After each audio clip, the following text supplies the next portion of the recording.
visitor complex. All right, thanks, Megan. Yeah, it's getting real out there, so I am going to bring you back to the moon board so I can show you just a few things about the Orion. Obviously, it is going to be very compact, sitting up there on top of the SLS rocket. Very compact, like I mentioned, over 355,000 pieces. So let me show you a couple key components, starting with these three fairing panels right there. When the rocket blasts off, obviously it is going to get very fast. MS1, it's going to NTD get on Orion Earth 1 for comp windy, check. and so we have these three fairing panels in place to help protect our astronauts. I am also going to take you into a little bit closer look and talk about the LAS, or the Launch Abort System. This is the one piece that is going to be in place to protect the astronauts should something happen to go wrong in the first few minutes of launch. They can actually hit those abort motors, and these can activate within milliseconds, basically faster than you can even blink, and that is going to pull the crew and the crew capsule away from any danger. Now, obviously, we hope that those are not needed, and if that is the case, then about 3.5 minutes into flight, the LAS and those fairing panels will actually activate and jettison away. They'll fall away from the rocket, because at that point, the crew can actually abort the spacecraft safely by themselves. Now, we've talked a lot about the crew capsule right here. This is where they are going to spend the duration of their flight. We're going to talk a lot more about that one in just a little bit, but for now, let me jump down here to the service module. This is the one, we're going to think of this as the powerhouse for the spacecraft. It's pretty much going to provide them with almost everything that they need for the entire mission.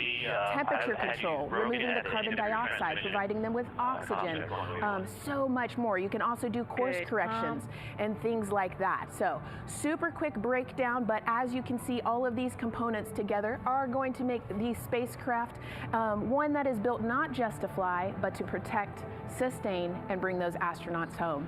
All right, lots more to come, but let's see where we are with the crew. Back over to you, Megan. Hey, thanks so much, Megan. A lot of useful information there, and we did want to point out that you did hear over the PLT NTD on Orion Earth 1 for com check. NTD PLT, I have you loud and clear on OE1. And I have you the same. Welcome aboard. And so, again, we are now hearing mission audio loops, specifically the Orion to Earth 1 loop, the communication channel for the crew. Successful comm checks by both Victor and Christina. CDR, OTC Orion Earth 1. CDR. Yes, sir. Configure ARS to shoot mode per EPROC 10.1.1. Crew ingress and vehicle pre-launch config, step 1. 10.1.1, crew ingress and vehicle pre-launch config, step 1. Going in work now. And so see, now we are privy to some of the countdown procedures that the team is asking for the crew to do. Yeah, so they're going to work through some of these procedures and finish the ingress portion, as you heard in that procedure. So this is where the crew's going to start building their nest, if you will, running some procedures, getting the capsule ready for humans to be on board. And now look at the clock, 3 hours, 30 minutes and counting until the opening of our 2-hour launch window, and we are pretty good on time. We are as we are expecting in terms of when ingress will be wrapping up soon. And so now let's bring Gary Jordan, again, our commentator inside of Mission Control at Houston. Gary, let's check in with you about mission preparations. Hey, Megan, thank you. Yes, we're following along here in Mission Control Houston. OTC copies. And we'll stand by for those comm checks.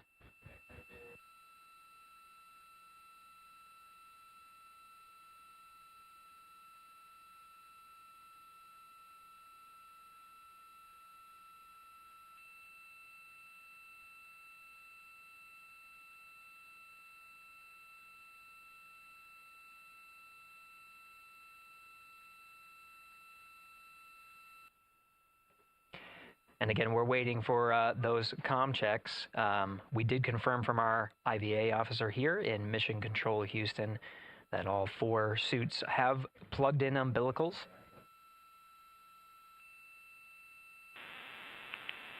And CDR, NTD. Go ahead, NTD. Yeah, Reed, we're ready to proceed with the voice checks if you and everyone else is.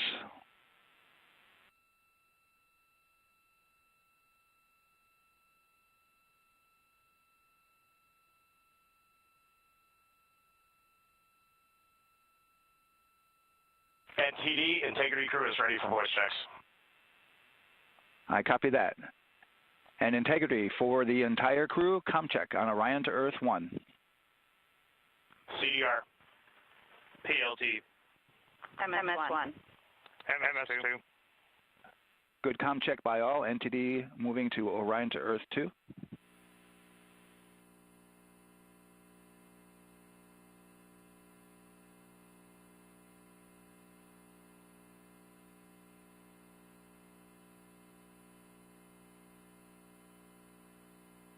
CDR. PLT. MS1. MS2.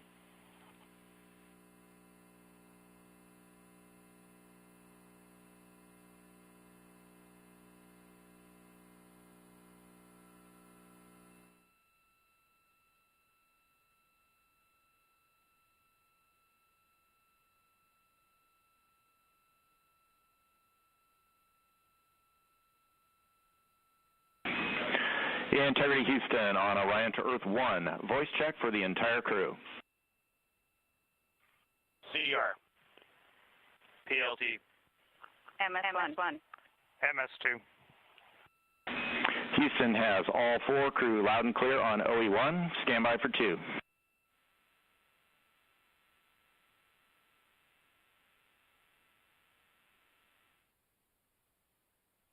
Your initial word was broken, Stan?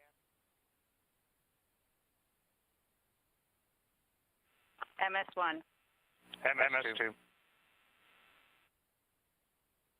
4 crew loud and clear on OE2. We'll use 1 for the default. Houston out.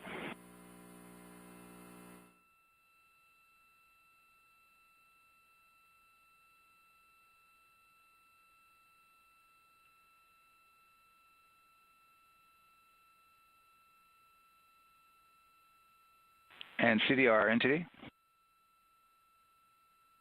CDR. Yeah, we're going to go ahead and we're going to clear a couple of those messages on your screen here. Just want to give you a heads up that you'll see that. Copy all.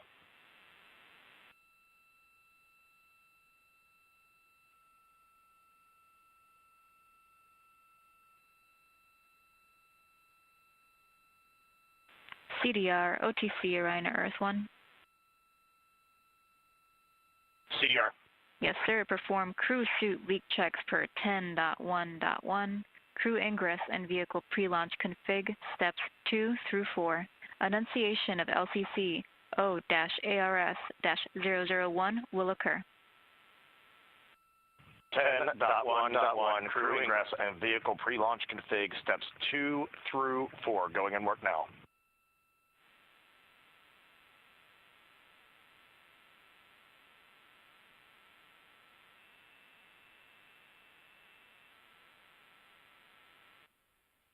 This is Mission Control Houston. We are following along as the 4 crew members of Artemis 2 work through their voice checks, then the umbilical connections and various pathways to get communications from all of the... refresh on your screen. CDR. Yes, sir. We're going to look to do a quick refresh on your screen if you guys are okay with that. Hey, firm, just let us know when we can continue in 10.1.1. We'll go hands off.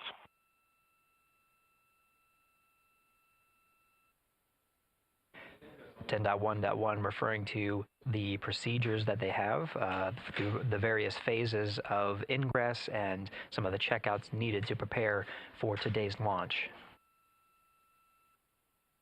Here in Mission Control Houston, the IVA or Intravehicular Activity Officer will be confirming the leak check status and watching as the suits pressurize to once again confirm that the suits are in a good configuration ahead of launch. Of course, for the teams here in Houston, launch is just the beginning. The first flight day is jam-packed with activities. Shortly after main engine cutoff, Integrity will enter into a coast phase while still attached to the interim cryogenic propulsion stage, or ICPS, and prepare to deploy the solar arrays. With power being generated, Integrity prepares. Go ahead, MTD. With that refresh, and you got to go to proceed with your 10.1.1. Picking up 10.1.1, step 2.3 through 4.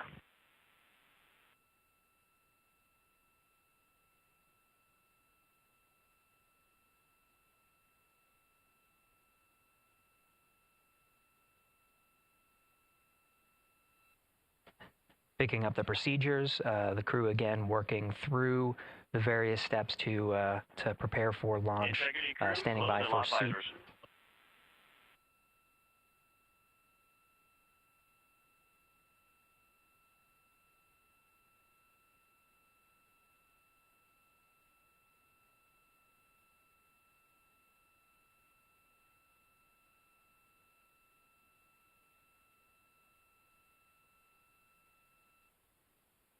This is Mission Control Houston with visors closed. The pressurization tests can commence.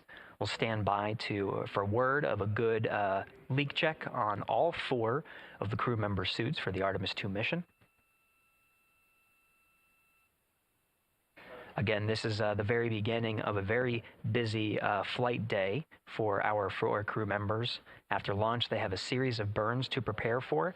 The first major burn being the perigee raise maneuver that allows them to continue in low Earth orbit, and the next being the apogee raise burn that puts them in a high Earth orbit.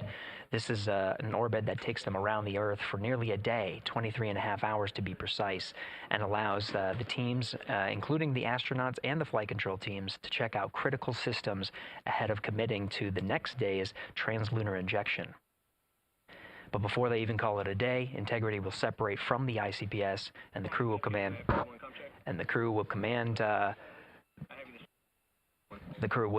Command the Orion capsule to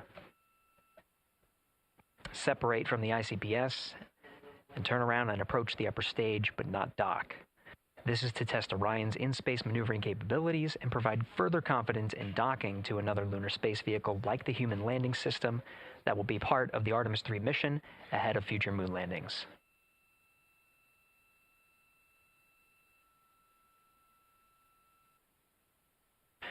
These are just a few of the highlights of the very first of 10 flight days as we await for confirmation of good leak checks inside the capsule Integrity. And there's a lot more to this mission. A reminder that this is, of course, a test flight. The purpose here is to demonstrate procedures, systems, and life inside Orion on a mission around the moon for the first time, and give further confidence in the capabilities that are charting a return to the lunar surface.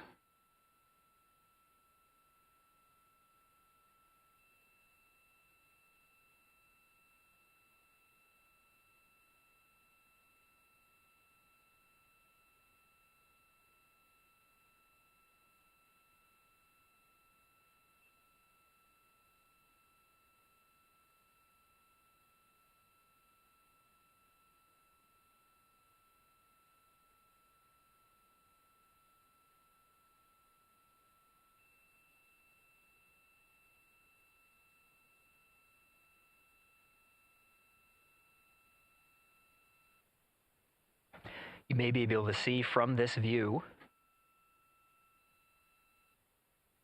the suits themselves inflating. This is, again, a pressure check,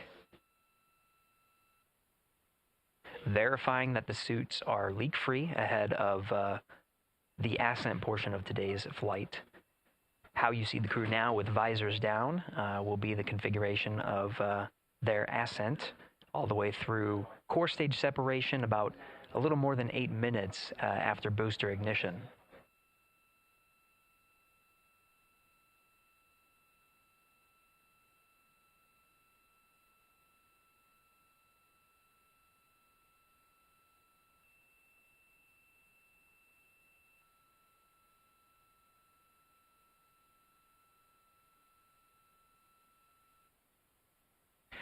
All right, here in Mission Control Houston, we are continuing to follow along, standing by for confirmation of good leak checks. In the meantime, there are no showstoppers here in Mission Control Houston, and we continue to monitor the countdown to launch. Megan, we'll send it back to you over at the Space Coast.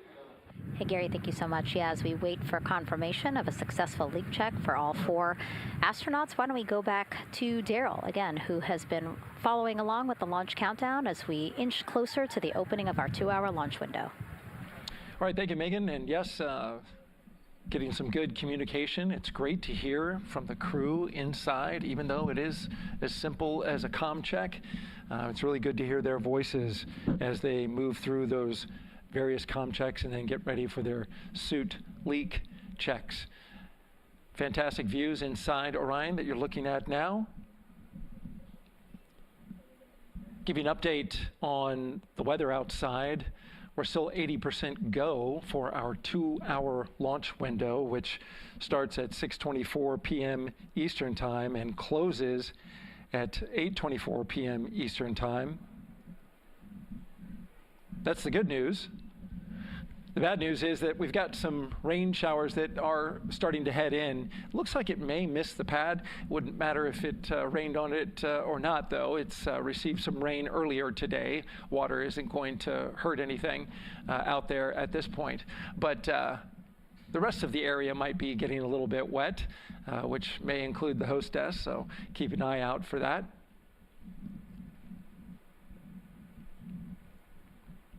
As we're watching with the astronauts inside the Orion Integrity spacecraft, you'll be hearing more and more from them, especially Christina Cook, who is Mission Specialist number 1. She not only is going to be making history. All crew, visors open, suit loop leak check complete. OTC. Okay, there you heard the suit leak check complete. They check those suits for leaks in astronaut crew quarters. They check them again inside the spacecraft. As you can see, the closeout crew, our astronaut support person moving around, turned off the camera, and so now we're looking from outside the Orion spacecraft looking towards, oh no, let's see, get oriented here. Well, there we go. Back inside, we've got the view. But basically what I was saying about Christina Cook is that she will have the role of reading. CM is ready for closeout, performing video sweep using drag-on camera. OD.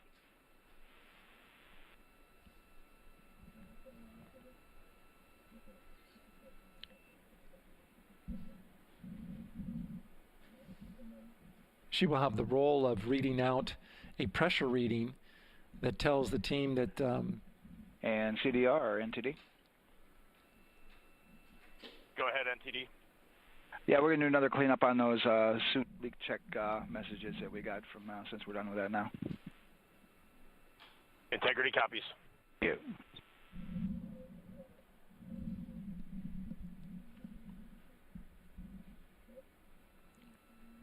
And that's communication going between Orion Commander Reed Wiseman and NASA Test Director Jeff Spaulding. But as I was saying, Christina Cook will be reading measurements from the counterbalance assist arm. So you're going to hear her be asked by the NASA Test Director to read that. That CBA, counterbalance assist arm, it's mechanically latched by the closeout crew using tools, but there's a hydraulic assist. It's pneumatically opened and closed rather with a pressure assist that helps open it up. Not only that hatch, but also the last hatch. There's 2 hatches there that we'll see that will be closed, but this is in case of an emergency out there at the pad. If the crew for some reason needed to exit quickly, then they would exit the spacecraft by pulling that lever, which would open both hatches. Those hatches are heavy. The Orion hatch is hundreds of pounds. HHD cameras 1 and 2 both set to record. OTC copies.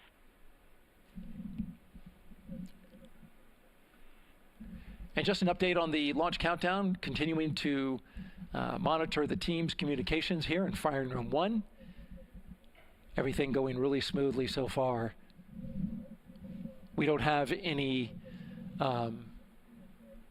significant open constraints to launch at this time, so we continue counting down. And for now, we'll send it back to the host desk with Megan and Nicole. Thank you so much, Daryl. And so we heard some of the communications over Orion to Earth 1, and it sounds like we are now moving into the hatch prep and closure phase.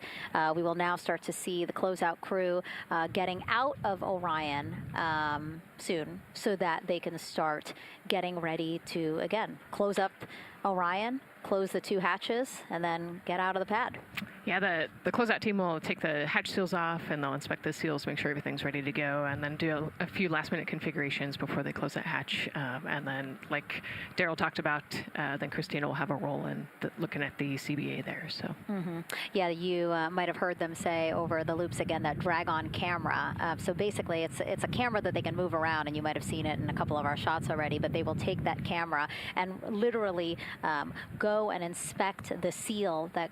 There's 2 seals actually, 2 seals that go around the entire area of the hatch just to make sure that everything looks good, and that camera feed is being directly shown to NASA teams who need to monitor that. Yeah, they want to make sure there's not a single hair or piece of dust on those, make sure that there's no damage and everything's ready to go so that the seal, they will do a leak check on this hatch seal as well. Make sure it passes. Yeah, and we'll know they're doing that because we will actually see one of the closeout crew members with a hand pump, and they will pressurize again just the seals, and they have to see if it will hold pressure for just a minute, and if it does, then they will go ahead to pressurize the entire Orion spacecraft, and then that again is to make sure that the spacecraft is holding the right amount of pressure. And that one's a lot longer. It'll take them like 8 minutes. Like it takes time to pressurize it, then they have to hold pressure, and then it takes time to depressurize it. Right, and they want to measure the difference in pressures at the beginning and end of that and make sure that it holds the right amount of pressure so that when they get to the vacuum of space, obviously the capsule holds its pressure. Yep. Okay. Well, again, as we continue to watch operations that are happening at the pad inside of Orion, why don't we go over to Banana Creek? It's one of our viewing locations here at Kennedy Space Center. They will have a spectacular view, and we actually have NASA's Leah Martin there chatting with a big group of people surrounded by a lot of folks on bleachers there. Hey, Megan, yeah, tons of people out here today, thousands of people gathering at Banana Creek to enjoy NASA's next big mission and humanity's next great leap today. It's a gorgeous day, and I'm joined here actually by some people who are probably the only people on center who are a little bit more excited than me to see this rocket lift off. Where are you from, and why are you here? So we're from the University of Tennessee, Knoxville. We're a group of 7 aerospace senior engineering students traveling here with Josh Dobbs, former quarterback of the University of Tennessee, with his extraordinary Dobbs Foundation.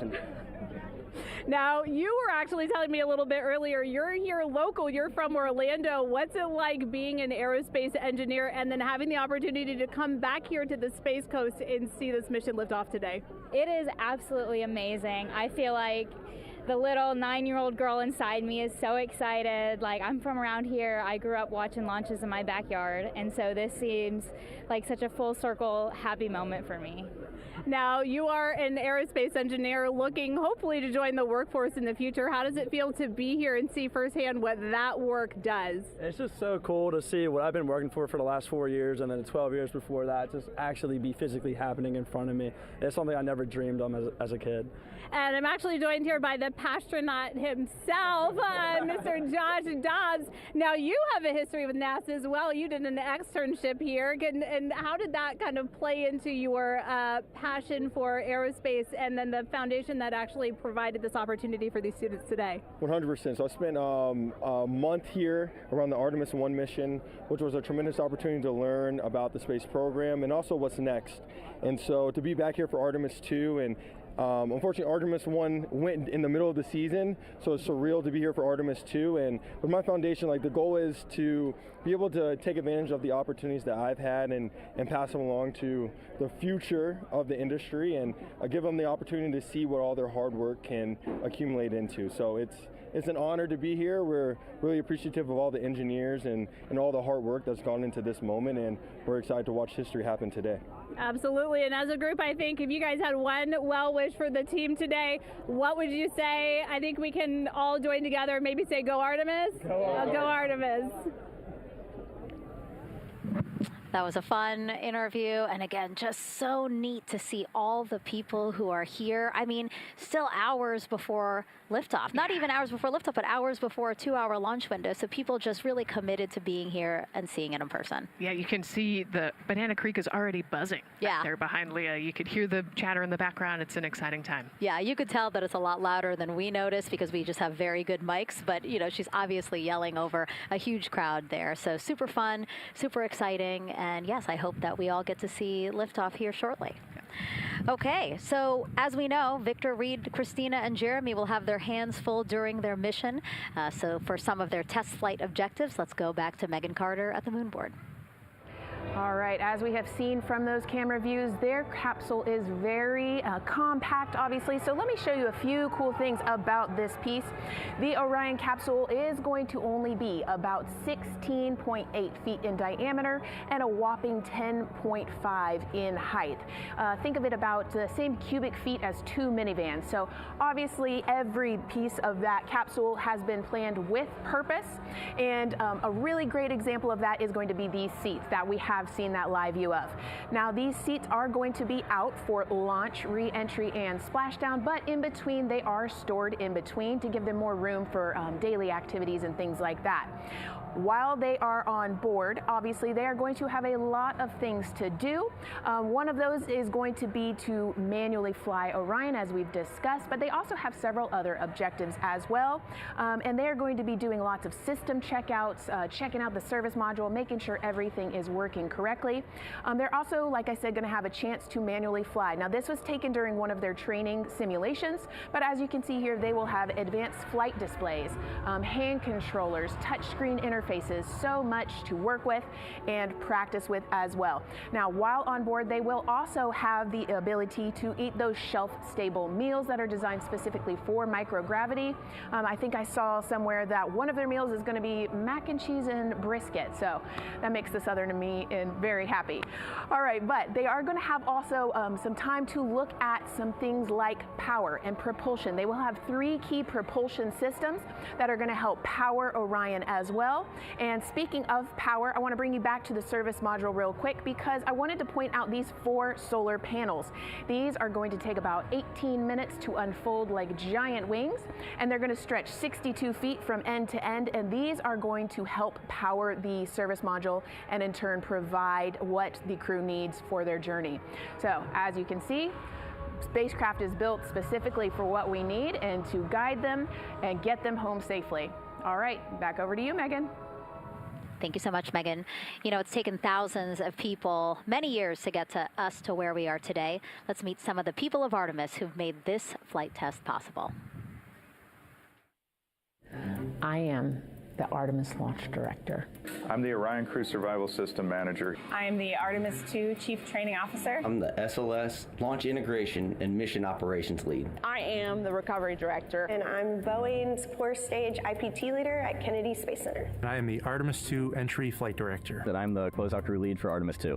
Our job is to design the spacesuits that the crew will wear for the Artemis II mission. The team here at Johnson Space Center in the Orion Crew Survival Systems Lab does pretty much everything involved with processing the suits, designing the suits, qualifying the suits, testing them for the Orion mission. The role of the Chief Training Officer is to manage both the planning and the development of how we are going to train our astronauts and run our simulations for our flight control team for the mission, and then go implement that plan. Recovery team is responsible for 3 things. So recovery is what we call our nominal recovery situation, where we go recover the crew and the capsule at their designated landing site. Rescue is in case we do need to rescue the crew or they landed somewhere else that we did not plan. And then the retrieval is us getting the capsule if they did land somewhere where we did not expect them to. My job on SLS is to manage the operations architecture on the SLS program. One of the specific things that we do is support launch operations. It means a lot to be a part of this Artemis team, to show the next generation in seeing what may come. I am responsible for our core stage processing at Kennedy Space Center. My team is responsible for that core stage, and it's our responsibility to make sure that core stage is safe, built correctly, and there's going to be 4 of our astronauts, and it's going to get them to their ride around the moon. I've been a flight director for over 10 years now. I worked on the Artemis 1 mission, and after that mission completed, I was assigned as the entry flight director for Artemis 2. I can't wait to see the hatch open after splashdown. That's when we know that our mission will be complete and the crew will have safely returned to the moon and back to Earth. LOSAR crew is responsible for getting the astronauts up to the white room, getting their helmets and gloves on, getting them into the vehicle safely, connecting all their umbilicals, making sure they're ready to go for launch, and then closing the crew module hatch. The reason we do this is to expand mankind's knowledge. If I can be a part of that, doing anything, I want to do that. The launch director role really is to step back and kind of take that big picture view of launch. How are we doing on any NCs? How are we doing on our timelines, our procedures? Artemis 2 is a beginning. It's going to inspire a new generation. It's going to uncover science. It's going to serve as a pathway to places that we have never been before. And to meet more people of Artemis, you can head to the link we're going to put up on your screen there. Just, again, really nice to see all the faces that have put in the work, the time, the hours, the dedication to get us to today. Yeah, so many professionals that worked so hard on this mission. And what was really fun to see is, you know, we interviewed Taylor Hose, closeout crew lead, as he said, and that's who we are now seeing inside of the White Room as they are getting ready to close out Orion and close one of 2 hatches. We have the side hatch of the crew module as well as the launch abort system hatch, correct? Yeah, the astronauts are in the capsule. They're ready to go, and now the White Room is very busy as they're getting ready to close both of those hatches. That's a great shot right there where you can see them. Almost looks like they're doing that hatch seal inspection that we talked about.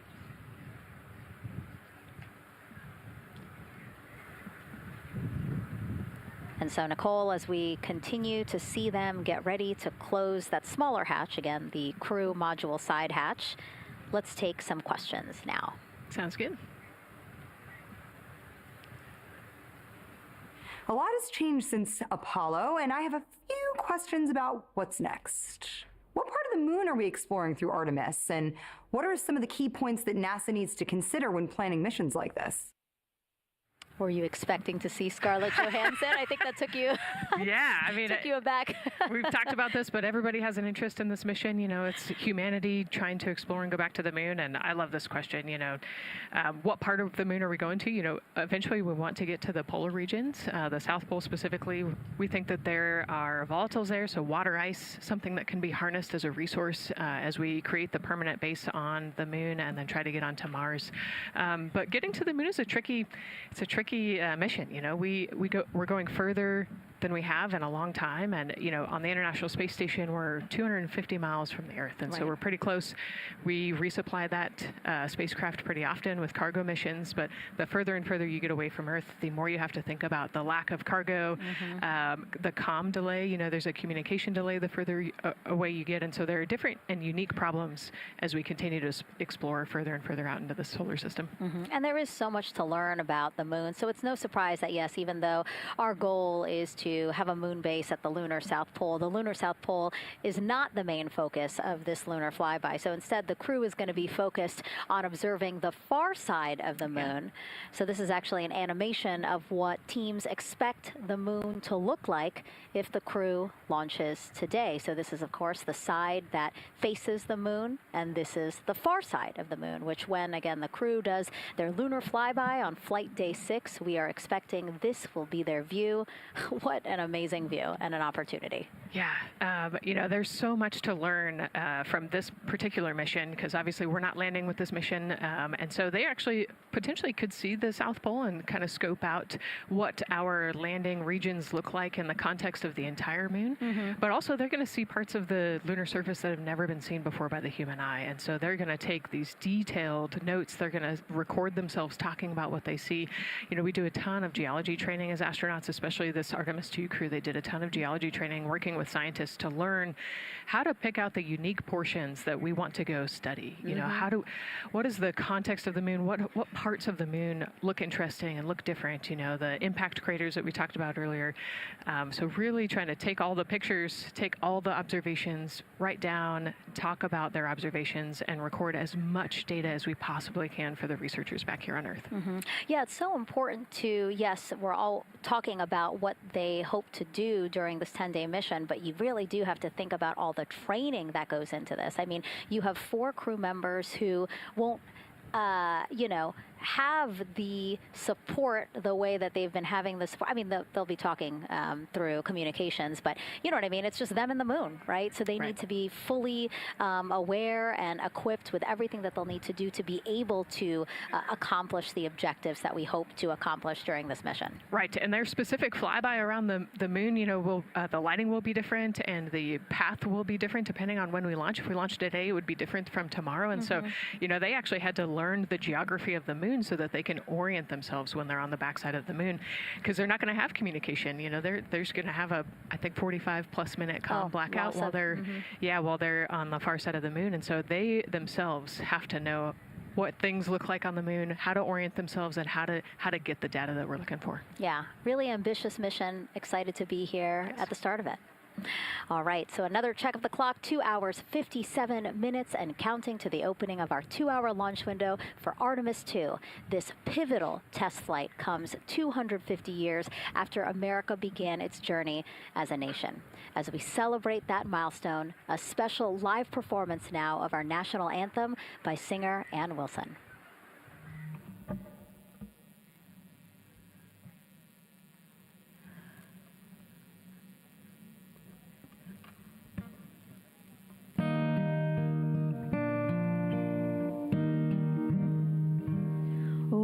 Say, can you see by the dawn's early light what so proudly we held at the twilight's last gleaming, whose broad stripes and bright stars through the perilous fight, o'er the ramparts we watched, were so gallantly streaming, and the rocket's red glare, the bombs bursting in air, gave proof through the night that our flag was still there. Oh, say does that star-spangled banner yet wave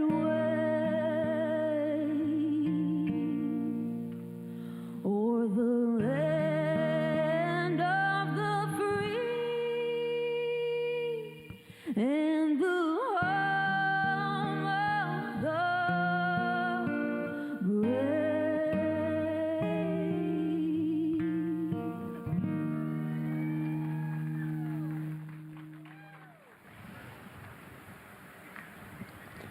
A beautiful rendition. Honestly, I'm a little emotional, a little speechless. Yeah, that was gorgeous. Yeah.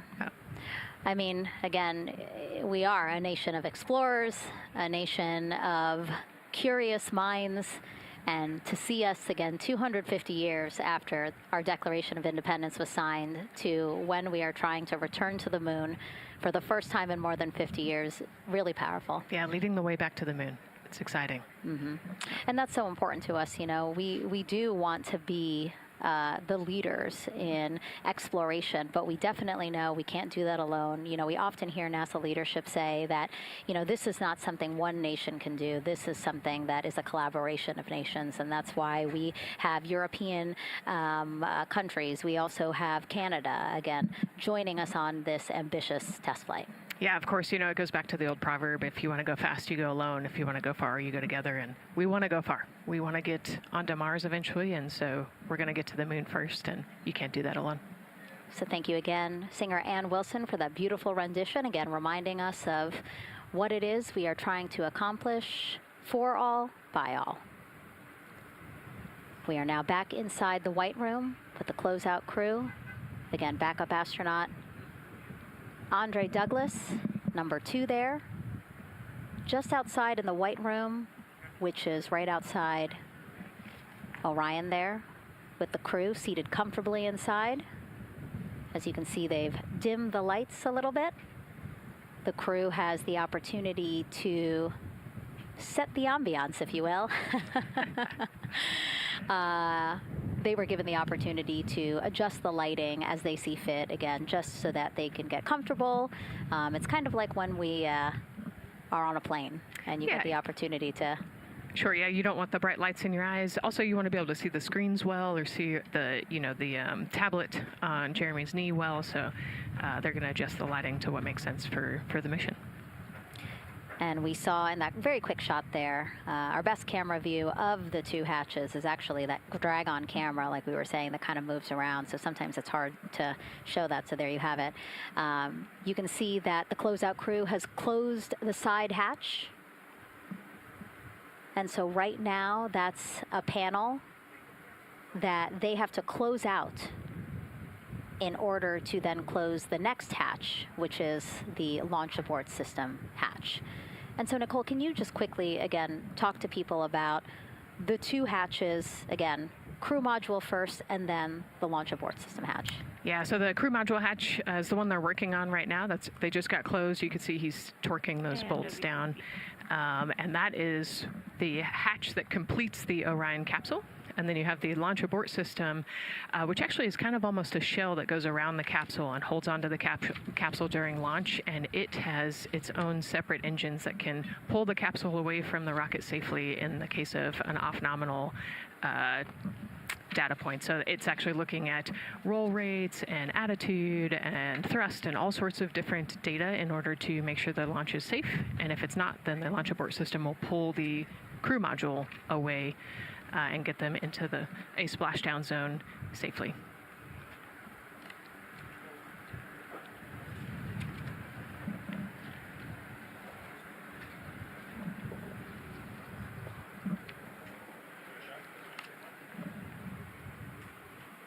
And as we wait for the crew to complete closing that side hatch of the crew module, let's head over back to Banana Creek, where we have Leah Martin standing by with the person who designed this mission's zero gravity indicator, named RISE. It was 2nd grader Lucas Yee from California. Hey, Leah.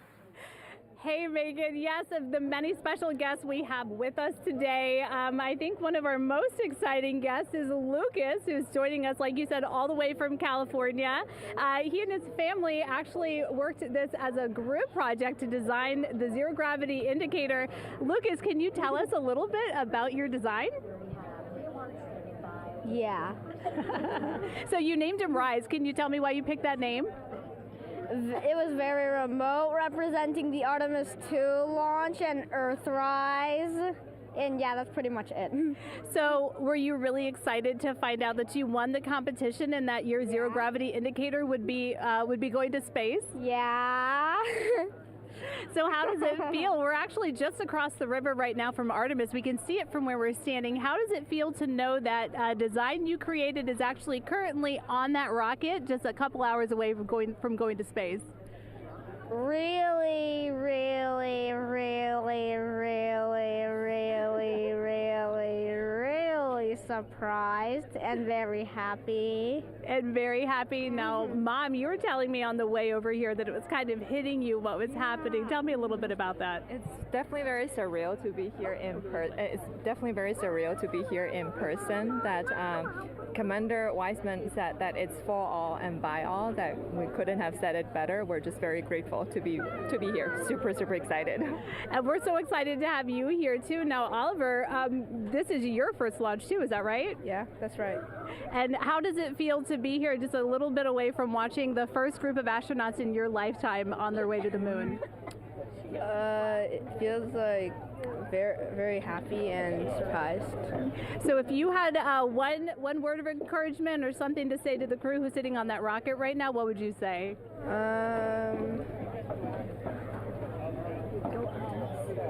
What? Go Artemis. Go Artemis. Go Artemis. Thanks so much, Megan. I would say have a nice trip. Yeah. You would say have a nice trip? I did hear that answer. I would say have a nice trip. You know, Leah, that was a hard question. You know, it's really hard to come up with the spot what to say to the crew who's about to make history today. Yeah.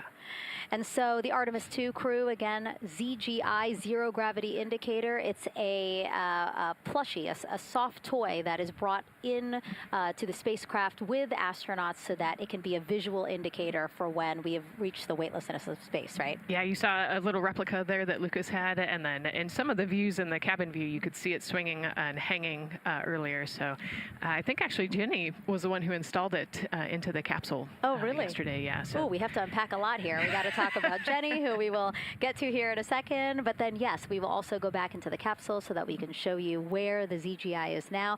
But the ZGI was chosen by the crew after a contest where the crew asked for submissions. They got submissions from around the world to, again, design their ZGI that is going with them to the moon. It's kind of like any other road trip. You need clothes, food, a map, your favorite toy. Really. Except this toy has a job to do up there because this is a zero gravity indicator. While not a scientific instrument, this safe and soft object tells the strapped-in astronauts that they've reached weightlessness. For Artemis 2, the crew wanted a one-of-a-kind ZGI, so we asked you to come up with it.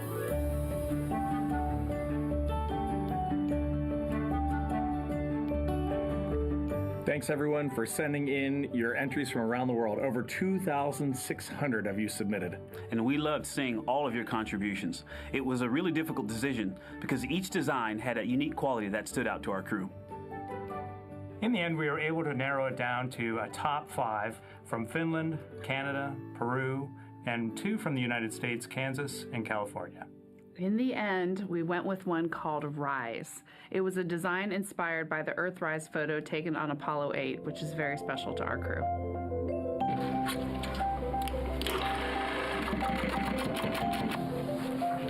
With the winner chosen, next came the task of bringing it to life here in the Thermal Blanket Lab at NASA's Goddard Space Flight Center. This lab specializes in custom materials to protect sensitive spacecraft equipment and is perfect for creating a ZGI that meets the rigorous safety standards of NASA. Because you have to be concerned with whether the thread's going to outgas or if it will hold up, if it's flame retardant. This is the Rise ZGI doll. All I have left to do is to close the opening here and hand sew the hat on, make sure its stuffing is stuffed in there, and we have our pocket here for the SD card. And on that tiny SD card will be millions of names submitted to virtually join the crew aboard Orion. Got Rise. Not the real one, obviously, but this is a replica. I mean, so clever for Lucas and his family to design. Yeah, I love that he replicated the famous picture that we all love of Earthrise, and then I love that the bill represents the space in between the moon and Earth. It's just such a cute and wonderful way to represent this mission. Yeah, and again, Earthrise, very important to this crew. It harkens back to the picture that was taken by the Apollo 8 crew where they saw Earthrise, and so very appropriate since, again, now here we are going to see Earthrise again with this mission. Yep. So yeah, so this is little Rise here. And then you heard in that video that there is an SD card that is zipped inside with the real ZGI with the crew. So get this, more than 5 million people submitted their names as part of NASA's Send Your Name to Space campaign. And actually, Christina said that her niece and nephew's names are inside that SD card. How cool is that? Her nieces and nephews are going to go with her. Yeah. Love this. Love that people are engaging in such a cool way. And actually, if we take a look back inside of Orion, we can actually see the actual ZGI inside with the crew. As we said, the purpose of zero gravity indicator is to show when we've reached the weightlessness of space. Now, I know that it's probably dark in there because, as we said, the crew decided to just dim it a little bit for them. But here again, as we see Reed on your left, Victor on your right. Below Victor, or next to Victor, again, because they're on their back, it's a little weird. It's a little hard to explain their orientation. But between basically Victor and Christina is where Jenny Gibbons has placed the zero gravity indicator. And Jenny, who, again, Nicole just brought up, Jenny is one of the backup crew members. So we mentioned how Andre is the backup crew member for the NASA astronauts. Jenny is the backup crew member for Jeremy. Yeah, Jenny's one of our Canadian astronauts, and yeah, so she's been also helping with preparations for today and helping get the white room ready, get the capsule ready, and she's actually going to be a Capcom for Artemis 2 as well. Yeah, she's from Calgary, Alberta, completed astronaut training in 2020, mechanical engineer, combustion scientist, and actually before becoming an astronaut, she was an assistant professor. So again, another very well-accomplished person on the team. And I know the Artemis 2 crew has really enjoyed working alongside both Andre and Jenny. Yeah, actually, Jenny was our EBQ mentor when I went through our AskCanner initial training, so she helped us with all of our spacewalk training, which was kind of cool as well. Okay, and there we have Andre again, number 2, with the rest of the closeout crew team there. Why don't we get another check with Daryl and see how the launch countdown is going.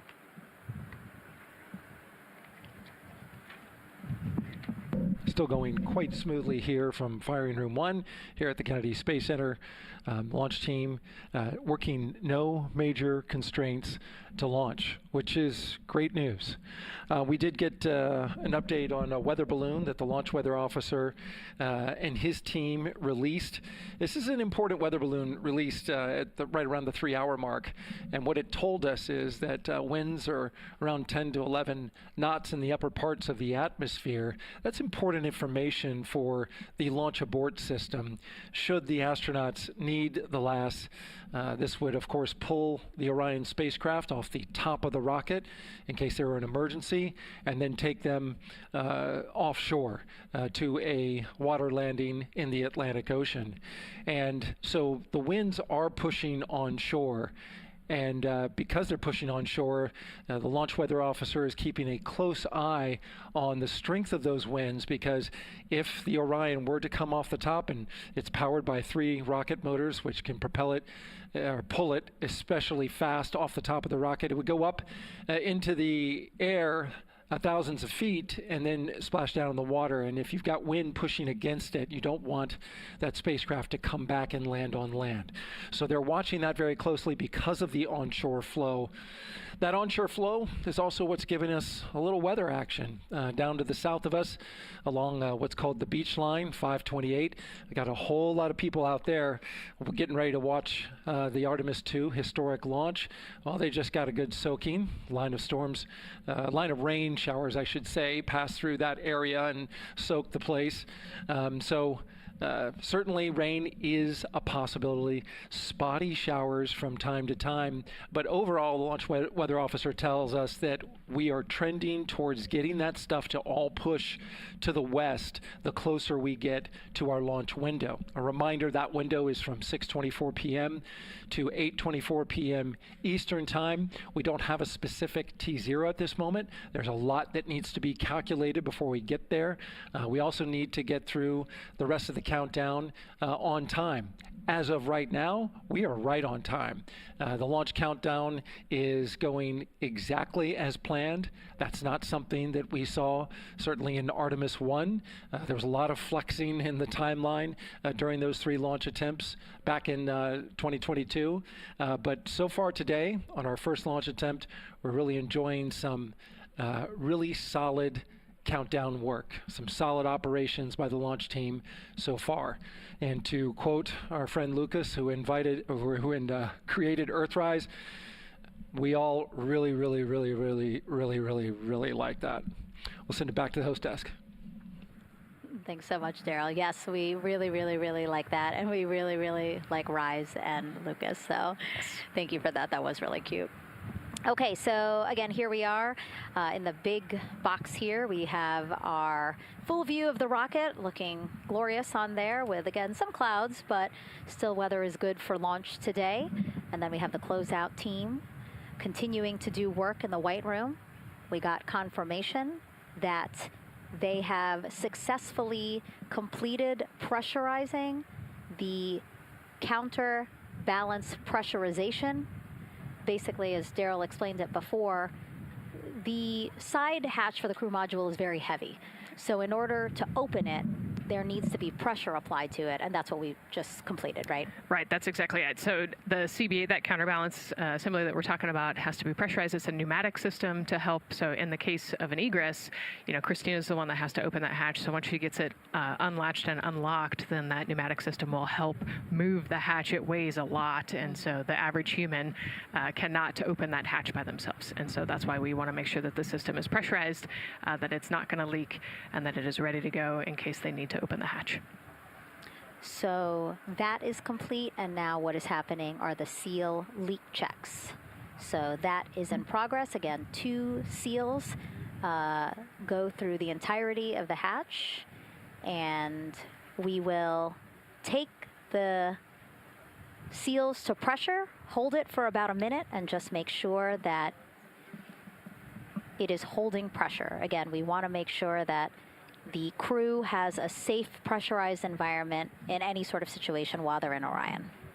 Yep, that's right. So we're going to take a look at it. We're going to take a look at the starting pressure, and then after a certain amount of time, we'll take a look at the ending pressure, and then there are certain tolerances that we will accept for flight.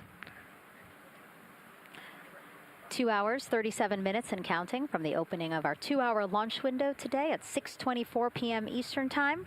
After liftoff, it takes less than 10 minutes to reach Earth's orbit. Let's learn more about today's ascent profile with Gary in Mission Control. Hey, Megan. We are monitoring here in Mission Control Houston. Flight controllers are looking at data from integrity in the Space Launch System during the countdown. We're looking at some of the events happening in the White Room now and just making sure that all criteria is met to commit to launch and ascent today. It's the team you see in this room that would be looking after ascent, which is a very dynamic phase of flight. And after solid rocket booster ignition of the Space Launch System, it's this team that takes over control of the mission. There are voices you'll hear upon ascent, calls being relayed between Stan Love, the Capcom you see here in this shot in Mission Control Houston, that's the voice from this room, and the Artemis 2 crew on a communications channel aptly named Orion to Earth. Here are the calls you may hear during this part of the mission. Capcom Stan Love, his first call after responding to the crew's successful roll pitch maneuver at 30 seconds is AMT high. This notes that should we lose just one of the main engines, an alternate mission in low Earth orbit can still be achieved. At 1 minute 25 seconds, you'll hear max Q on PDL.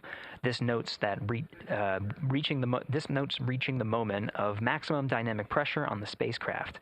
This event happens to be in line with a communication switch to another ground station, the Ponce de Leon Inlet Tracking Annex, located about 35 miles north of Kennedy. At 2 minutes 45 seconds, you'll hear SM primed, upper stage RCS ready. This means that the European Service Module propulsion system that's prepared for the next phase of aborts after the launch abort system jettisons, and the reaction control thrusters on the inner rim cryogenic propulsion stage that enable pointing and maneuvering are ready. At 3 minutes 50 seconds, you'll hear voice check on TDRS at the Kármán line. At this point, the launch abort system has jettisoned and revealed the Orion capsule underneath. This check verifies that the now exposed Orion antennas have a good signal over the tracking and data relay annex, tracking and data relay satellites which is part of a geosynchronous satellite network and the same assets that are used aboard the International Space Station. This communication switch happens to be at the Kármán line, a widely recognized boundary about 62 miles, statute miles, or 100 kilometers above the Earth's surface, where the air is too thin for conventional aircraft to fly and marks the point where our astronauts leave Earth and enter space.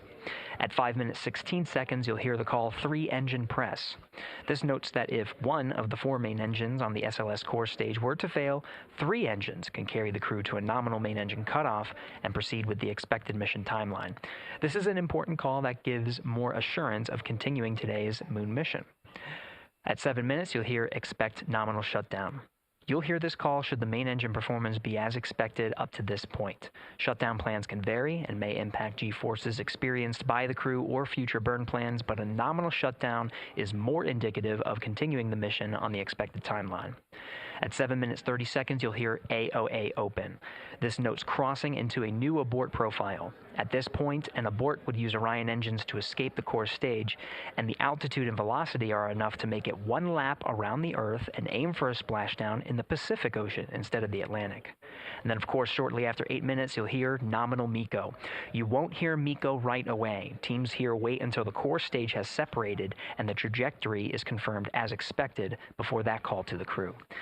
Now, this ascent profile is approximate, as there may be calls that move a few seconds depending on the trajectory, and of course these are the calls and times for a nominal trajectory. Teams in this room have been training extensively to prepare for any and all scenarios, and they are confident and ready to take this crew into space today. In today's pre-brief, the flight director, Judd Freeling, expressed his confidence to the team, citing the hundreds of simulations to prepare for this very moment. These are the calls you'll hear during ascent less than 3 hours from now, but now we'll turn our attention to the countdown to launch and send it back to you, Megan, at the Space Coast. Thanks so much, Gary.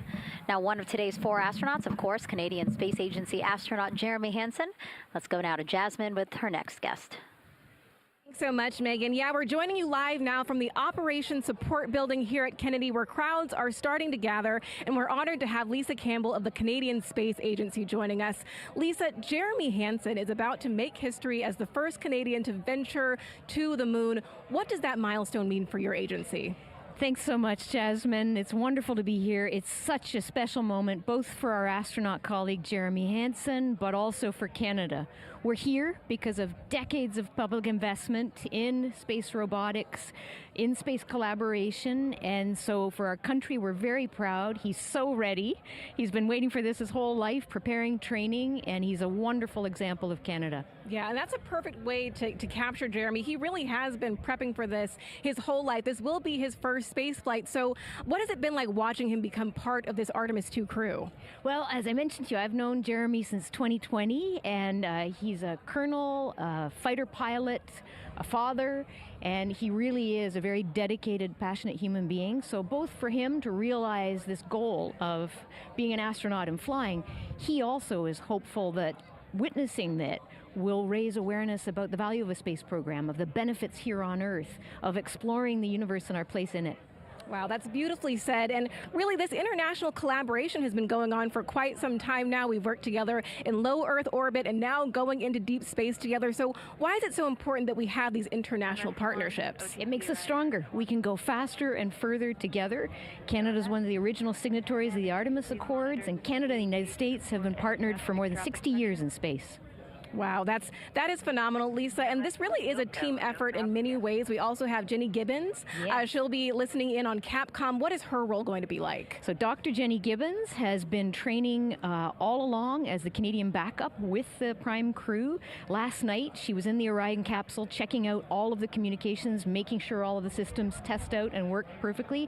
And then she will be among the first lunar Capcom, helping the astronauts navigate during their mission. Wow, Lisa, that is so exciting. Any final words for the nation of Canada before today's mission? Just, we are so proud, so excited, and we can't wait to welcome Jeremy home. Fantastic. Lisa Campbell, thank you so much for being here today. Thank you, Jasmine. Of course. And with that, let's get back to NASA's Megan Cruz.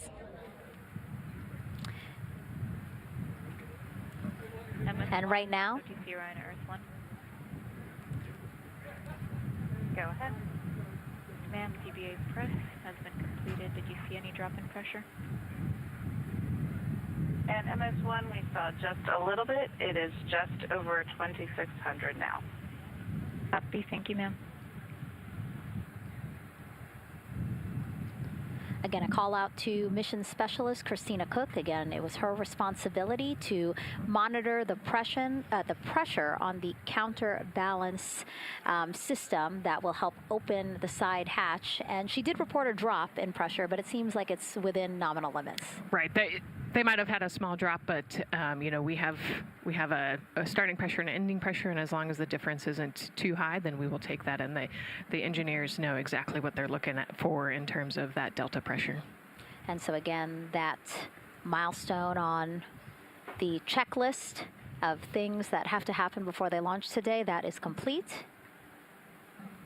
The crew, again, still inside comfortably as the closeout crew team work to close the side hatch.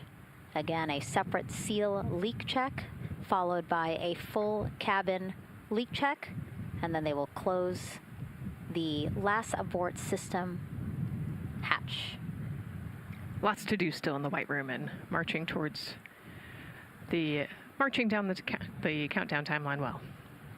And so Bill, again, number 3 there, he is holding a silver flex hose.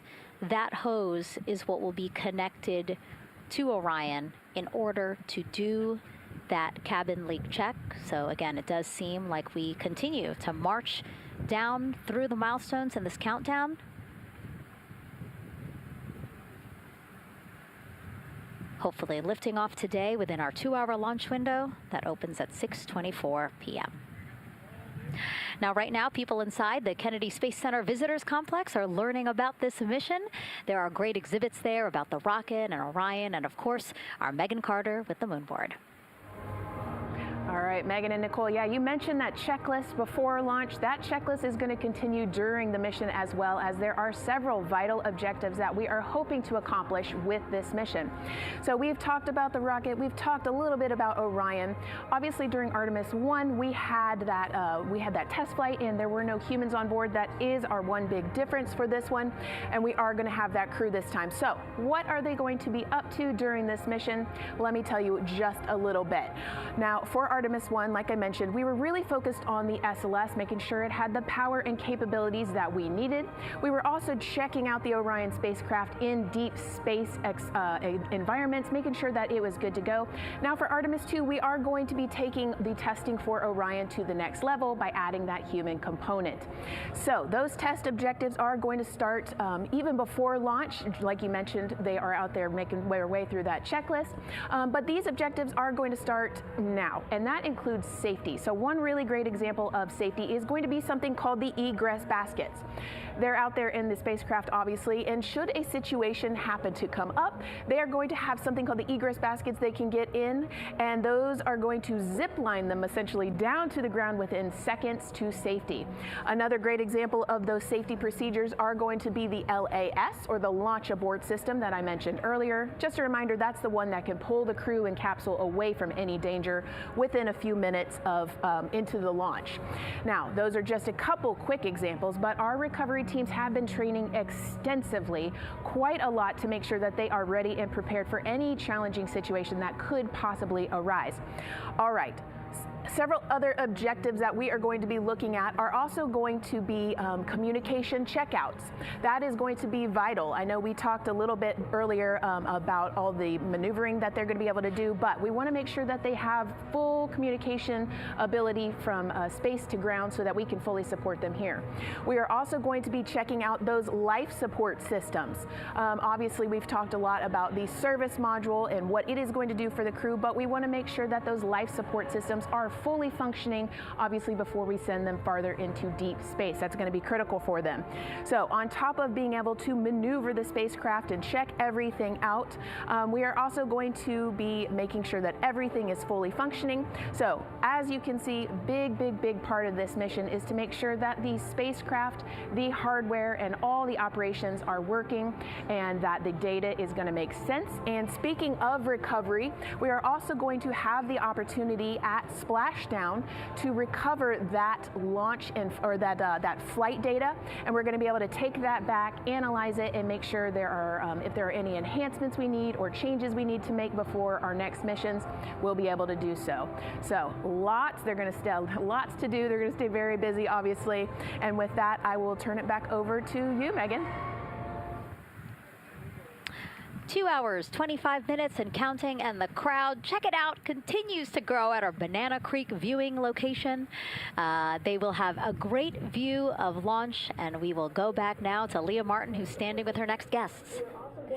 Hey, Megan, yeah, we're surrounded by thousands of people, some here local from the Space Coast, but we actually have quite a few people who have traveled a pretty far distance to be with us today. I'm actually joined here by a group from the International Space Station Ambassadors Program who have come from all over the globe. Saku, you're here from Japan, you've come Val from Mexico, and then we have brother and sister Cosma and Jesko here who are visiting from Germany. You actually told me that you participated in the NASA Rover Challenge in Huntsville. How was that experience, and how is it kind of participating there in Alabama and then being here today? So it is an amazing experience because you meet so many young people with visions, with dreams, with ideas, which inspire you and motivate you. And it's even better to be here now to see the SLS launch because we are going back to the moon, and that's what we're working for. Absolutely. And, you know, the Artemis missions, we talked a lot about the Artemis Accords and this being an international effort. You were actually telling me, Saku, that you're interested in becoming an astronaut with JAXA, pursuing your PhD to be able to do that. Tell me a little bit about that. Yes, actually, I applied for the Japanese Aerospace Agency, the astronaut selection like 2 years ago, and then I didn't make it all the way, but I'm still working on it, and hopefully I can be at the launch pad sometime, and then I hope to go back to the moon and Mars, and yeah, I'm working on it. Absolutely incredible. And Val, you're from Mexico. We were talking a little bit about women in space. This is a team who, you know, is predominantly made up of women. What is it like knowing that Christina is on that rocket right now, about to be the first woman to travel around the moon? I think that's such an amazing news. It's just so inspiring that we are taking the first Black person and also the first woman to the moon. It's just the first step in humanity and a big step in equality as well. Megan, a lot of excitement here, not just in Florida, but from around the globe, and we're keeping our eye on that rocket, and we're ready to see it lift off. Thanks, Leah. Yeah, a lot of excitement, but also a lot of inspiration. Again, this is part of, or a big part of the reason why. 130.6. Good readback. Aux 1 voltage 131.3. I copy 131.3. Again, those numbers you hear, they're referring to specific steps in the launch countdown that the crew have to step through in order to get us to launch today. And so we were saying, yes, inspiration, a big part of why NASA does what it does. We want to go together, and we want to explore together to learn more about ourselves and here on Earth. Yeah, humans, I think, naturally want to explore, and so going together, like Lisa said earlier, we're going to go farther and faster than we possibly can alone. And, you know, what a way to celebrate that today. Yeah. Going back to the moon in the first time in over half a century. And we have that great shot there in our small box of the rocket on the pad. And at the very top there, our Artemis 2 crew. Right now, we know that the crew has begun the closeout crew has begun doing that cabin leak check. So they are currently pressurizing the cabin, and it sounded like it would take about 6 to 8 minutes for them to get to pressure, and then they have to hold that pressure for 5 minutes, right? Yes, that's correct. Yeah, so there's quite a bit of volume. You know, we talked about it being a 6-person tent. I think it's 330 cubic feet. Don't quote me on that number, but you know, they have to, like we talked about, take that initial pressure, wait 5 minutes, and take the second pressure. Yeah, and then it takes about 6 to 8 minutes again to depressurize the cabin. So this process will take a few minutes. OTC ascent switch configuration complete. OTC copies. Thank you. And then after the cabin leak checks, then they will finally close the last abort system hatch. So again, chugging along in the countdown, really excited to, again, continue to hear the crew's voice inside Orion, stepping through all the procedures. Yes, it's exciting to hear them making progress, right? It's all good news hearing the crew talk to the ground and working together to get to the launch. And what I think is really cool is that this is the first time NASA is going to have astronauts in low Earth orbit, but also in deep space at the moon. So here's a message from some of the crew aboard the International Space Station right now. Hello, Megan, and a big hello to everyone around the world counting down together to the launch of this historic flight test. If we weren't in microgravity, we would also be on the edge of our seats. Here on the International Space Station, all of us are honored to have the chance to wish our fellow explorers Godspeed. Throughout human history, the moon has sparked our imagination, curiosity, and wonder.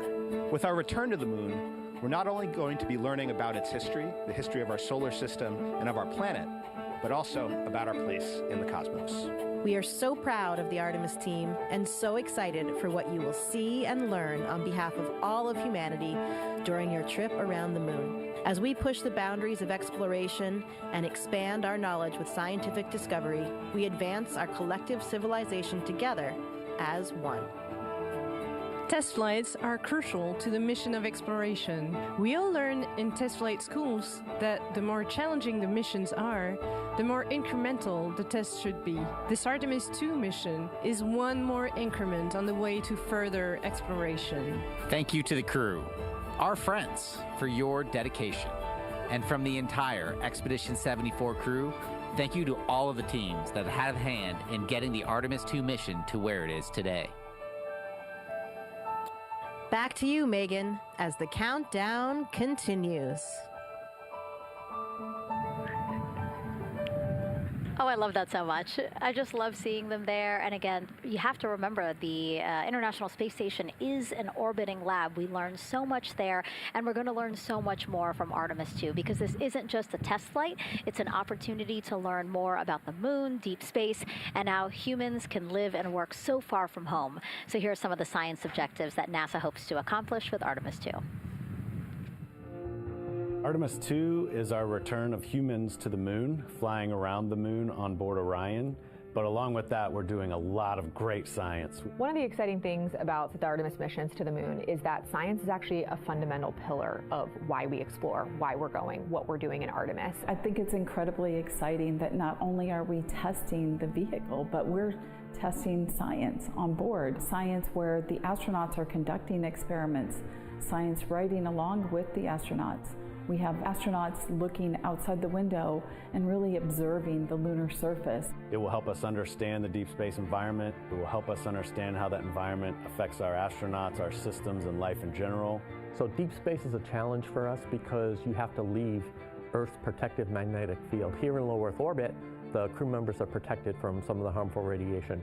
Going to the moon, they'll no longer be protected, so they'll have a higher radiation exposure. Much like Artemis 1, we have so many radiation sensors and detectors that are inside the capsule so that we can fully understand and appreciate the radiation environment for protecting our astronauts. In my hand here, I'm holding a tissue chip model. This is the exact design that's going to be flying alongside the astronauts. We'll be collecting samples from each of the crew members, and we can make these organ chips out of the astronauts themselves. So every crew member will have their own avatar on board, and then upon return we can evaluate that deep space radiation environment and what that compares to the astronaut themselves. Not only are they going to help change the course of medicine for the astronauts, but revolutionizing that on Earth as well. We're looking at sleep, we're looking at team dynamics, we're looking at how you interact with the environment. We're also looking at the immune system, so what are the biomarkers? We're using saliva as a method to study hormones and different things in your body that may change during a mission like this. And then finally, how do we function after microgravity, being close to the moon, then returning to Earth. Which will ultimately help us achieve our goal of getting humans to Mars. And then on top of that, we have an opportunity to look at the moon from deep space on the far side for the first time in over 50 years. having human eyeballs and brains back around the moon is going to unlock a new generation of lunar science discovery. The human eyeball is capable of taking in so much data in just a split second. They'll be able to tackle impact history, volcanic history. They'll be able to look at how the albedo, or kind of the shade and hue of the moon and the color of the moon, can tell us something about how that terrain evolved over time. We're integrating science in ways that have never been integrated into human exploration before. We have a front room mission control flight controller position called the Science Officer. We have a brand new science back room where it's basically our brain trust of lunar scientists and geologists supporting the crews of the future. And Artemis 2 will allow us to really test how this works so that future missions are really set up for success. We'll also be deploying some CubeSats. They're small shoebox-sized spacecraft of their own. They're each provided by another country, one of our partners. As they conduct their research, they'll complement what we are doing at the moon with Orion. It is so incredibly exciting to be a part of this mission. And it has been, really one of the privileges of a lifetime. I can see the work I'm doing benefit crew members right now and benefit the crew members in the future. So it's incredibly exciting and it's very rewarding. As this rocket launches humanity off of the Earth, we'll be setting the stage through our science to prepare humanity to leave Earth and explore the solar system. And what we learn during this and future Artemis missions to the moon will eventually get us to Mars. Here's Jasmine Hopkins again, now with Nikki Fox, Associate Administrator of NASA's Science Mission Directorate. Thanks so much, Megan. Yes, we're back on the balcony now, joined by Dr. Nikki Fox. Nikki, in this nearly 10-day mission, we are covering a lot of science, from CubeSats to tissue chips. What are you most looking forward to learning? Oh my goodness. I think for me, the most exciting thing is actually being able to interact with the crew while they are flying, doing this historic journey on the far side of the moon. They are going to be seeing pieces of the moon that no human eyes have seen before, which is really spectacular. It's going to be an interesting trajectory. Some of it is in darkness. Then at the terminator, so in darkness, they'll be able to look for like impact flashes and things when micrometeorites pummel that poor moon. And then at the terminator, they can see shadows and interesting things, which kind of gives you depth perception. And then, of course, in the sunlit, picking out everyone's favorite craters. Also, if we launch today or tomorrow, they will see a total solar eclipse from the Orion capsule. How cool is that? That is very cool. We are thrilled for this Artemis 2 crew to be able to see the moon in a way that we've never seen before. What is so unique about that far side? Why are we going there? I mean, honestly, it's just, it is unique. It's very different to the near side of the moon. The actual sort of terrain, the morphology, it's very, very different. And so it will be very exciting to see that as we're going past that.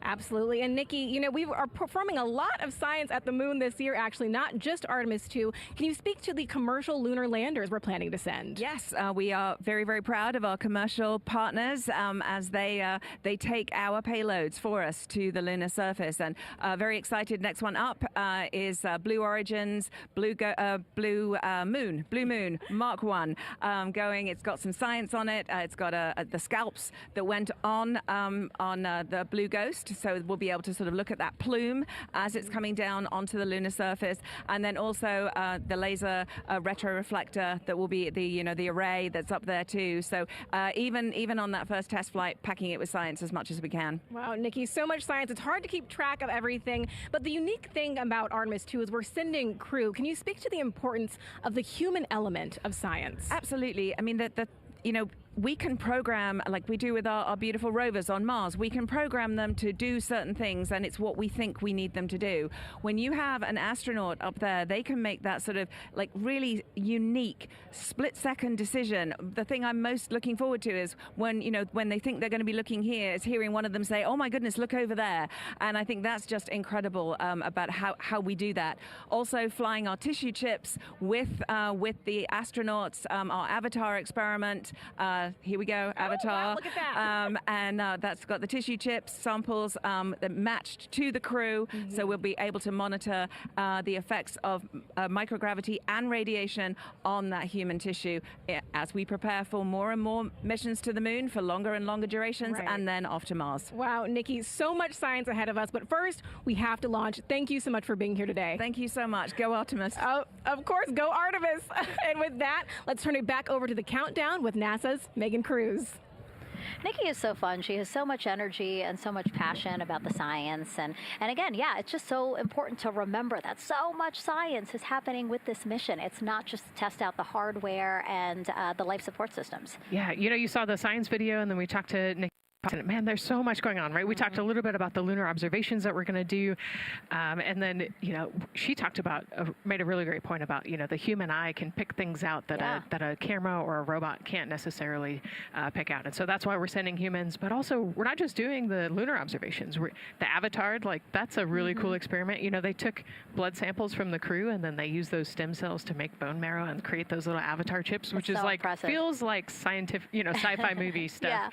But, we're going to look at radiation. We're going to look at all sorts of different scientific experiments. We got the little CubeSats. We're going to go look at space weather.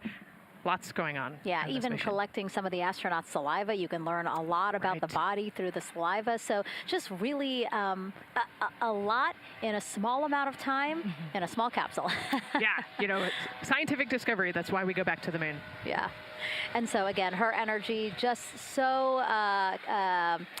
oh my God, I can't find the word. So wonderful. Awesome. I don't know why I couldn't find the word. So anyway, yeah, just really, again, thank you, Dr. Nikki Fox and Jasmine. And so, Nicole, what about answering more questions? Let's do it. Okay, great. First one, what was the word I was trying to get at? No, I'm kidding. Let's have the first question up on the screen now.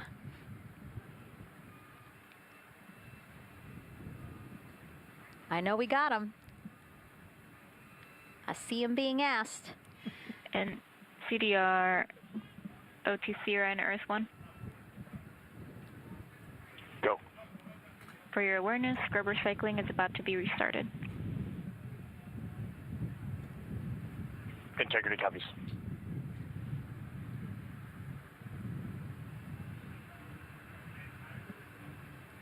All right, let's try that again. Can we get the next social question, please? What are the G-forces experienced by the Artemis astronauts during launch and reentry? Ooh, these are actually pretty similar to, a Dragon launch or a shuttle launch. We have to accelerate to get out of the Earth's atmosphere, and then, we talked about the secondary burns that they will do to get away from Earth. But, for me personally, it kind of felt like we got slingshotted off the Earth is how I like to describe it. So, you get set back in your seat and the G forces are into your chest. CDR OTC Orion Earth 1. Go ahead. Moon leak check complete. The cabin is going to be vented to flight pressure momentarily. Integrity copies. That's fantastic news. Yeah. Again, so the spacecraft is holding pressure as expected, and so now they will depressurize it, which will take about 6 to 8 minutes. Exciting. Yes. Yeah. Go ahead, Nicole. Like we talked about, continuing to march towards the launch. So the G-forces are into your chest, and it's kind of a slow build, and you can get all the way up to 4.5 Gs into the chest during the launch, and often they have to back off on the thrust a little bit so that you don't get too high in the G-forces, and especially as we go through kind of max Q or that max aerodynamic force, so as they get through the thicker parts of the atmosphere. And then very similar G-forces on the way home, so slow, steady build up to about 4.5 Gs as the rocket actually decelerates. You heard in one of the packages, when they come back, they're going to be going 7 miles a second. Gosh, that's and incredible. So you have to slow down somehow, and to do that, you have to actually, when you brake in a car, you feel those G-forces, and so for the astronauts, it'll just be, again, into the chest based on the orientation. Great. Thank you so much for that answer, Nicole, and for that question. We're going to continue to try to take as many as possible. Again, you know how to send them to us at NASA Artemis. But now we again have another question for you, for our audience. We want to know, what part of Artemis 2 are you most excited for? Liftoff, Earth views from Orion, lunar flyby, or splashdown? Tell us again on NASA's Instagram or Twitch accounts, and we'll share your answers a little later in the broadcast. That's a tough one. I don't know what my answer would be. I know. I don't know either. I'm excited for it all, but that's a cop-out.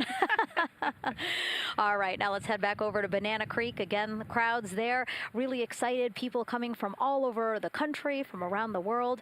Why don't we get another check with Leah Martin to see who she's caught up with now? Well, Megan, we were a little while ago talking to some students from around the globe. Today we're actually talking to some local students who are from right here locally, Merritt Island in Titusville.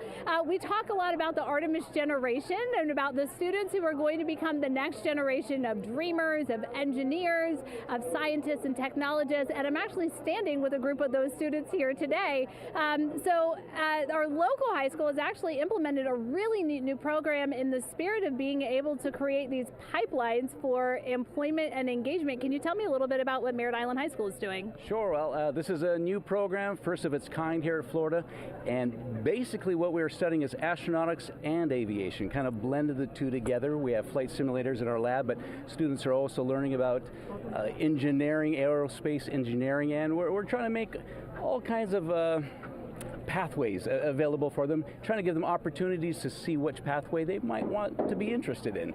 So yeah, it's just a great opportunity for them to learn about space. We just finished doing a whole model rocket build where the students took CAD software, developed their own rockets, put them together and launched them right from our school. So it's very exciting. Incredible. And then another local high school, Titusville, you guys also have a similar but slightly different program. Yes, we do space mechatronics with advanced manufacturing, preparing students to build and manufacture things to automate, do automation to build things on Mars and things like that, or locally too. Now, you told me that you're actually trying to figure out a little bit what you want to do when you're done your freshman in high school. What things are you learning in your class here that are really kind of tweaking your interest in the aeronautics field? So we're building a lot of things with like metal and how we're supposed to do it on the rockets. We're also doing computer programming, which would help with NASA and like programming and coding. Absolutely. And you were actually telling me that I think were telling me that you're interested in becoming a pilot. We talked a little bit about the pilot who is on board the rocket right now. How is this program preparing you for your future? I mean, it's teaching me everything that I know about aviation, and it's really inspiring that I get to learn it in a classroom, like locally as well. It's amazing. I love it. And then you were also telling me you're taking this class. What's the most interesting thing you've learned? I really like the whole design part of it, like actually like engineering, like because I want to be an engineer. Engineering the products we use when we build stuff, that's definitely my favorite part, learning how to use those kind of softwares. Absolutely. Well, Megan, when they're seasoned NASA employees, you'll be able to say that you saw them here first when they were still in high school. Back to you at the desk. I can also say that they have fans. Nicole Ayers here. As soon as that girl said that she wants to be a pilot, Nicole went, yeah, why is that something that's so thrilling for you to hear? I mean, I love when kids in high school have goals and they set their goals high and they want to go do something. You know, the kid who wanted to be an engineer or a pilot, like, I love that. You know, find something that you're passionate about, go work hard at it, and go get good at it. Yeah, and speaking of passion, I mean, we definitely have a whole bunch of people here passionate about what NASA is doing here. Again, the lawn behind us just filled with media from around the world, making sure that they can help tell our story to everyone who is interested in hearing it. So back here in Florida, of course, we have NASA leadership also keeping a close eye on launch operations. Let's go now to Jasmine Hopkins, who is standing by with Lori Glaze, Acting Associate Administrator of NASA's Exploration Systems Development. Thanks so much, Megan. Yeah, we're honored to welcome Dr. Lori Glaze to the balcony now.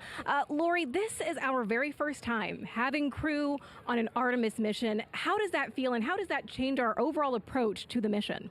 It's a really good question, and it really came home today when we were watching the crew walk out, and then we saw them get into their van and go out to the pad, and we've been watching them getting into the crew module. And so we've really put an enormous amount of rigor into assuring the safety of our crew. One of the most important things on this mission, different from Artemis 1, is we now have environmental controls and life support systems. One of the most important things we're going to do on this mission is test those out and make sure that we can keep our crew healthy and safe throughout their mission. We also on this mission have an activated launch abort system, which we had the system for Artemis 1, but it wasn't active. But we definitely had that active on this mission. We want the ability, again, if something goes wrong, to be able to have that ability to abort and get them back to the ground again safe. Absolutely, Lori. I mean, as you're driving home, safety is paramount here at NASA, and your program is responsible for all of these Artemis elements. We have the Space Launch System, Orion, ground system. So how do you get everybody cohesively on the same page for a day like launch? And that's a great question, and it's really been wonderful to watch our teams working together. We have the ground systems, which are kind of the bookends of our mission. The ground systems help prepare us to get the rocket ready to take off. They're doing all of the loading of the tanks right now and getting the crew into Orion. And then at the back end, they'll be there to recover the crew when they land in the ocean. But they know that their job is to make sure that that rocket is ready to go and that the crew module is ready to go. And then the rocket itself, the Space Launch Systems, they know that their job is to deliver the crew module to the right point in space so that they can conduct their mission.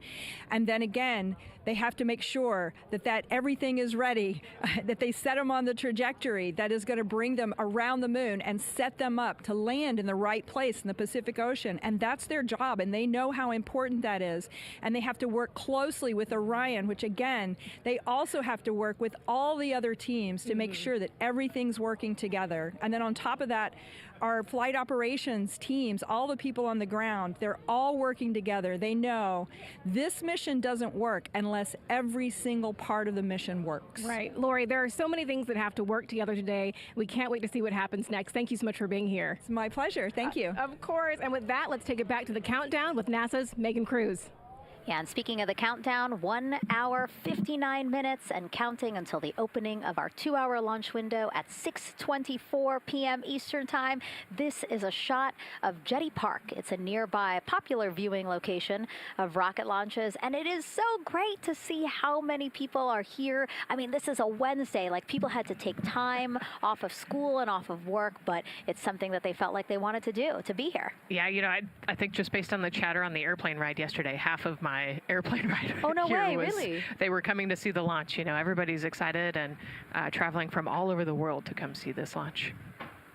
And it really is a great day. We had some sprinkles here in the crowd, but for the most part, I mean, it's just a beautiful day to witness history. It is, yeah, you know, a little bit of sprinkles, but for the most part, the clouds are staying away, and you can see the blue sky behind us, so hoping for good weather in a couple hours. Absolutely. And so Dr. Lori Glaze mentioned what we learned from the Artemis 2 mission helps pave the way to sustained human presence on the lunar surface. So what are the objectives of this mission to eventually accomplish that? Let's check in with Gary in Mission Control for more. Thank you, Megan. Yes, the Ascent teams are here in Mission Control Houston, working through their steps to prepare for a go for launch. Right up here on the front board, we're watching the teams in the White Room work through their checklist and closing the hatch as we verify ours, working as one NASA team. What Dr. Glaze said about working across the teams throughout the nation is true. It takes one NASA team to bring everything together and accomplish the mission objectives. The Artemis 2 is designed as the first crewed test flight of NASA's Artemis campaign, sending astronauts into lunar space to validate systems, operations, and human performance ahead of a more complex lunar landing missions. NASA has identified an extensive list of mission and flight test objectives that serve as a checklist to verify the capabilities needed to land humans on the moon. For the Artemis 2 mission, there are 5 overarching priorities that cover the mission and flight test objectives. First is, of course, the crew. As the first crewed mission inside the Orion spacecraft, this mission serves to demonstrate the capability of safely sustain the flight crew throughout the mission, including launch, the deep space component, and return. Number 2 is systems. This mission brings it all together to validate the performance of all ground and flight systems needed for a long-term lunar campaign, from launch infrastructure to spacecraft operations in deep space. Third is hardware and data. We'll be gathering performance data as much as possible over the Deep Space Network, but we also aim to retrieve onboard data and hardware after splashdown to gather additional insight and improve future Artemis missions. Fourth is emergency operations. The crew and flight control team will be testing emergency systems such as abort procedures, rescue operations, and contingency responses. During the flight, astronauts will rehearse a number of these procedures to ensure that in the event of a real emergency, the planned procedures and operations are sound. And finally, there's subsystem validation. Engineers will be verifying subsystems across the board to ensure reliability across life support, propulsion, avionics, and navigation systems aboard the Orion spacecraft. Human spaceflight is a complicated endeavor that requires precision and confidence across all disciplines. You may hear the phrase, human spaceflight is the greatest team sport, a few times in today's coverage, and it's absolutely true. Not only does it need mastery of specific components, but the integration extends across thousands of people and facilities around the world to come together and make it all work. A lot of the work from many people has led to this moment, a rocket at the pad with humans on board, ready to put everything we worked for to the test. I'm certainly excited about it. The teams here in this room are looking forward to supporting the mission, and I hope those watching are as excited as we are. We are following the countdown here in Mission Control Houston. Everything continues to look good. Now inside 2 hours from the beginning of the launch window. With that, I will send it back over to you, Megan and Nicole. Hey, Gary, thank you so much. We are getting word that the launch team is working something that we would like to give you an update on, so let's get on over to Daryl. All right, thank you, Megan, and we are live in Firing Room 1 here at the Launch Control Complex. Yes, we are currently not working any constraints with regards to the rocket or the ground systems. But the launch team has been made aware of an issue that the range is working. And currently they're monitoring that work that is going on over at the range. We understand that that issue is related to the flight termination system. Now, the flight termination system, just to give you a quick explainer, every rocket has a flight termination system. It's the system that the Eastern Range here uses in order to send a destruct signal to a rocket in case it veers off path. So it's a very critical, important safety component in terms of how the range keeps the public safe here. We understand that the flight termination system, they're working an issue. And so as they continue to work that issue, they've asked for some assistance from the launch team to help verify some of the work that they're doing on their FTS system. And this is where it gets a pretty unique situation here. The assistance they've asked for is to verify what's going on with their system. They want to check it to see that the work they're doing is okay. And in order to do that, the FTS console operator inside the firing room has been asked to help them verify it. And the way that they're going to do that, and the solution that he proposed to check and verify the system with the launch director, and she gave the approval, is to go get a piece of heritage equipment from inside the VAB that was used during the space shuttle program. And this equipment is able to receive commands by the range through the flight termination system. And so with this piece of equipment, this console operator who works FTS was granted permission to go go over to the VAB next door and get this equipment that he's very much aware of and used during the space shuttle era. And so that is in work right now. The bottom line of all this is, at this moment, the range is no-go. But that is not stopping us from moving forward in the countdown. We can continue to process and work the countdown. The closeout crew will continue to do their work, and the launch team will continue to do their work as well. But we'll keep you updated on what happens in regards to, as far as my understanding goes, a pretty unique situation here with trying to bring resolution and kind of help out the situation that we're seeing at the range right now. And that's the latest here from the firing room. I'll send it back to Megan and Nicole out the host desk. Thank you, Daryl. Yes, very unique, but I think it speaks to the ingenuity of this team, right? To say, hey, we have this equipment at the VAB. Why don't we leverage it to try to solve this issue and work it? Yeah, what a great example of human creativity, right? We know this thing exists. Let's go solve this problem. We have time, like Daryl said, we're going to continue to march down the countdown. So we'll continue to get the rocket and the crew ready, but we still have that 2-hour window. So in the meantime, let's try to figure out what's happening with the range.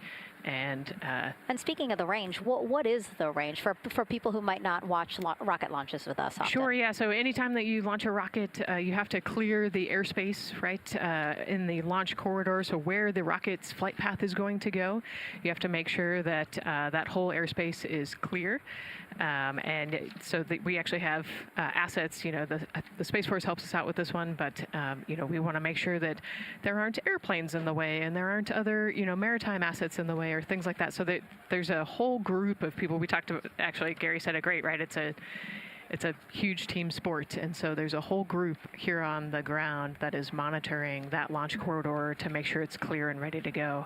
And so if they're having issues, then we definitely can't launch this rocket. We don't want to launch blind into a corridor that we can't see. Yeah, because as Daryl said, I mean, it is very important, the flight termination system, needing to activate it in case of an emergency. So yes, something that we will closely be monitoring throughout the countdown, and hopefully again won't be an issue, that they can fix this issue by going to the heritage hardware that's in the vehicle assembly building. Right, what a great idea.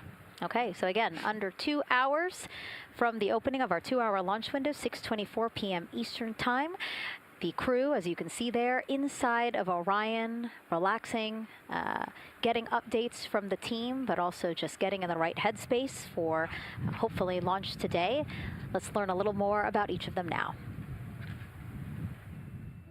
The moon, to me, it's the thing that connects me together with all the other humans in my life. I remember being a little kid lying in bed at night and just looking out at the moon in whatever phase it was in, and I was thinking, man, my friends that live like 20 miles away, they can probably look out and see that same exact moon.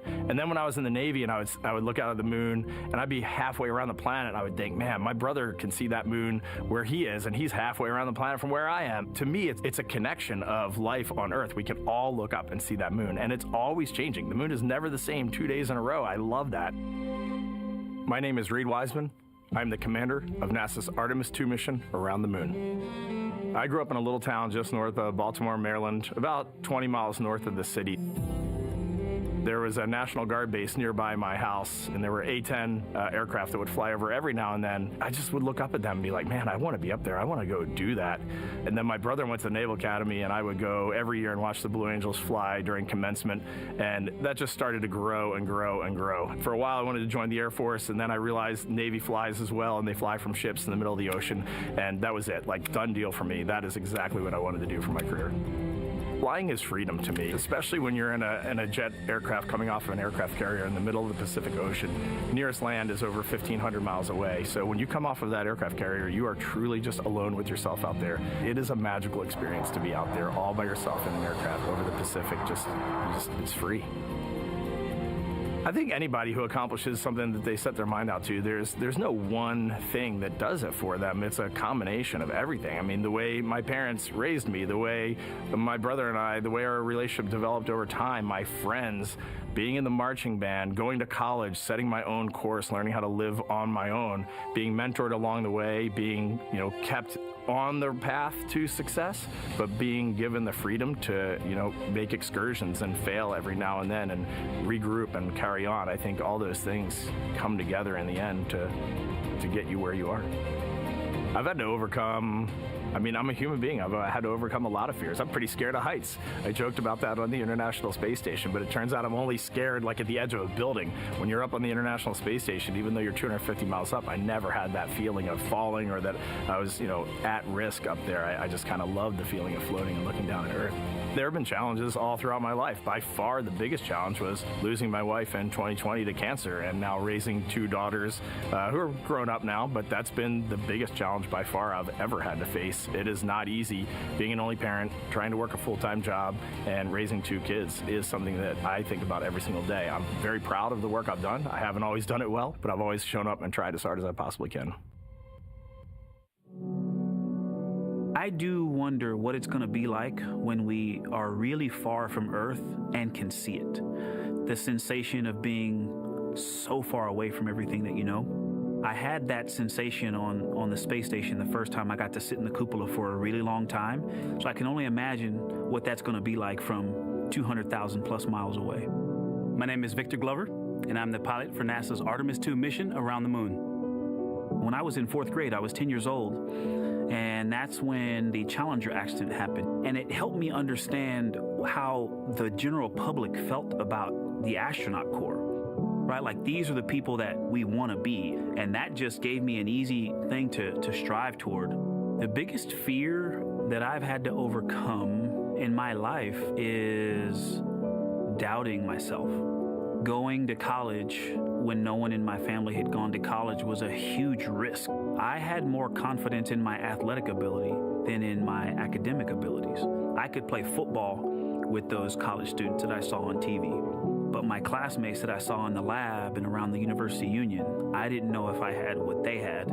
I think addressing that self-doubt was a part of, swinging for the fence and trying to go get an engineering degree, not just go to college, but get an engineering degree and then go do something challenging and technical like flying. Apollo is known for sending humans to the moon. Artemis has an opportunity to continue the Apollo story, but I actually think it's important for this story to stand on its own. Artemis is a new program, and we're trying to do new things. And it's great to compare and contrast. When you look at our spaceship, you can see parts that were designed, built, and integrated in another country. When you look at our crew, you see that our crew is international. There are also men and women. And I just think that comparing and contrasting makes the story even richer. The piloting role specifically, I will have an hour and a half or so where I get to fly the spacecraft by hand. We haven't flown that many spaceships. And so the ability to fly one actually in space on a test mission is just a really unique opportunity. I can't tell you how I'm going to feel when we fly by the moon and see the moon up close and the Earth from 250,000 miles away, but I don't use the word excited because I'm focused. What we do, this is very serious and it's very risky, and we are all intimately familiar with that risk. And so if we go out there and we're successful and we can pass that baton on to Artemis 3, that's something to really be excited about. I tell a story, which is one that my dad told me before the Apollo missions when he was just a very little boy. He was looking up at the moon with his mom, and his mom said to him, "Don't worry, Ronnie, we'll never get there." Fast forward maybe 70 years later, it's his daughter that's actually going there. And I think that long arc is something that we can all learn from. The idea that the seemingly impossible becomes possible if you just believe in it and are willing to work hard and come together to achieve it. My name is Christina Cook, and I'm a mission specialist for NASA's Artemis II mission around the moon. When I look back at my dreams as a kid, I definitely never thought I would actually get here. I was very pragmatic. Even though I'm a dreamer, I knew that the odds were way against me again, so I might as well do something I'm loving in the meantime.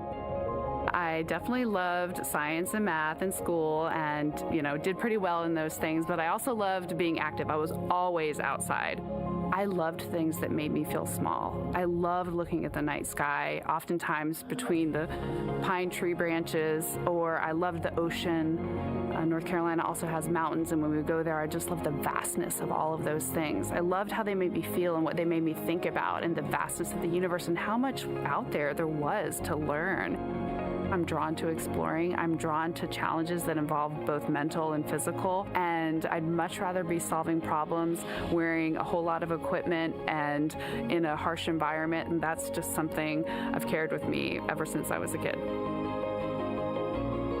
Thinking about the fears or challenges that I've had to overcome, there are just so many. I mean, basically, it's just been, that has been the journey. I always say to people, do what scares you, and that means I have to follow my own advice. So doing what scares me meant getting on a plane and going to the Antarctic, getting on a plane and going to study abroad in Ghana, applying to become an astronaut, opening the EVA hatch in the airlock and going out of it into the darkness, strapping myself onto a rocket, And so for me, I think that no matter what the challenge, recognizing that if people believe in you and you believe they believe in you, the challenges seem always a little bit easier.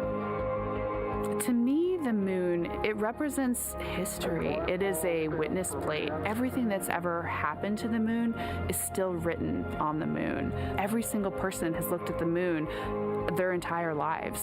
We see the same moon. That's something really special. It's just the epitome of a symbol of something that's in each of our hearts, but that's also represents exploration and reaching. I have this very distinct memory of seeing an image of an astronaut standing on the moon. It's burnt in my brain because I went back to it so many times in my childhood, and I would look at that image, and I know it had a huge impact on me that humans had walked on the moon. My name is Colonel Jeremy Hansen. I'm an astronaut with the Canadian Space Agency, and I'm a mission specialist on NASA's Artemis 2 mission around the moon. My elementary school years, I grew up on a farm outside of London, Ontario. I spent as much time as I could with my dad on the farm. I learned the value of hard work, for example. If I wanted to go to work with Dad, it was going to be a long day, and I was going to have to not complain, or I wasn't going to get to go the next day. I had a treehouse.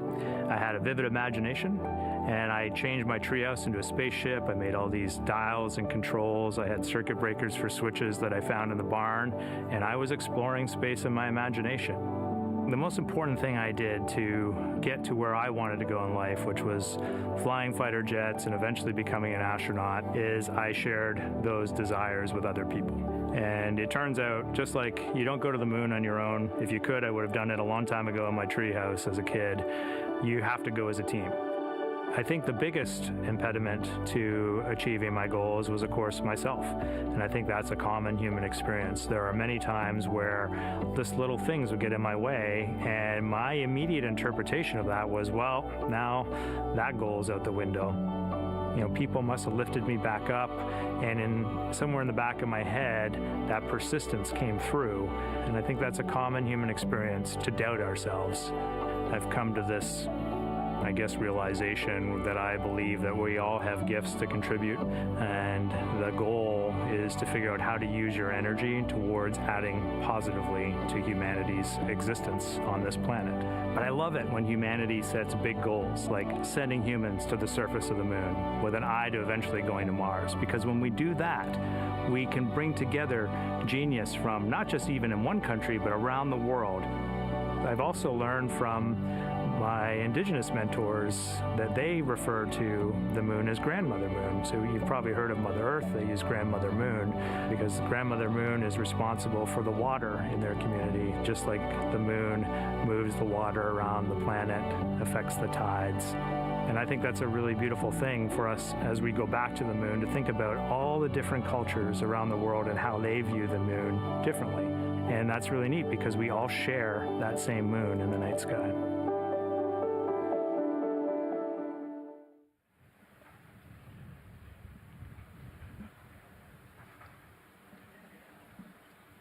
One hour, 38 minutes and counting until the opening of the Artemis 2 launch window today, 6:24 p.m. Eastern Time. And we are looking at the rocket and Orion out on the pad, historic launch pad 39B here at Kennedy Space Center. What a great view, Nicole. Yes, it is. You know, we can see the clouds out in front of us, but they are to the west. And you can see that there's some blue sky peeking through behind that rocket, which is good news. And more people continue to come on center here. About a couple of hours ago, folks with special passes to come on center were allowed to start driving on with family and friends. And of course, we have media growing by the moment here at the press site here at Kennedy Space Center, setting up their cameras, setting up tents, interviewing folks.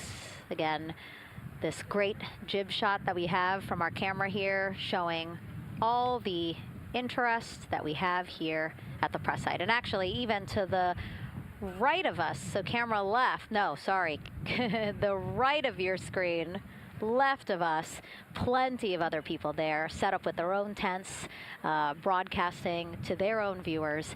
And so again, just really cool to see everybody wanting to share in this moment. Yeah, that's, I mean, how many media tents we can see from here.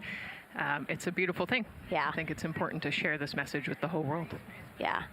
And so let's take a look now at people who are watching in other parts of the country. We have this shot here from the U.S. Space and Rocket Center in Huntsville, Alabama. Oh, man, look Just at that. kidding.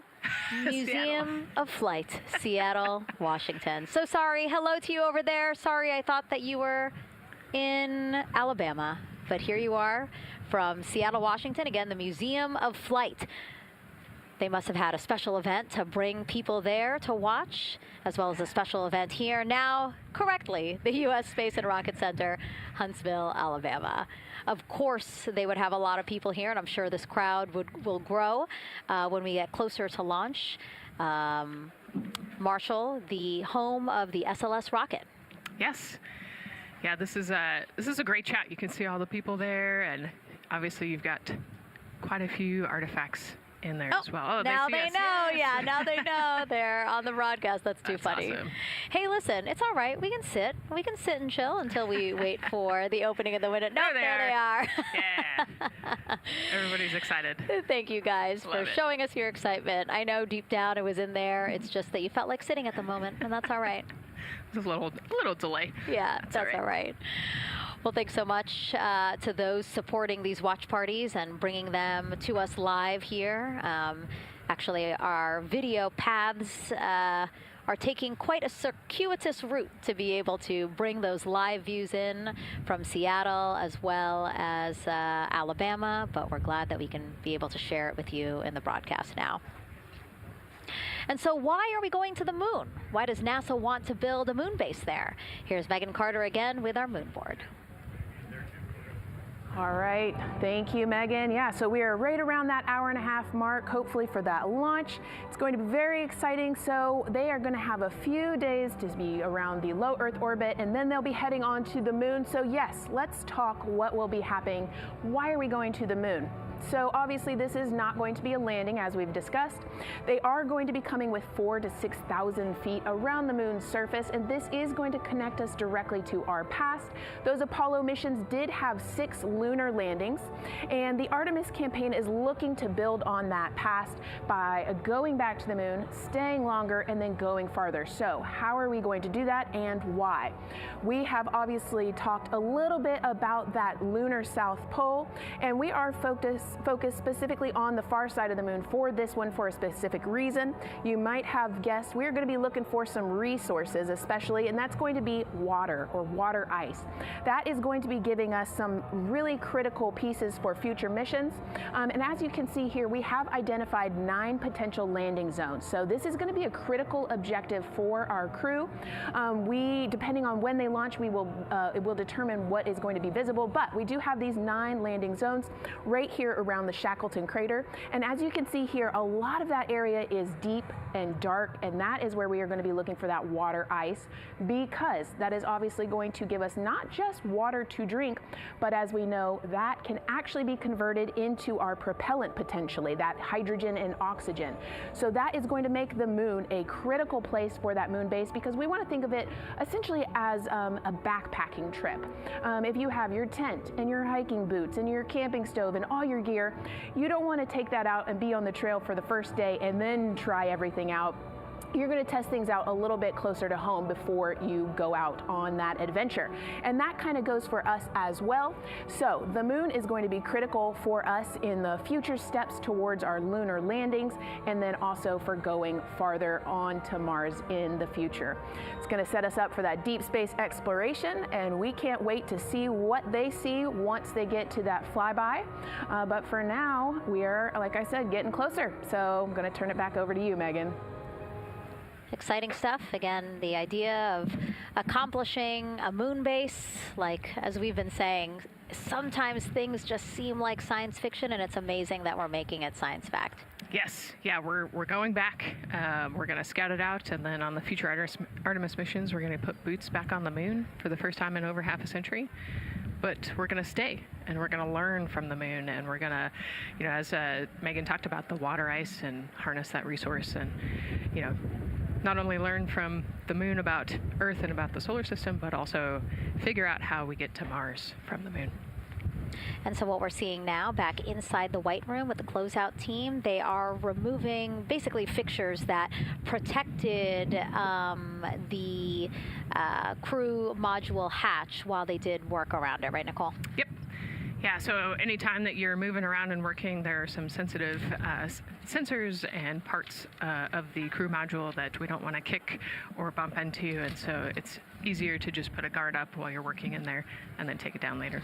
And so this is a visual cue for us that the team is getting ready to close the last hatch, again, the launch abort system hatch. Can you tell us about what the LAS is? Yeah, so launch abort system, this is, we have the crew module, and then what sits out basically on top of the crew module is the launch abort system, and it has its own motors, so that we'll arm it about 5 minutes prior to launch, and then it stays with the crew module until about the Kármán line, so that 100-kilometer point in space. Once the crew could safely get to orbit, it will actually be jettisoned, and the crew module will then be exposed. So this is just a safety mechanism that stays on the outside of the crew module, and then as they monitor the attitude and the thrust and all sorts of the roll, all sorts of different data points to make sure the crew is safely getting to orbit. And once they are safely to orbit, then we will get rid of that launch abort system. And it looks like they're putting all these parts that they're removing from around the crew module hatch into a bag because they have to take this out with them once they leave the pad, right? Yes, yeah, we don't want anything left up there in the White Room, and especially because that crew access arm will move away from the capsule and the rocket, and so we want an empty White Room, no FOD like we talked about, so that we can have a safe launch. And this orange tube that you see on the right side of your screen, that had been inside the crew module providing breathable air to the crew.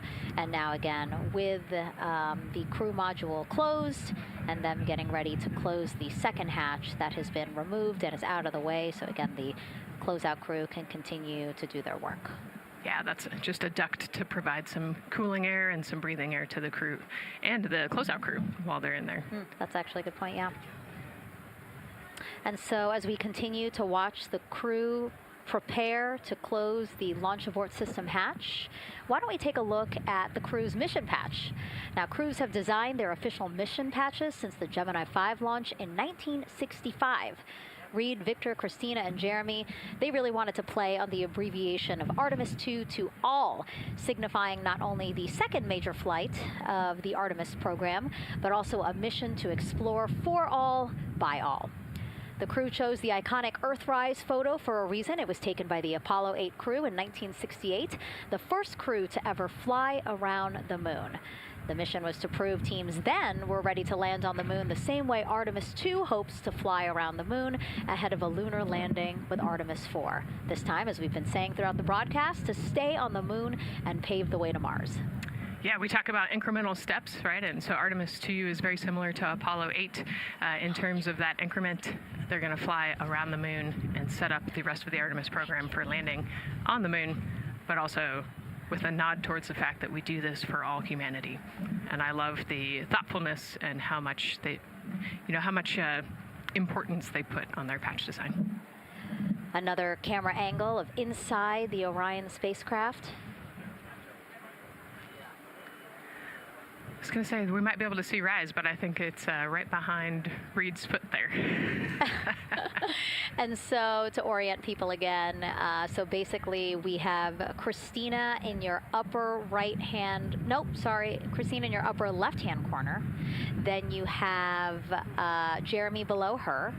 And then the feet you're seeing, those are Reed's feet. And then next to him, the upper right-hand corner, that is Victor, who's unfortunately hidden by Reed's feet, but again, that is the orientation of the crew inside Orion right now. Now, earlier this week, the crew got to stick their patch on a wall just outside the suit-up room. We can play that video there now. You can see that crews have been doing this as part of a pre-flight tradition again. Wow, Reed just making sure that thing won't come up. It's flat. And so now Victor is signing there, followed by Christina, and then Jeremy. that's a fun tradition. And your patch is up there too. It is. Yeah, ours is on the left-hand side there. It's a fun tradition. This is a really fun day too. You know, they did this a couple days ago, but it's just another step that makes it a little bit more real that you're going to be launching soon.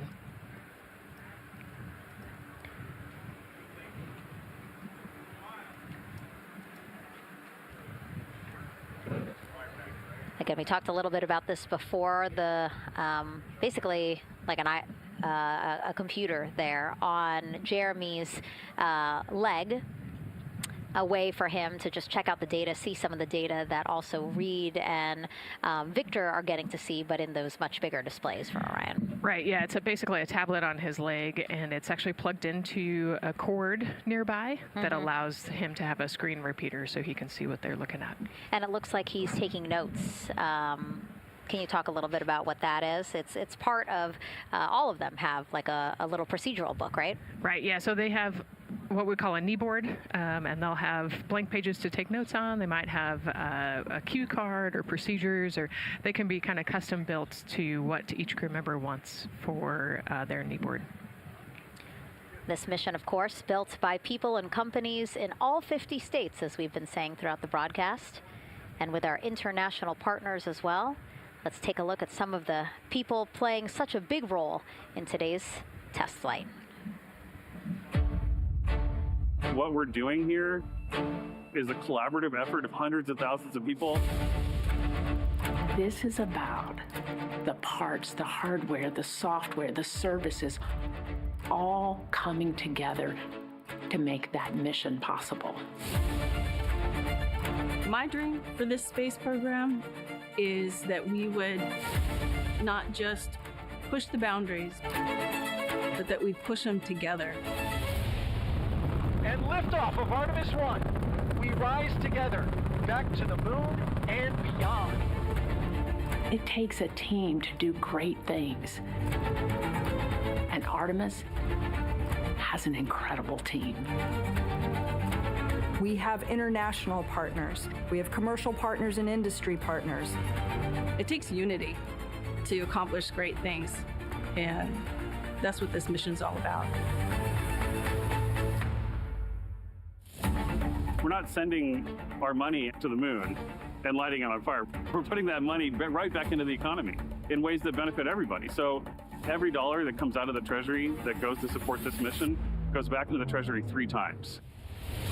What is very important to me is that we do it the right way, and that we do it with our values, that our industries grow, that our communities grow, that our families are healthy and safe and have amazing things to work on. Then we're going to build machines to go even further onto Mars. That is our generation, the Artemis generation, that defines the starting point of our exploration future. I just want to say thank you to all of the hands that have touched a part of this program and the hearts that have moved everyone to this goal, because we're going to the moon and we're going beyond. One team. One team. One team. One dream.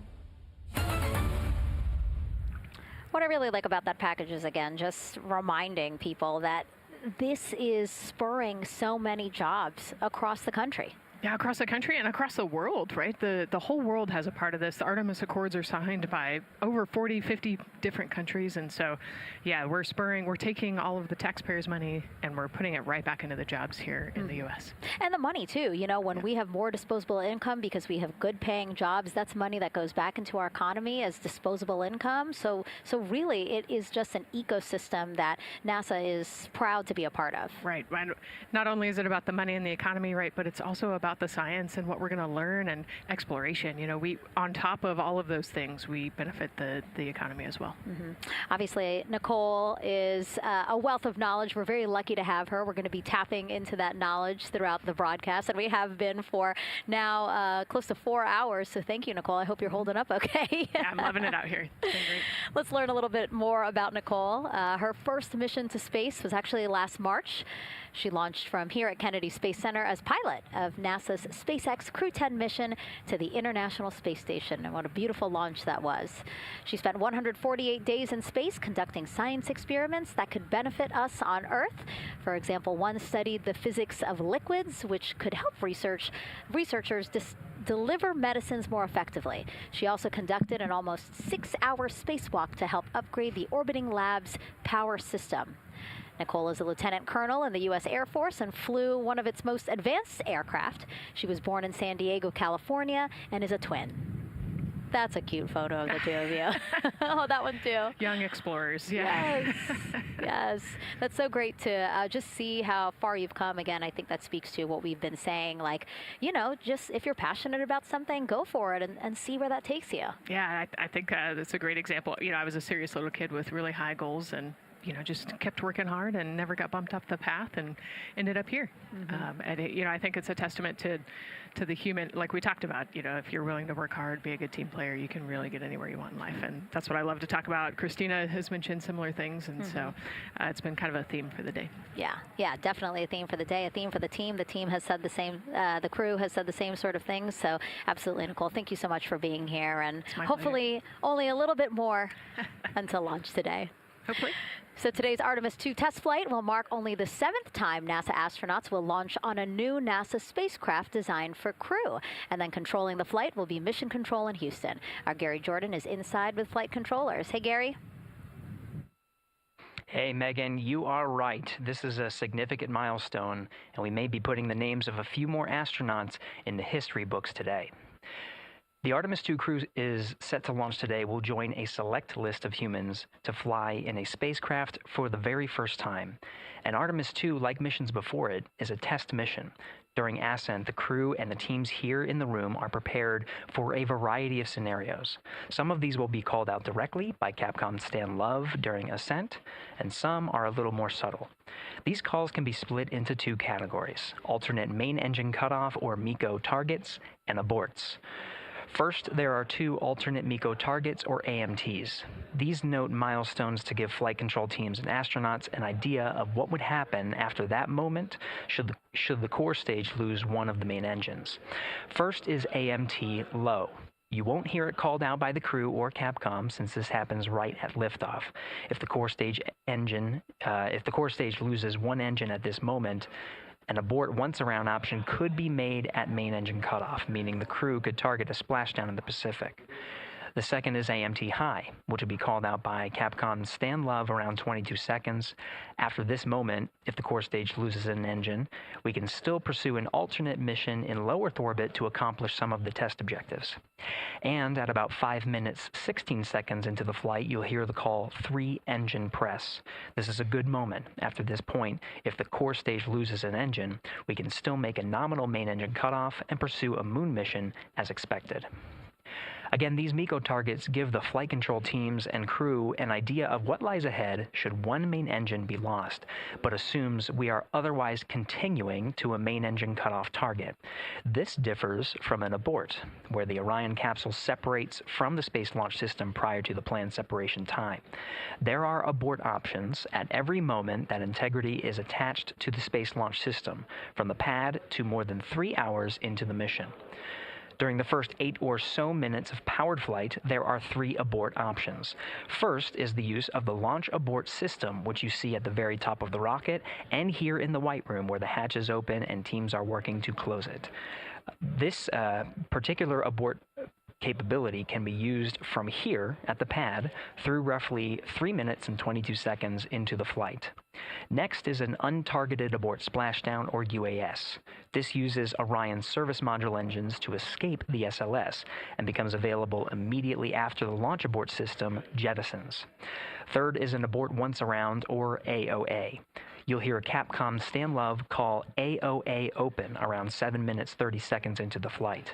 This also uses the service module engines, but the burn profile is a bit different to aim for a splashdown in the Pacific after one trip around the Earth. NASA's expedited recovery teams are staged off the coast of San Diego to get to the crew and integrity quickly for this abort option. An AOA option continues to be available until solar arrays are deployed on the Orion service module a little more than 30 minutes into the mission. At this point, an abort to orbit or ATO option becomes available until separation from the upper stage around 3 hours and 23 minutes. Mission profiles can vary depending on when an ATO is executed in that window, but with power being drawn from solar arrays, it buys more time for astronauts and flight control teams to make decisions and stay in Earth orbit, return for a splashdown, or continue to the moon. The Artemis II crew and flight control teams are well trained on all of these scenarios, and the calls you hear to the crew on Orion to Earth may help them be in a ready state for whatever challenge may come their way.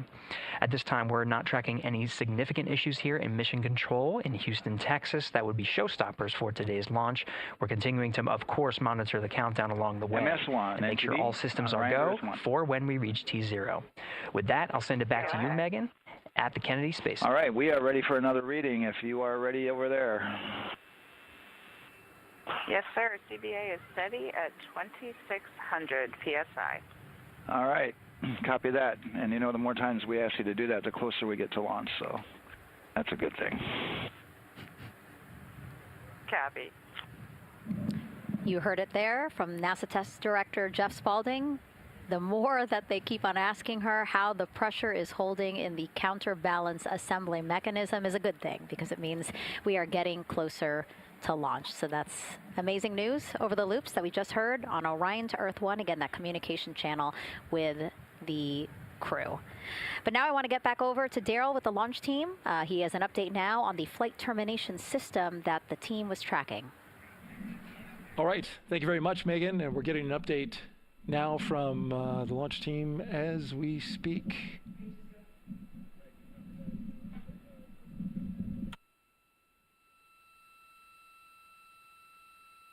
All right, stand by 1 second.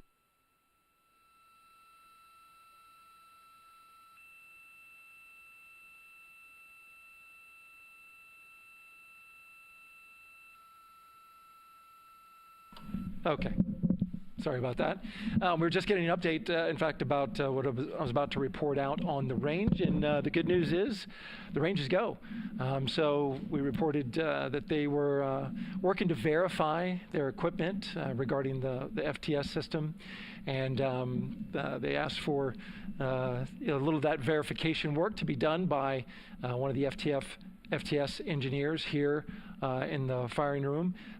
He went out to the VAB to get some legacy hardware to help out with it.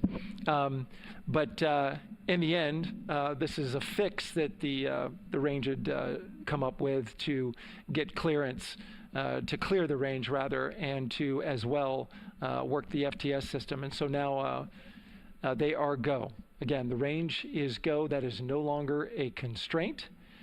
And so you combine that with the fact that the rocket and the ground systems here also working, no constraints, clear board here is great news.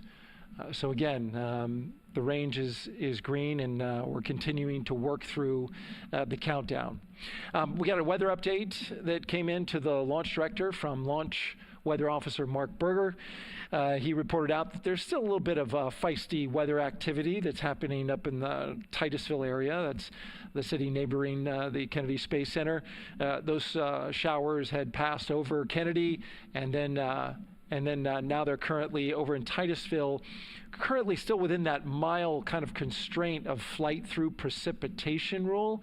But we're still far enough from the window that it looks like it won't be an issue. And in fact, we're seeing some good sunlight now breaking through onto the launch pad. As you can see, it's actually shining on the other side of the rocket here. But to the west, we're starting to see some of that clearing that was forecast. And so the launch weather officer held his forecast for 80% go for flight during our launch window tonight, which, as a reminder, is 6:24 p.m. Eastern Time until 8:24 p.m. Eastern Time.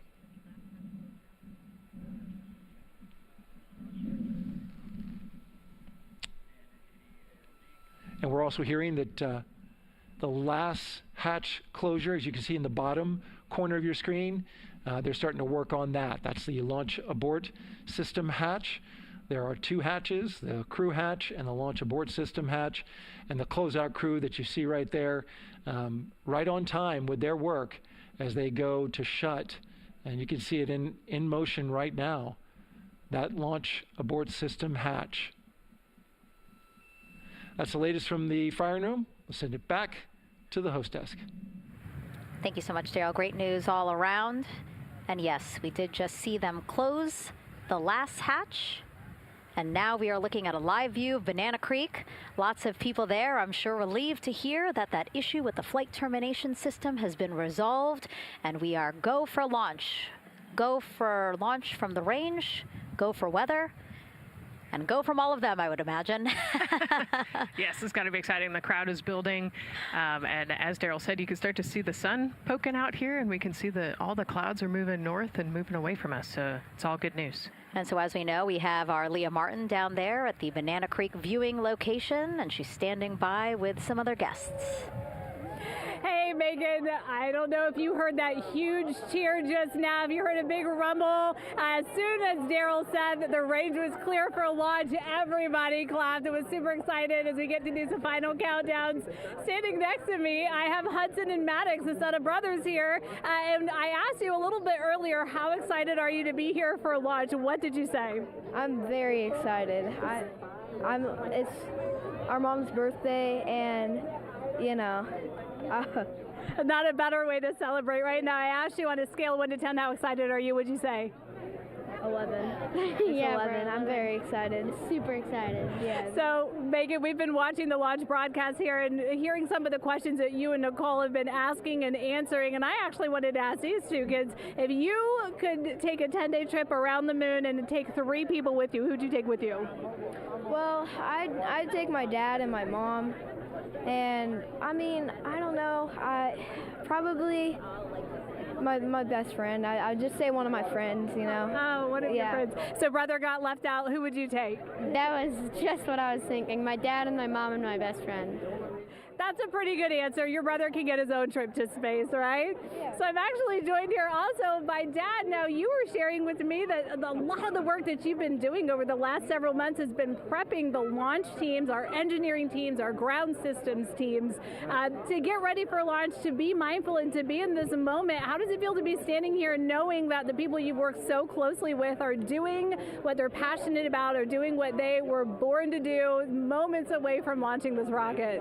I mean, this is an exceptionally happy moment for us and all of us and the people that are, about to take off on this historic trip here. And I'm grateful to know that we've helped in some way, shape, or form to help them stay steady and calm, in such an exciting time within the agency. And so to just be here and witness it and know that, they've got some tools to help them stay calm and steady is everything to us. So. Fantastic. Well, Megan, we are standing by ready to go, and we're ready to cheer this team on. Thanks so much, guys. And yes, Leo, we did hear that cheer. That was very exciting. I think the vibe over there is they're celebrating, they're having fun. And here, once they heard that we're go for launch, everybody had to run back to the camera and work. It's a little bit of a different vibe, but I definitely think that people are excited, especially as we see now live inside of the White Room at the launch pad. The closeout crew has closed the launch abort system hatch. You saw there, we took it live. Took a lot of them, I think all of them, except for one. I think it took 3 or 4 of them to push that hatch door close. And then they felt around the perimeter of the door to make sure that everything was sitting just right. Right, yeah, we talked about how heavy the crew module hatch is. This hatch is just as heavy probably. And so, they're working the closure here. And working those connections, and you can see, there's still 3, 4, 5 people that we can see in the White Room. It takes a lot of people to get these hatches closed and this rocket ready to launch. Mm-hmm. And so the next step in the countdown is that this team will start closing out the White Room. So basically disconnecting things, stowing things, making sure that when they leave, there is nothing that isn't supposed to be there. And really, then at that point, it's just all 4 the crew member, Victor, Reed, Christina and Jeremy by themselves at the top of the launch pad. Yeah, and then eventually that crew access arm will move away, and then it'll really just be them up on top of that rocket. Mm-hmm. Yeah, your eyes lit up when I said that. That's exciting. It is. It is. Yeah, we had a moment, we talked a little bit about my fear of heights, but most of our crew is afraid of heights. And so there was a moment where I realized that it was just us, 100 and some odd feet up and no crew access arm, and may or may not have said something that made everybody go, huh. Were you wondering to yourself, how did I get here? We're pretty far up. That crew, again, bringing that drag-on camera. That camera is a handheld camera that is a live look for teams who are remotely watching these operations closely. Again, verifying that things are as they should be before the crew starts, the closeout crew starts leaving the white room. You see them checking their procedures. You can see they're covering the ends of those hoses. That's to protect those hoses from FOD. So we don't want any dirt or anything to get into those while we transport them and stow them. So you can see Andre there working to close out the hoses as well while they're cleaning up the white room. And so they'll tape that close. You just saw number 5. Number 5 holding some tools. Again, we'll stow those away. You have to account for everything. Obviously, they did have tools out. They did have procedures, paper, notes out. Like, all of that has to go. Yes, and you can even see on number 3's hat, he's got a string that's connected to his suit there. Mm-hmm. That's, again, just to make sure that we don't lose anything. If, a gust of wind or you get knocked or something, you don't want to lose a single thing in the white room. So everything is tethered, everything is accounted for, and everything is protected. The crew now, another live view of them inside Orion. Jeremy, Christina, and Reed and Victor on the right side of your screen. What do you think they're thinking right now, Nicole? Oh man, just over an hour to launch. There's probably a little bit of a lull right now, monitoring some systems, but you can see Reed's got his feet crossed. So I think just trying to relax and, pass the time by maybe thinking through the items that they're going to monitor through the launch, the different jobs that each of them have throughout the launch. And once they get to orbit, this first day on orbit is actually really busy for them. Mm-hmm. They've got, 2 burns that they have to monitor. They've got to get the system set up, and they've got to get the cabin set up. So there's a lot going on in the next 24 hours for this crew. I think they've got a couple sections where they get to take a nap, but I don't think they get a full night's rest for quite some time. So, yeah, going through what's next. And so as we say that, imagine what it would be like to live in a spacecraft for 10 days. Let's take a look at what life will be like in Orion. Artemis 2 is our first crewed mission back to the moon since the Apollo program. A lot of the focus of Artemis 2 is really checking out systems to be sure that we're ready and well positioned for continued human exploration. My name is Susan Baggerman, and I'm the Chief Health and Performance Officer for the Orion program and the Artemis 2 mission. And this is 10 Days in Orion.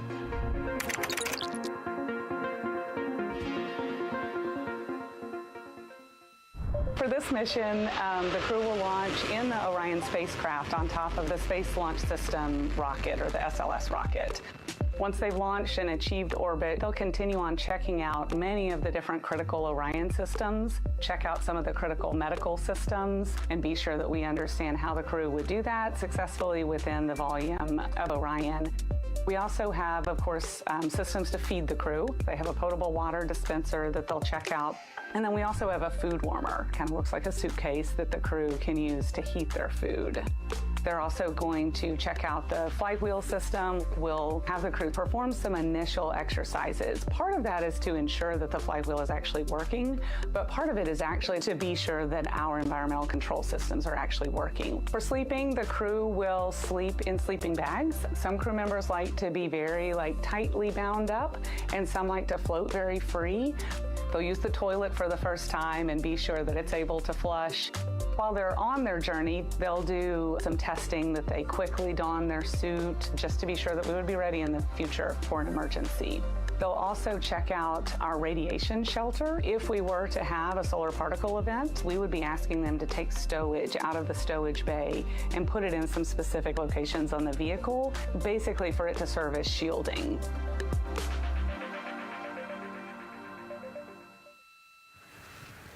And so I want to talk a little bit more about what we just heard in that package. I am interested in the space food. So Reed, Victor, Christina, and Jeremy have a pretty big menu to choose from, so that's really cool. We're actually going to pull up a graphic now that kind of shows you some of the food that they're going to have with them on their 10-day journey around the moon. We know of more than 10 types of beverages. There's coffee, a mango peach smoothie, apple cider, lemonade. So those all sound delicious. And now I've just remembered I haven't eaten lunch. They're actually not too bad. I actually have a mango peach smoothie with me today. No way. Yeah. So you can see they come in these little packets here, but it's just kind of a dried powder that you add water to. So this would actually, you'd add 175 milliliters of water and let it sit for 2 to 5 minutes, and then you can stick a straw in it. You saw in that package they put a straw on the top septum portion there, and then you can drink it. And so this is the packaging. This is food that you brought up with you, or that you had while you were at the ISS. Yes. Yeah, actually, this is all food that we have available to us on the standard, what we call the standard menu on the space station. And so actually the graphic there showed quite a bit of the standard menu that they're going to take with them. So yeah, let's pull space it back food up, is space actually. food. Yeah,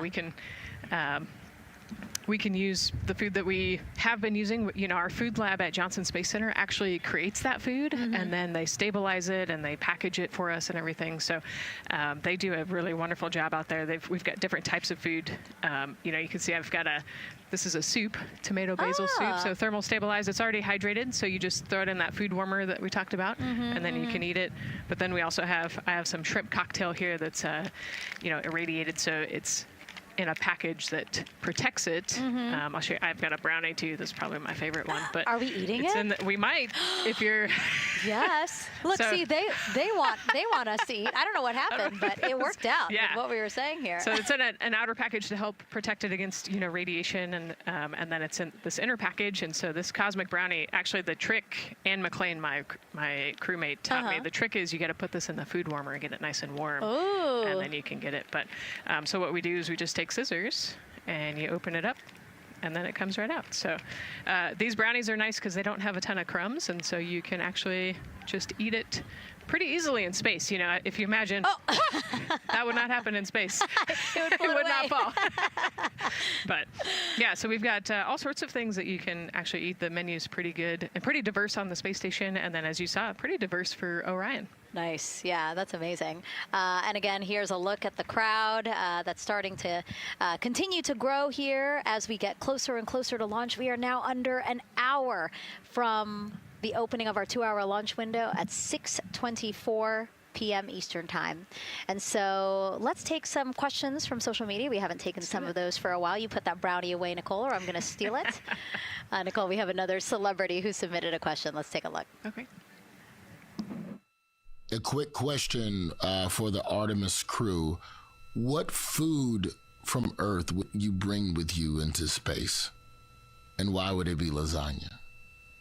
Because that's the greatest food. Again, not really a question. Yeah. Because he was like, it's lasagna. It's got to be lasagna. You know, there is lasagna on space station, and it wasn't too bad. Probably not my favorite food of all, but yeah, lasagna's not a bad option. It's a high-calorie meal. If you're trying to, you know, carb load for a spacewalk or something, it's a great option. Yeah, I remember Christina saying that her favorite food on the menu, and actually, she was saying that she was getting in trouble because people kept on saying, you can't eat mac and cheese every day, Christina. You know, we mentioned the mac and cheese and brisket earlier. Man, I would put those two on a tortilla. That would be great. That sounds delicious, delicious. Well, thank you so much, everyone, for sending in those questions. For everyone from a 5-year-old that we got a question from to all the way to Roy Woods Jr. there, a comedian. So thank you so much. And if you're just joining us, welcome to the Space Coast of Florida, where we are counting down to liftoff of Artemis 2. You see a beautiful aerial shot there of our rocket on the pad. For the first time in more than 50 years, we are sending humans to fly around the moon and back, and we're taking you all of you with us on this next chapter of human spaceflight. I'm NASA's Megan Cruz, and this is NASA astronaut Nicole Ayers. Great to have you here, Nicole. Yes, this has been a beautiful day.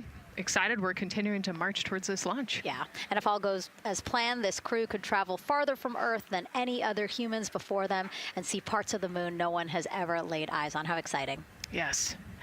Exciting is an understatement, I think. That's true. We're going to see the far side of the moon for the first time by humans in a long time. It's important. And as the crowd again builds behind us, more activity that you're seeing here at the Kennedy Space Center press site. We also have a ton of people gathering around the world to watch this history-making moment. So let's take a look at those watch parties now. Oh. That crowd has grown. We checked with them probably like 30 minutes ago, and it was half that. But again, as we get closer and closer to launch, we are seeing more and more people gather together, wanting to experience this together and not just in a vacuum at home, you know? Yes, this is so exciting. Look at all of those people. Man. And now here we are back in Seattle, the Museum of Flight. Again, people gathered there to show their kid. We see someone walking in the second row there. His first crewed launch to the moon. How exciting. That is exciting. Hello, everyone. Woo. Oh, that's so great. And now let's get you up to speed on what's happened so far. Again, we are now within an hour of the opening of our launch window. So what has been happening so far today? Well, a lot.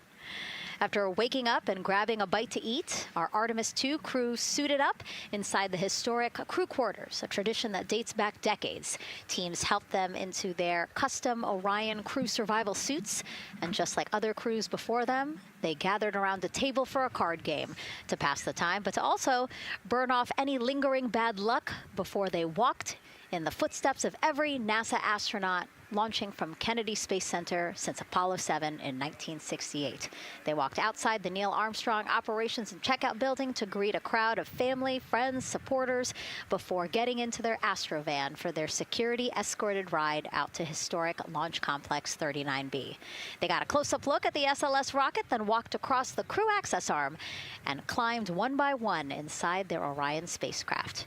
After that, teams conducted final checks with the crew before closing both hatches, the crew module hatch, as well as what you're seeing there, the launch abort system hatch. And now we are back live at the pad where the closeout crew is getting ready to leave the White Room. They are now tethered, Nicole, because they are about to move some pieces that connect the Orion spacecraft to the White Room, correct? Yes, there's kind of what I would call a shroud. You can see them working that there. So it is actually connected, so that way the gap between the crew access arm and the crew module, and well, I guess that's the LAS there, is covered. But they're about to remove that so that the crew access arm is not connected to the rocket in any way, so that it can retract here in the next few minutes. And for how we're looking with the launch countdown milestones, let's go to Daryl Nail in the Launch Control Center. All right, thank you very much, Megan. And as you can see there, the finishing touches, as you've been talking about, to the LAS, which brings me to that subject, because we currently are hearing the launch team is working an issue that was reported out with the LAS. At least there's an issue apparently with a battery on the LAS. The engineer who is in charge of the launch abort system sits on console here, reported that a temperature for one of the two LAS batteries is out of range. And although it's not a constraint for launch right now, it would be when that temperature is checked inside of T-minus 6 minutes, which is inside of terminal count. So right now, the team is working some troubleshooting on this issue. Going to follow, of course, along closely with what they learn. But again, a battery temp for one of the 2 batteries on the LAS is out of spec, and the team is working to understand, first of all, whether or not this may be a sensor issue, or is there an issue with the battery itself. So again, looking into it, troubleshooting and researching as we speak. With regards to the weather, we did get some good news there. Launch Weather Officer Mark Berger reporting to the launch director that the weather chances have now improved for the window. We are up to 90% go, which is great news. Again, 90% go. That is up from the 80% that we started when we had the first weather forecast come out officially 3 days ago. And so that is great. And for anybody who's here in the launch area knows that is certainly viewable. They can see that by just looking up. So we're getting some good clearing as forecast.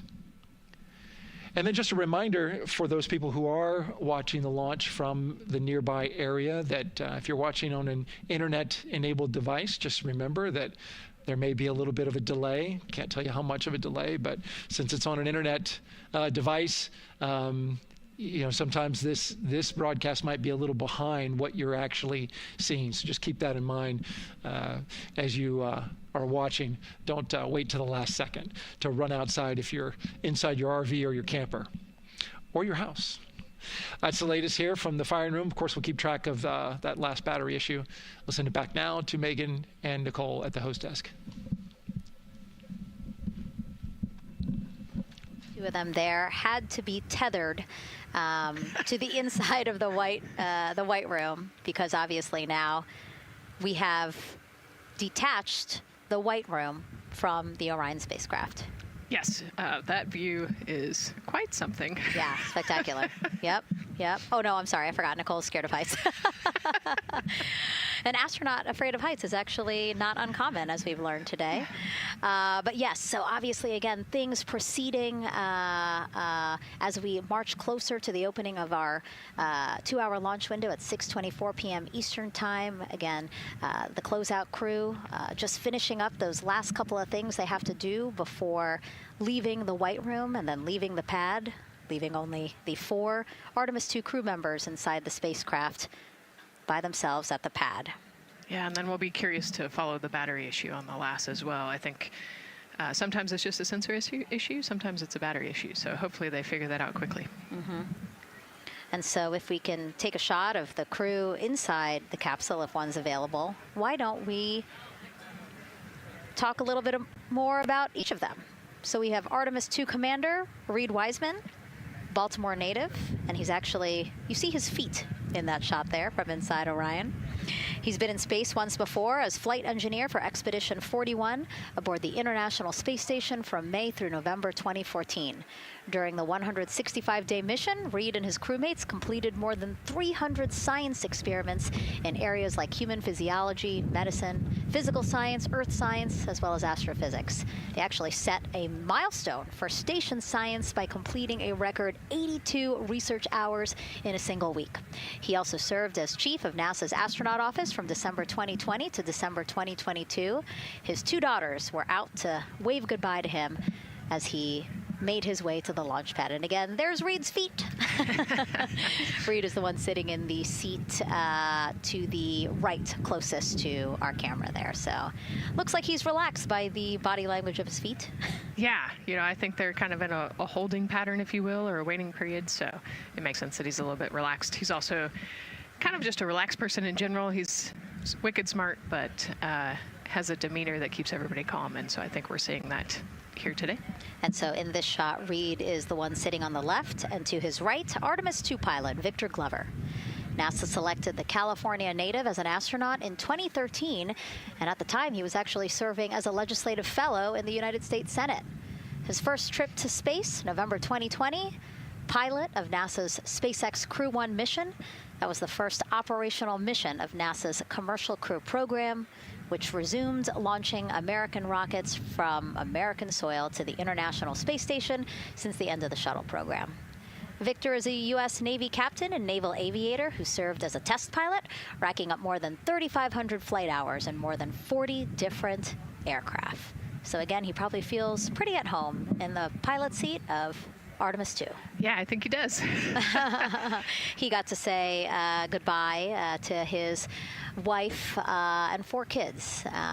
Again, those were the family that he had here at Kennedy Space Center before the 4 of them drove out to the pad. Yeah, and you can see there, we talked about Victor's energy earlier, and you can see him working through, pushing some buttons on the displays. Looked like he was pulling up a procedure, so he's following along and ready to go, looks like. And then mission specialist Christina Cook, sitting on the upper left-hand corner of the screen there, native of Grand Rapids, Michigan, was selected to the Astronaut Corps in 2013, same class as Victor, served as flight engineer on the International Space Station from March 2019 to February 2020. During that time, she set a record for the longest single spaceflight by a woman with a total of 328 consecutive days in space. How cool. She also participated in the first ever all-female spacewalk. And before becoming an astronaut, Christina helped build space science instruments and led scientific fieldwork in some of the most remote environments on the planet. Her hobbies include surfing, rock climbing, and community CDR, service, yoga, and photography. Go ahead, NCD. There's a couple of suppressed overvolt messages. We're going to go ahead and clear those off your screen. We see them and we copy. All right. NASA test director. We're still working here, trying to get through everything. So we're getting close, and then trying to talk that other issue that we just picked up a little bit ago. But I think work-wise, we're doing really well. Sounds good, NTD. We're doing great on board. Glad to hear it. NASA test director giving an update to the crew. Some messages flashed on their displays. Just wanted to say that they didn't have to worry about that. We're going to clear that. And that also just reassuring the crew, again, that they are tracking and working the issue with the launch abort system battery. Yeah. All right. And then first-time flyer, Canadian Space Agency astronaut Jeremy Hansen will fly to the moon as a mission specialist on the Artemis 2 mission. The London, Ontario native selected as an astronaut in 2009. After that, he worked as Capcom at NASA's Mission Control Center in Houston. Capcom stands for Capsule Communicator and is the sole direct voice communicating with astronauts while in space. Jeremy also participated in training exercises, really cool ones, like living on the ocean floor off the coast of Florida to simulate deep space exploration for a week.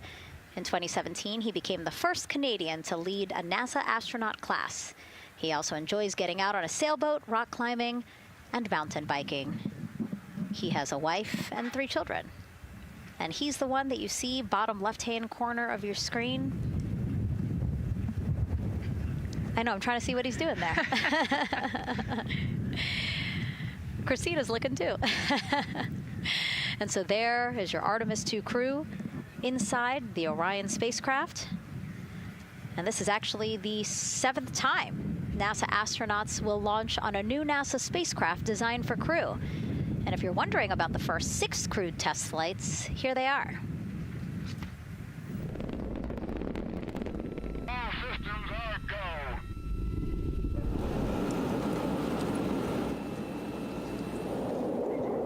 Gemini 3, Gus Grissom, John Young, March 23, 1965.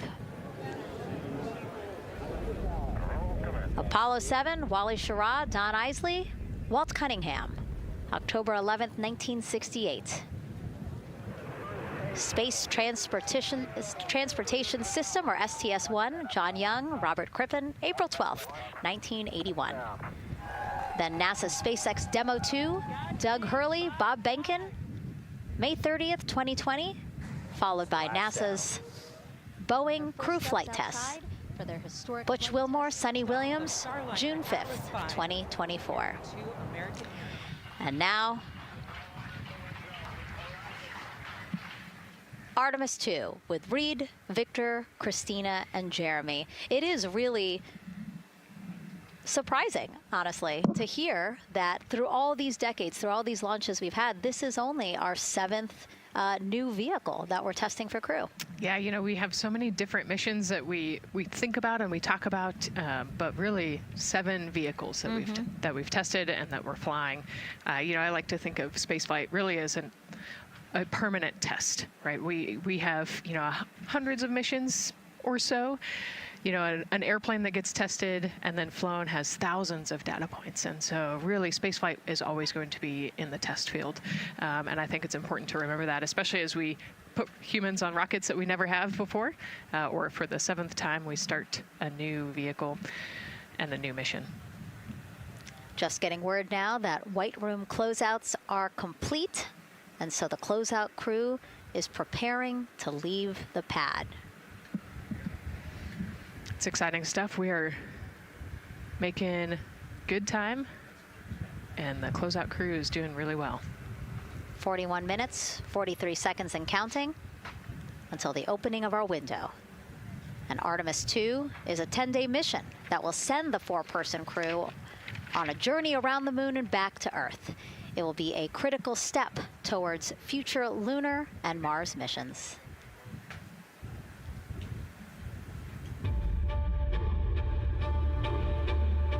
We're going back to the moon because it's the next step in our journey to Mars. We need to go explore the moon. There's vast regions of unexplored areas with the coldest, darkest places in our solar system. This is a test mission, and when we get off the planet, we might come right back home. We might spend 3 or 4 days around Earth. We might go to the moon. That's where we want to go, but it is a test mission, and we are ready for every scenario as we ride this amazing space launch system in the Orion spacecraft. But another reason we're going back to the moon is to fulfill NASA's mission, which is to explore the unknown in air and space, to innovate for the benefit of humanity, and to inspire the world through discovery. And when we succeed and when we accomplish the things that we set out to accomplish, that inspiration not only can set up new things to happen, but it also is a reminder in tough times that we're capable of doing great things when we work together. The thing I love about the moon is that it's not just a beacon for exploration and this platform of possibilities for incredible missions like this, but it has benefits. That's actually why we're racing towards it. Those benefits are really wide in nature. You have everything from innovation, technology development, not only for future missions going deeper into the solar system, but technologies that come back to Earth. You have inspiration, a whole generation of people starting this pipeline of STEM workers and manufacturers and operators that are excited to see what you can do when you work hard and you come together as a team. When I think about the 4 of us flying around the far side of the moon, seeing that Earth rise, taking images and video and sending them back to you, the feeling that I have inside is hope. We know that Artemis 2 is not the solution for humanity on planet Earth, but it is a contribution in the positive column. We hope that just for a moment that people will pause and say, wow, it's extraordinary when you look back upon the Earth with over 8 billion people, and you see this concrete example of what humanity can do, this extraordinary thing when we set big goals. And CDR entity to achieve them.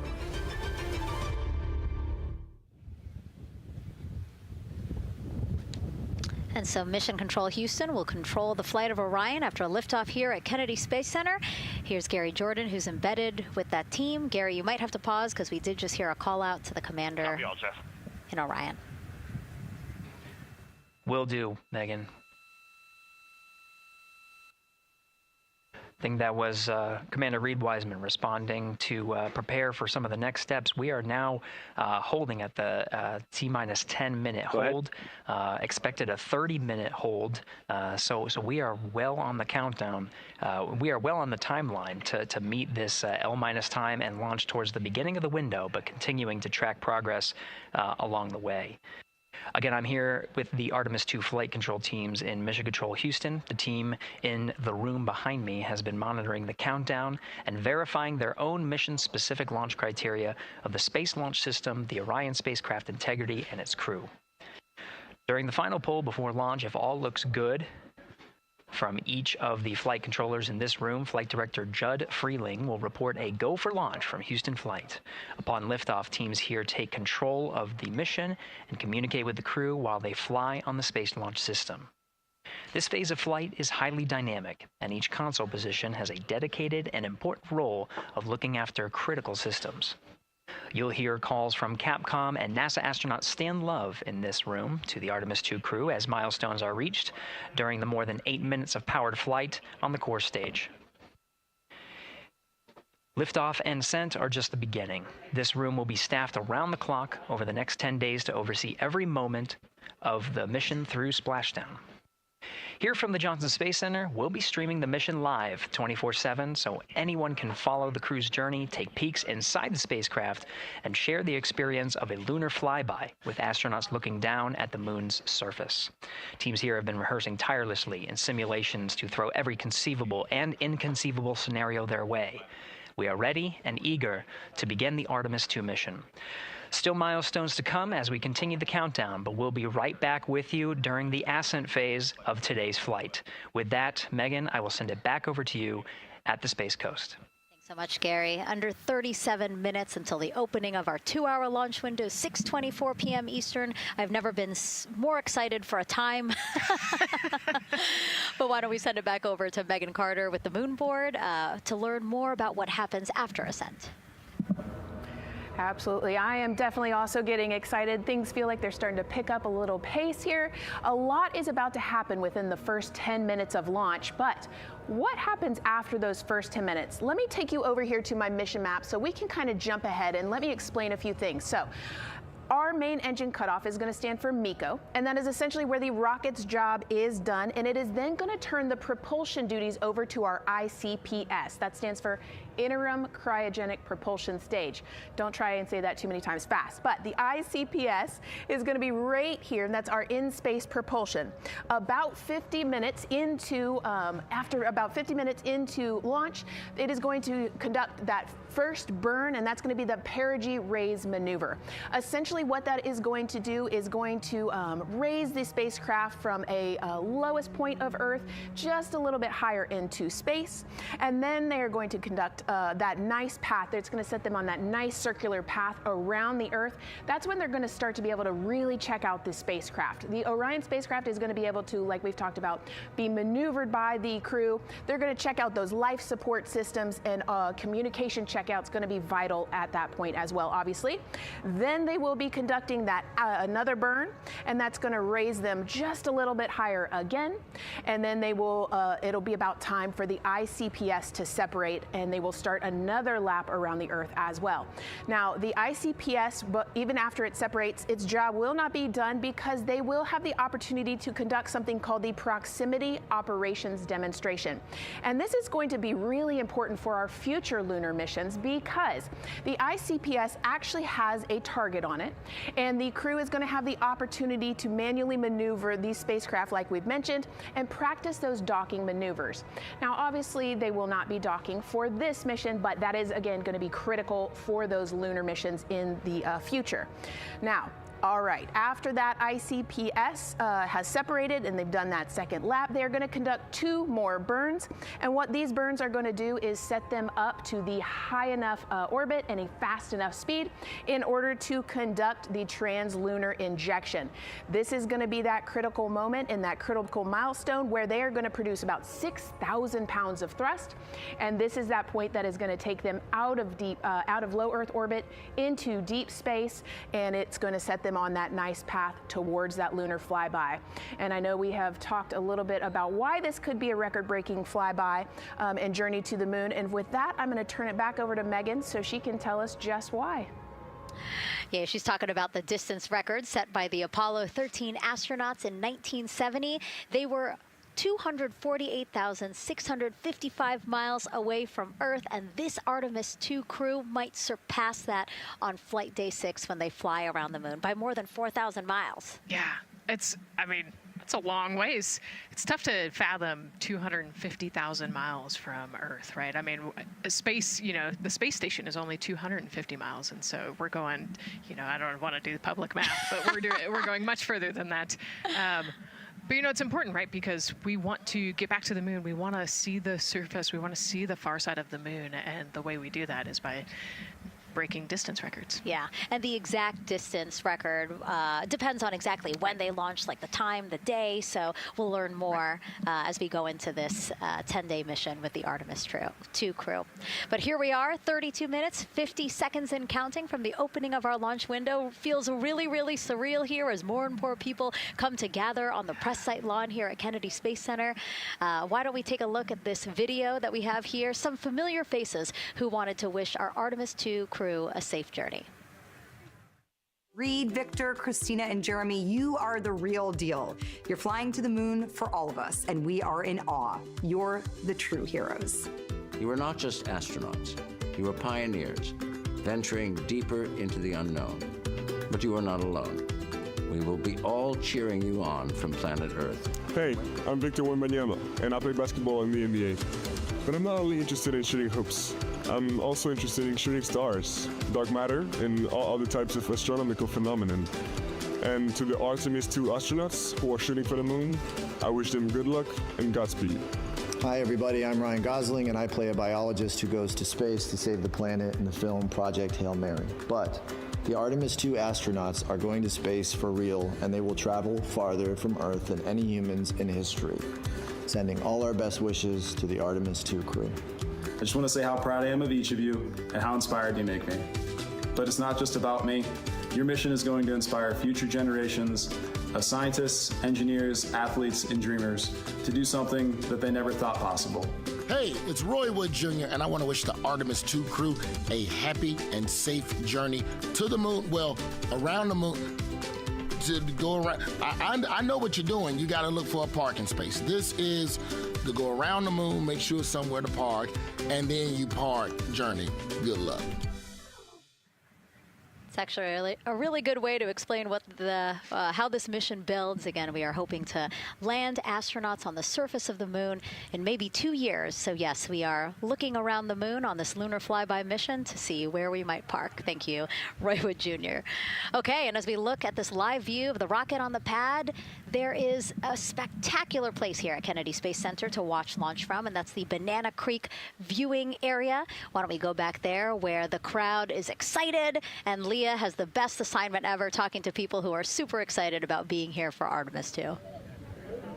Oh my gosh, Megan, you talk about the excitement being palpable. I'm telling you, everybody here on pins and needles as we get just about half an hour away from launch. I've been walking around talking to people, and I'm just struck again and again by how many people are here from across the agency. I want to introduce you to just a small portion of the people across NASA who have been supporting this mission. Patty Ortiz, NASA Armstrong Flight Research Center, Orion Program. Orion. Kathy Graves, Glenn Research Center, Office of STEM Engagement. David Alexander, NASA Glenn Research Center, Office of STEM Engagement. Jennifer Becerra, Johnson Space Center, the Office of STEM Engagement. Here we go, right back here. Where are you from? I'm from NASA Glenn Research Center, Joseph Panakitis. Joseph, here we go. Wes Furman from APL. Maria Arredondo from Headquarters, Next Gen STEM. Mark Robinson, Stennis Space Center, Commercial Space. Amira Flores, Armstrong, Office of the STEM Engagement. Molly Kearns, NASA Glenn, Space Communications and Navigation. Matthew Pierce, Goddard Institute for Space Studies in New York City. Here we go, and right over here. Lauren Ring, Ames Research Center, Data Integration. So we're coming together. We're one big NASA team, one big NASA family, and we have one major message before we launch tonight. Okay, guys, what are we going to say? 1, 2, 3. Go Army!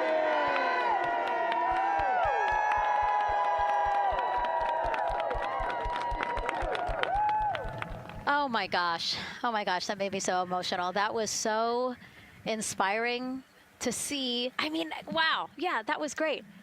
I mean, just to hear everybody say their position, what they're doing to support this mission is amazing. And I'm sure this was something that really rang true and resonated with NASA's Administrator Jared Isaacman, again, to see the workforce come together to do the work and then to be here for launch. So why don't we actually go over to him now with our Jasmine Hopkins at one of our other viewing locations. All right, Megan, thank you so much. The energy here on the balcony is honestly becoming electric as we get so close to launch. And now we are thrilled to welcome NASA Administrator Jared Isaacman. Jared, we're really entering a golden age of exploration. How will Artemis 2 set the pace for the coming years? Well, I mean, Artemis 2 is the opening act, right? This is the test mission. This is getting very comfortable with the SLS rocket, the Orion spacecraft. No humans have ever flown on this before, right? And we're going to put it through its paces. We'll go into Earth orbit for a little bit, make sure Orion's doing okay, and then we are sending them, right? We're going to send them farther into space than any humans might have gone before, 250,000 miles away, and it's going to set up for the subsequent missions. That's why we're going into the golden age of science and discovery right now, because you're going to see a moon rocket launch in 2027 when we do our testing with the lander. We're going to go for the landing on Artemis 4 in 2028, and in parallel, we're going to build the moon base, right? And that is going to be filled with science discovery and tech demonstrations that's going to support the enduring presence we're trying to create on the surface. Absolutely. So honestly, history-making years ahead of us, with Artemis 3 and 4. But first is Artemis 2. What will be our single greatest takeaway from this mission? Well, I'll tell you, I mean, after ignition, to me, the moment that I'm going to be most excited for is splashdown. There's no question about that. Good shoots coming down off the West Coast. But look, I think the takeaway from this is gaining extreme comfort in the Orion spacecraft, right? I mean, this is very different than what we've done for more than a half century, right? I mean, the velocities that spacecraft is going to re-enter at, it's going to be new territory for us. We want to get our arms around that completely. So I would say the performance of SLS plus Orion is everything on this one. We want to make sure we do it in as a safe way as we possibly can, understanding what we are undertaking right here, bring our crew back, learn as much we can from the vehicle, set up for Artemis 3 in 2027. Right. And Administrator, we've actually had a pretty young audience today here, some kids running around the balcony. How do you hope Artemis 2 inspires that next generation? I talk about this all the time. One of our overarching KPIs that we should always be tracking is the number of people living and working in space. Well, what's another strong number 2 on that one? It's the number of kids that are dressing up as astronauts for Halloween, so that they grow up, that they're inspired to want to join in this grand endeavor, whether they come work with us here at NASA or they join in industry, but they're helping humankind venture out farther, pursue all the secrets of the universe. Yeah, I think we'll see a lot of kids dressed as astronauts this year. And finally, Jared, you've really made it a personal mission to get to know the people behind the work at NASA. Do you have any final thoughts, any final words before today's history-making launch? Yeah, well, one, I want to express a lot of appreciation. I'll tell you what, the 4 astronauts on top of Artemis 2 know this. It takes an army to pull a mission together like this, right? Across all 10 of our centers, all of our commercial partners, the international partners that come together to make this possible. My sincere appreciation for everyone who is currently working the mission right now, so getting them ready for launch, that will be watching over them in mission control, recovering this crew when they splash down off the West Coast. I have complete trust and confidence in your abilities. And everybody else who's not directly working on Artemis 2, Artemis 3 is coming up next year. When this mobile launcher gets back in the VAB, we're going to start stacking. Wow, plenty of excitement ahead of us. Jared Isaacman, thank you so much for being here. Thank you. Thanks for being here. Of course. All right. And with that, let's get back to the countdown with NASA's Megan Cruz. Under 25 minutes and counting from the opening of our 2-hour launch window, and take a look at all these people behind us. I literally, every moment I turn around and I see the clock, I am like, oh, wow. Oh, wow. There are more people and less time. Yes, exactly, which is a great problem to have. Yes. Now, this first crewed test flight of NASA's Artemis program coincides with the 250th anniversary of our country's founders signing the Declaration of Independence. Exploration is a part of America's DNA, and it continues now with our return to the moon. 250 years ago, 13 colonies laid the foundation for the greatest and most enduring democracy in the history of the world. One driven by courage, faith, and freedom. From that moment, we became a nation defined not by where we stood, but by how far we were willing to go. We conquered vast frontiers, invented tools that shaped a modern world. We found light in the dark, and we rose from the earth. Faster, higher, farther. We pushed beyond the sky and into the unknown. We carried our courage into the cosmos, and we planted the American flag on the moon, the defining achievement of American superiority in space. Today, our curiosity stretches farther than ever. American robots search ancient rivers on Mars. New telescopes unfold to glimpse the first stars. And a new generation prepares to return to the moon, this time to stay. For 250 years, America has carried the light of humanity forward. But American exceptionalism isn't inherited, it's earned. Our greatness comes not only from what we've done, but what we're still determined to discover. Because in every era, across every horizon, America is at its best when it's reaching for something greater. America celebrates 250 years, and we are leading the world into the future. 22 minutes, 15 seconds and counting from Artemis 2, NASA's boldest test flight in a generation. The crew has said this often, that they hope it inspires children around the world. And recently, a group of kids here at Kennedy Space Center got a surprise of a lifetime while watching that rocket roll to the launch pad. So tell me what color it is. And who's going to be on that rocket? We're going to be on that rocket. I could make it a little bit longer. Did you see it? Okay, so everybody's looking at the rocket because it is kind of cool and impressive.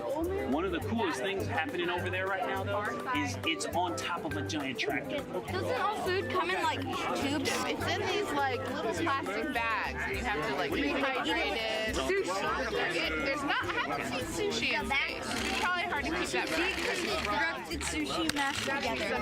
My favorite part was this one little girl, she had a question. She had patiently held her hand for a long time, and Christina turns to her and says, okay, what's your question? She just goes, I forgot. It was like, that's a perfect little kid moment. I just love. Wait, are you my mother's cartoon astronauts? What? Say that again? Never mind. It's a little hard to say. Go Artemis! These two? Yeah. Put it on. Yeah. There you go. I like your dabbing astronaut back there. It's just so fun to see the enthusiasm, the energy, and a little bit of chaos. 3, 2, 1. Wasn't that so cute? I love kids and their excitement and, you know, even just being real. Like, I don't remember what I was I know, gonna he ask. goes, but I'm glad you're here.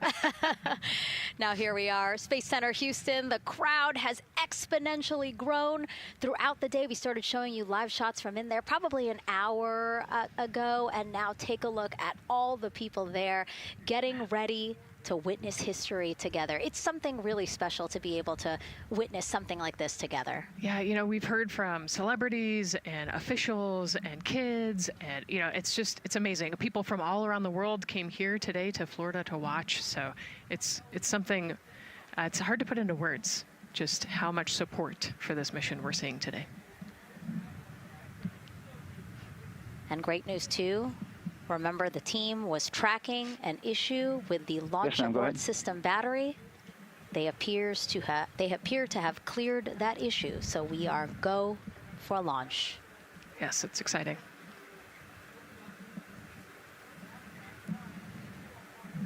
U.S. Space and Rocket Center here, Huntsville, Alabama, waving to the Artemis 2 crew sitting right there inside Orion. Inside of 20 minutes from the opening of our launch window, and right now we are targeting the top of that launch window, so we could be launching here in about 19 minutes, Nicole. Wow, I don't know if I expected this today. I'm excited, and, you know, I'm glad they were able to clear the problem with the battery on the LAS, and everything has gone really smoothly today. It's been great. The weather cleared up. It's a beautiful day for a launch. And so now, as we are so close to possibly launch now, just what are your final thoughts as we are about to embark on a mission back to the moon, the first time in more than 50 years? Yeah, you know, just so proud of the crew and all of the teams here on the ground that made this happen. You know, they are carrying the torch from the Apollo era into the Artemis era. And, you know, as the crew likes to say, they want to be the shoulders that the next generation And let's see, GLS, can you help us with that, please?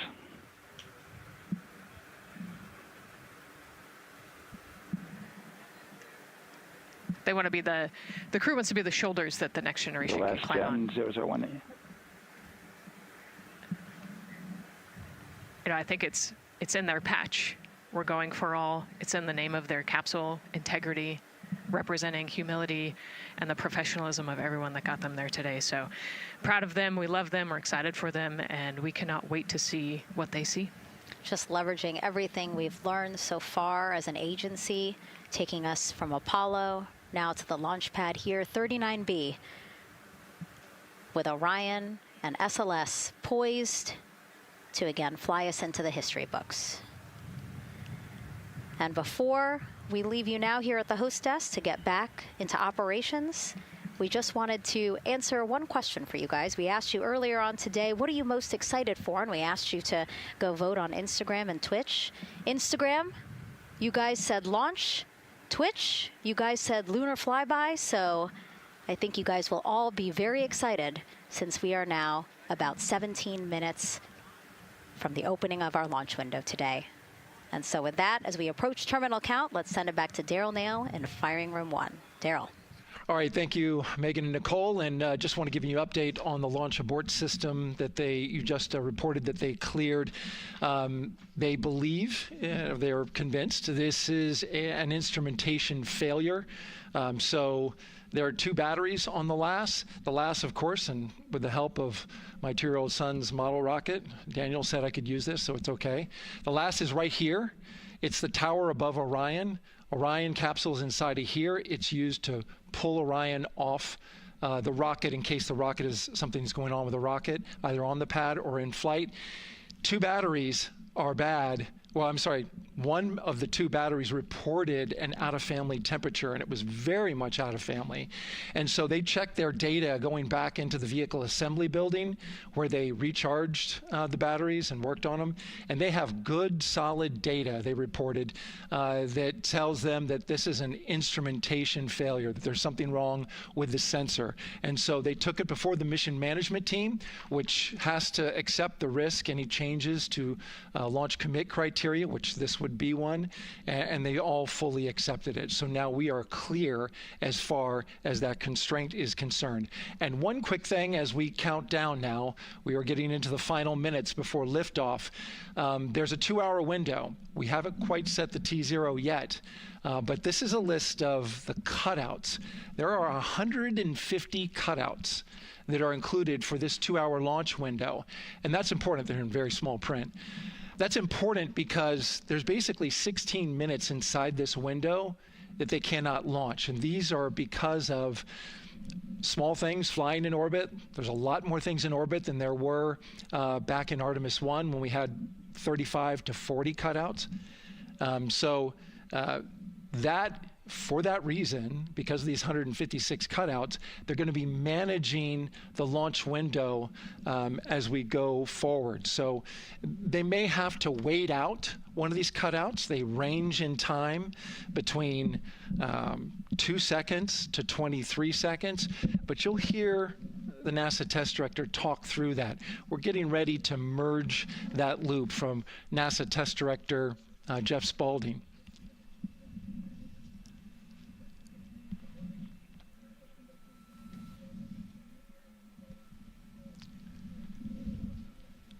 And so now I'm listening to the launch team get ready to merge their operational channel.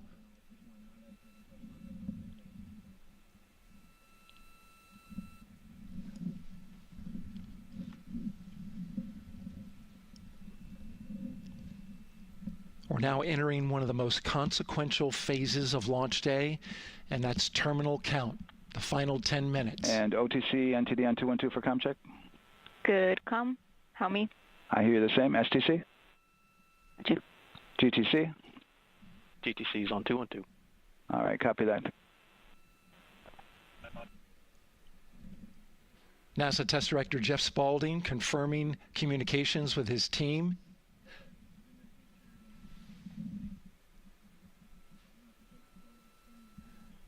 There will be 2 polls that we'll hear.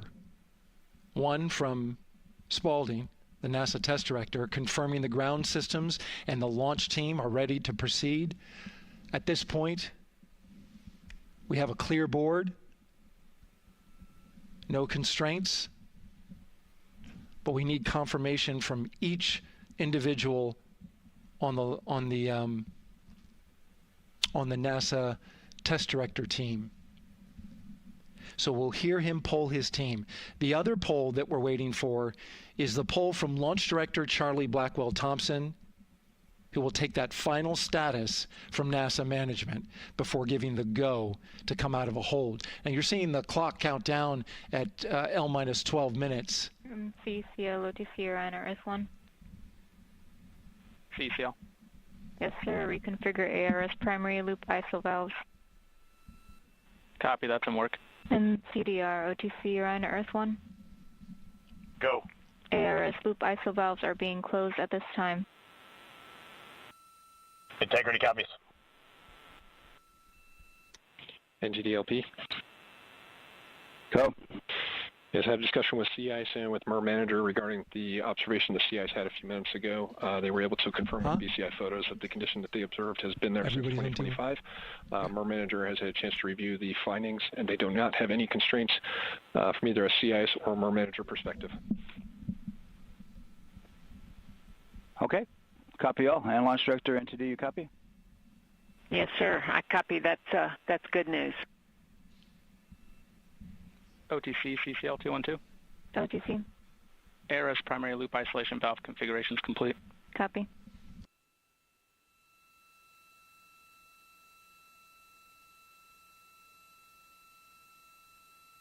And CGLS NTD, cancel pending, please.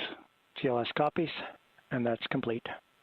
All right, and for all personnel, we got a little bit more work to do before we pick up the clock, and we're about a little over a minute from getting to T-minus 10 minutes, but we've canceled the resume time there, and then we'll pick it up after we get through all of our work and anything else that we need to do to get through the remainder of count. So we'll continue working that to get to our T0 today. So when we get to about 50 seconds from now, we'll extend that hold. CVSE OTC. CVSE. 400-290, looking to verify that we are configured for ascent. Yep, give me about 2 more minutes. I'm going to start CMA2 streaming. Copy. NTD, COSE, hold requested. Copy that. I have an LCC violation of O-CT-004. S-band transponder anomaly. This was a transient LCC violation, so transponder 1 had a demodulated SNR estimate that went down to 2 dBm when it should have been between 10 and 13. It is now back up to 12, but we did lose that for just a moment. It does not appear that we lost our bit sync or carrier lock, which would be indicative that we lost our lock with the vehicle. So at this point, recommendation would still be go. However, we do have a pre-planned contingency procedure if we want to look at that. But again, this is transient, so we're back in a nominal range. All right, let's see, LPE NTD.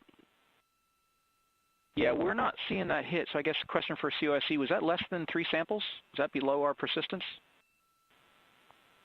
Stand by, let me look. It did look like it did persist for several seconds on mine, but let me take a look at the number of samples. Could I get a repeat on the affected LCC, please? Yes, ma'am. That's going to be O-CT-004. Thank you.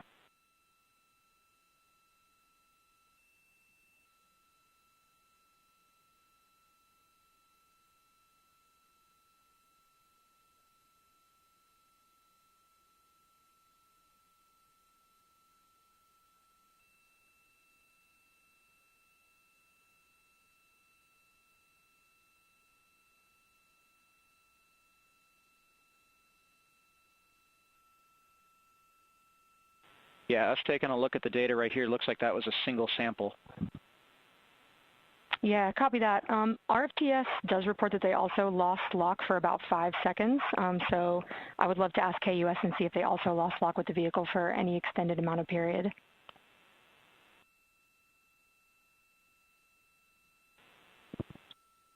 And COSE, while we're doing that, these are 1/10 hertz measurements, correct? So we would have had to lose it for over 10 seconds to get a second sample?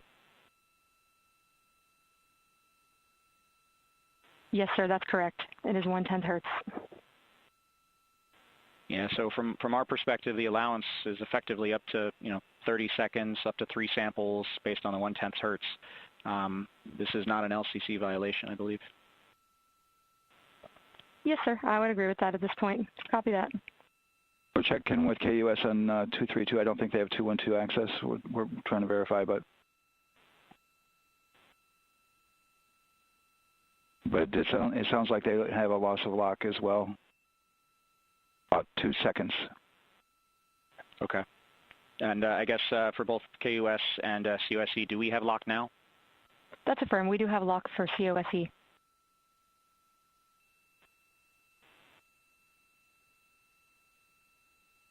Yeah, so from the integration console perspective, we did have a temporary loss there within the allowable, and per the requirement, let's go. This is Houston Flight. We have lock and we have good telemetry here in GSE. And KUS has reported too they have good lock now. So with all of that, OSC, then are we in a go configuration per your LCC? Yes, sir. Recommendation would be go. Okay. LP, you concur with that? Yes, sir. LP concurs go. And Launch Director?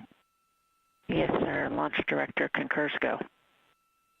All right, and I'm going to go ahead and just verify everybody has everything else complete, Launch Director, and if we do, we'll be ready to pick up the poll at that time, unless there's something else that you're aware of.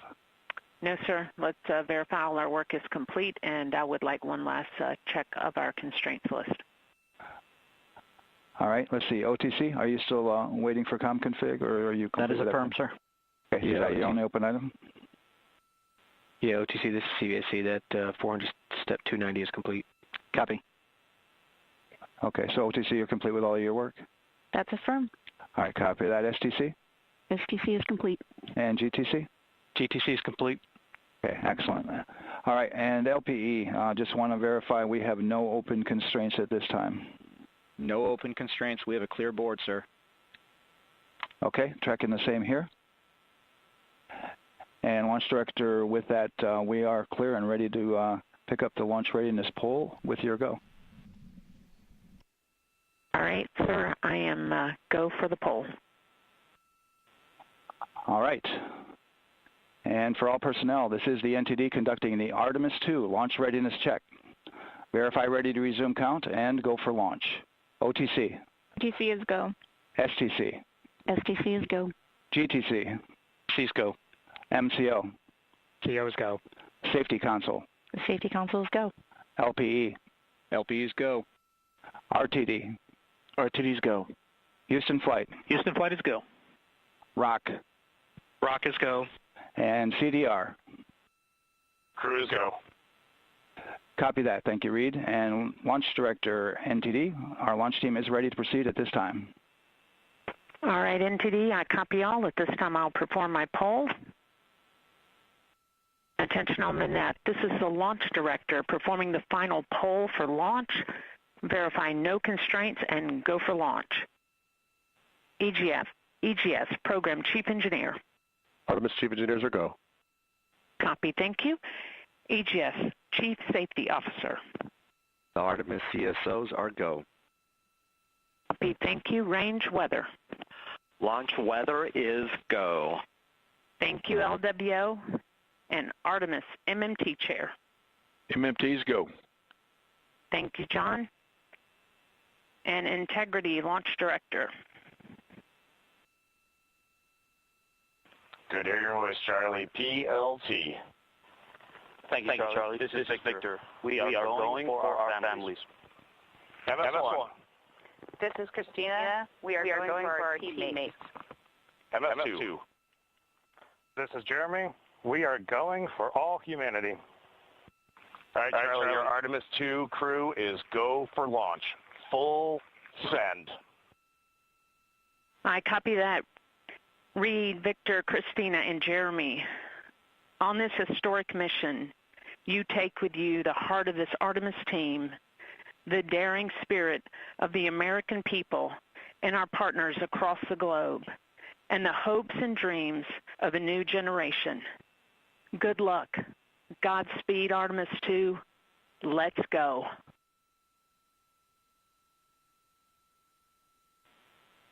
And NTD Launch Director. Go ahead, Launch Director. Yes, sir. You have a go to proceed with countdown. Copy that. I'll put it in work. CDR, NTD. Go. Your risers and initiate short purge per your EPROC 10.1.1, steps 8 and 9. 10.1.1, 8 and 9 going to work. Copy. CVSE NTD, start and verify recordings of our Orion cameras. Copy. Okay. Well, there you heard it. RSR NTD. RSR. They're getting ready to start terminal count. arm rotation enable at this time, please. It's currently at T-minus 10 minutes. Once we wrap up this last bit of work, SNA arm rotation enable complete. We're going to start that clock. Copy that. Thank you. Integrity crew, close and lock visors.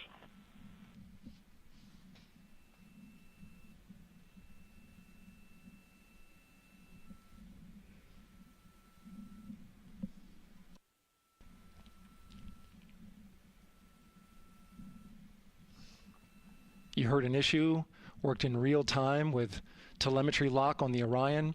It was transitory. It was very short. They checked the data, confirmed that they had a good lock. This was with the S-band transmitter on the Orion. Worked through that issue, looked at the data, and cleared it. All with the world watching. Impressive work by the launch team. So we have a 2-hour window, which starts in just a few minutes at 6:24 p.m. Eastern Time and goes until 8:24 p.m. Eastern Time. And ECL NTD will be waiting for your verification on the short purge. ECL copies. And for all personnel, once we get that short purge verification, we'll verify that we are clear to go, and then we'll proceed with the terminal count.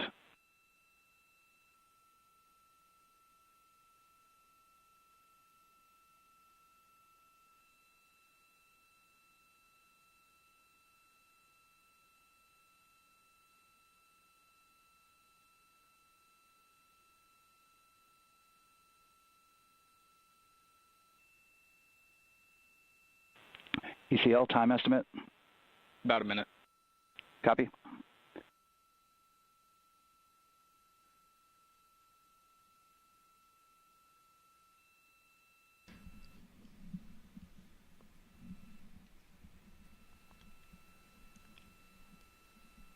So we're going into the launch window, but not by much, it looks like.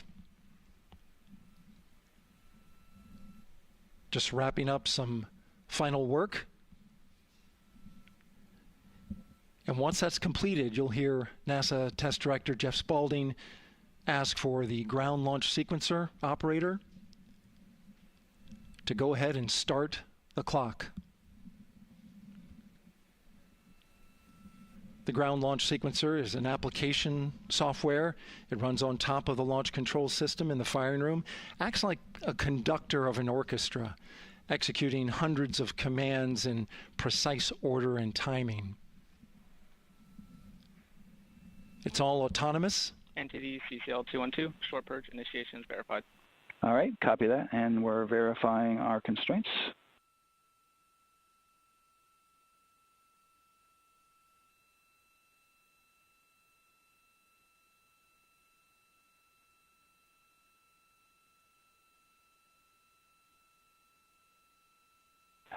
All right, and we're clear from cutouts. And with that, we're going to resume the clock momentarily. And CGLS, you can resume the clock on your mark. GLS copies. 3, 2, 1, mark. GLS mainline has been initiated. T-minus 10 minutes and counting.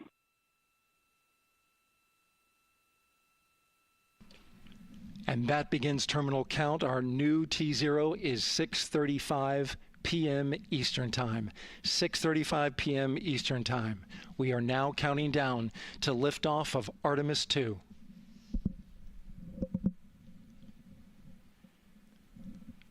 From now on, you're going to hear two voices on the loops.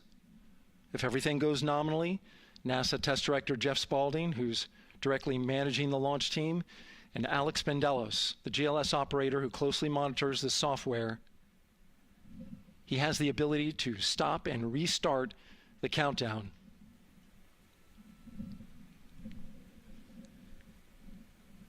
A lot of people ask about whether there's a launch button. There certainly is not. Flight and Rock, our new T0 is 22:35:12. Houston Flight copies. Rock copies. 22:35:12. Affirm. There you heard confirmation of the exact T0, 6:35 and 12 seconds p.m. Eastern Time. Again, our T0 is 6:35 and 12 seconds p.m. Eastern Time. But as I was saying, there's no launch button. This is autonomous. But there is a button that keeps you from launching, and that button allows the GLS operator to pause the countdown outside of terminal count and during terminal count and submit a hold to the next holding point. So the clock won't stop right away. If there's an issue, we'll go to the next stable holding point. This is how GLS configures the rocket and ground systems to a stable point where they can stop the countdown if that's needed. But right now, we are counting down. Our next big milestone, looking to retract the crew access arm. GLS is go for crew access arm retract. And there you see the crew access arm moving away.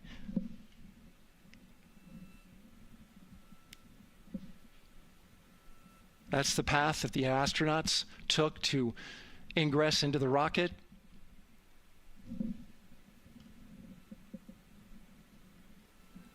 Until this point, that was their way off the pad if they needed to evacuate. But now with that arm retracting, the backup transitions to a launch abort system, and they'll begin arming that shortly.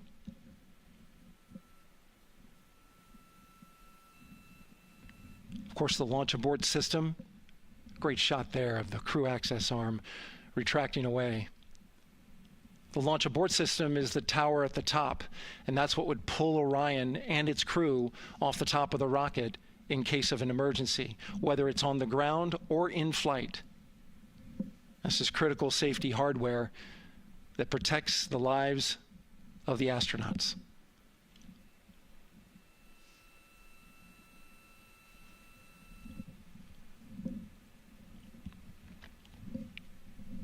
Starting at T-minus 6 minutes, the GLS will start bringing that and other high-energy systems online, starting with core stage pressurization.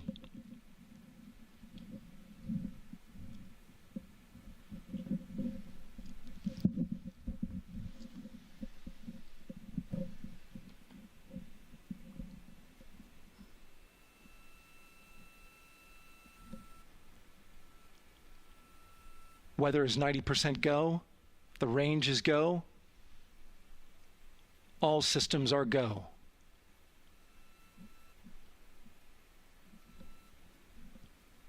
GLS is go for core stage tank pressurization. That means the replenish valve for the liquid hydrogen tank has now closed, and that tank is beginning to pressurize to flight levels because that hydrogen is naturally boiling inside the tank. We'll get the liquid oxygen tank a little later in the count. Now the team is waiting for verification that, if needed, the Artemis II crew could use the launch abort system to pull Orion safely off the top of the rocket in an emergency. Let's listen in for that call. GLS verifies last capability available. And CDR, do you copy? CDR copies, last available. That's great news, and you heard the NTD verify that with the commander of the mission. GLS is go for FTS arm. Now work is being done to arm the flight termination system. This is so the range safety can send a flight termination command if the rocket flies too far off track. There's a brief built-in delay so the launch abort system has time to pull the astronauts to safety go for first. LH2 high flow bleed check. All right, the high flow bleed check. That's so the cryo team gets verification that the RS-25 engines, all 4 of them, are in the proper temperature range for launch.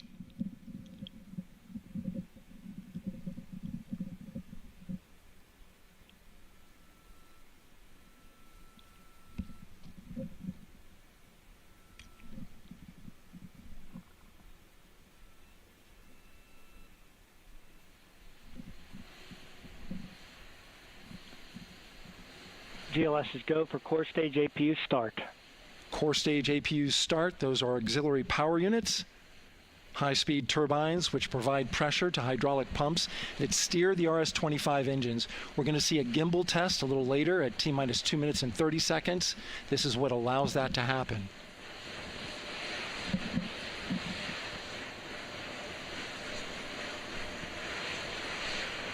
Coming up in about 20 seconds, we're listening for go for purge sequence 4. That's a helium purge of the 4 core stage engines downstream of the propellant valve. This gets all the air and moisture out of there.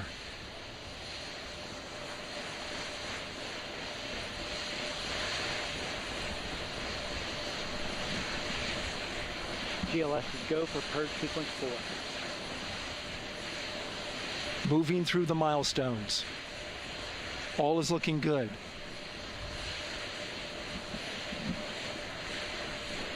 Coming up in just a few seconds, we're going to get that thrust vector control actuator test.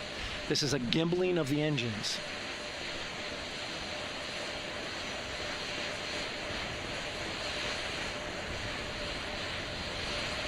There are the 4 RS-25s, 3 of them Shuttle Heritage, 1 of them built from shuttle parts. And there you see them moving.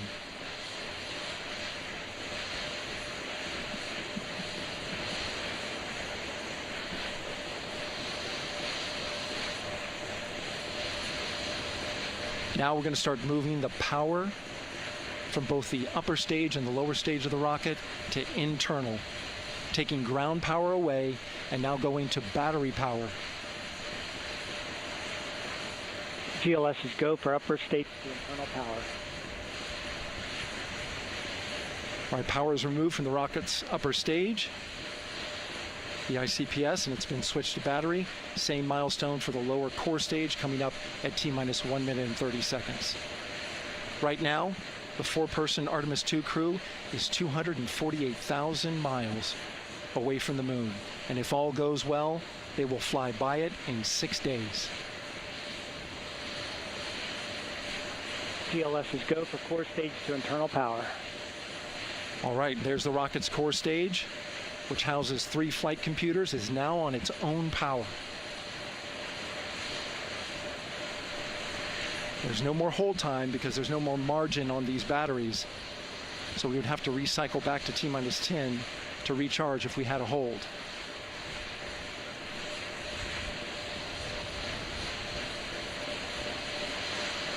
One minute. Right now, the rocket does not know what the T0 is, but coming up at T-minus 33 seconds, control shifts from the ground launch sequencer to the rocket's onboard autonomous launch sequencer, or ALS. The rocket will count itself down, but honor any holds that could come from the ground. Now, shortly after liftoff, Houston will take control of the rocket, and my colleague Gary Jordan will take over commentary. GLS is go for ALS. Great call out. The rocket is on its own. 4 brave explorers ready to ride the most powerful rocket NASA has ever launched. Sound suppression water is flowing. 15. And here we go. 10, 9, 8, 7. RS-25 engines lit. 4, 3, 2, 1. Booster ignition. And liftoff. The crew of Artemis II now bound for the moon. Humanity's next great voyage begins. Good roll pitch. Roger, roll pitch. Houston now controlling the flight of integrity on the Artemis II mission around the moon. Integrity, AMT high. AMT high. On time, passing 30 seconds into the flights. Integrity passes the alternate MECO. Target milestone. Mission Control Houston seeing good performance on the 4 main engines. Space Launch System core stage. Integrity, 3 miles in altitude. Traveling more than 1,200 miles per hour.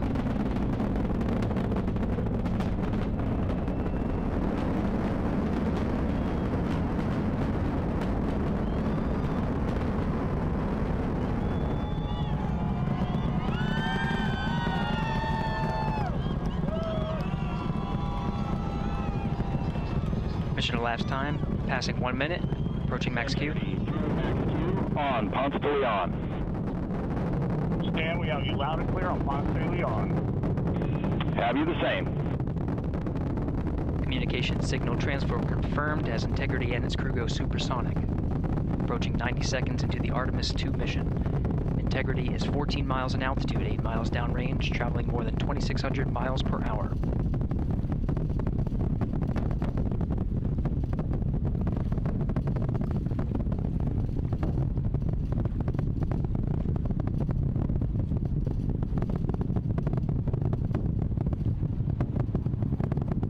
Minute 50 seconds of mission elapsed time, standing by for main engine throttle down to 85%, ahead of solid rocket booster separation, expected at the 2-minute 9-second mark. We see throttle down.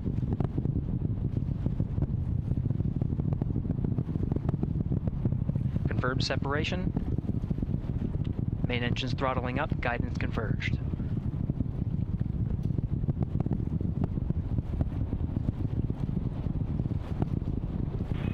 Integrity, guidance converged, performance nominal, upper stage RCS ready. Copy all, Stan. Integrity, SM priming complete. SM priming complete. 2 minutes 45 seconds of mission elapsed time into the Artemis 2 mission. Thrusters on Integrity and upper stage confirmed in a ready state, ahead of service module fairing separation.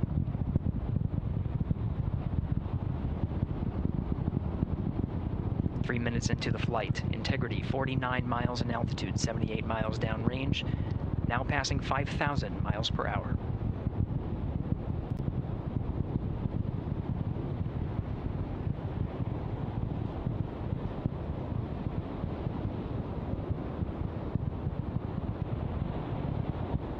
Standing by for launch abort system jettison. Houston Integrity, good last jettison, great view. Copy jettison, Team Eco 8+02. We see the same on board, Stan. And Houston has you loud and clear on TDRS at the Kármán line. Outstanding, Stan, we have you the same. 3 minutes 50 seconds into the flight of Artemis 2, Wiseman, Glover, Cook, and Hansen cross the boundary to space with good comm checks. GPS signals acquired after last jettison now working on internal checks to verify accuracy. Flight Dynamics Officer analyzed the time of main engine cutoff, confirmed at 8 minutes 2 seconds, time of MECO.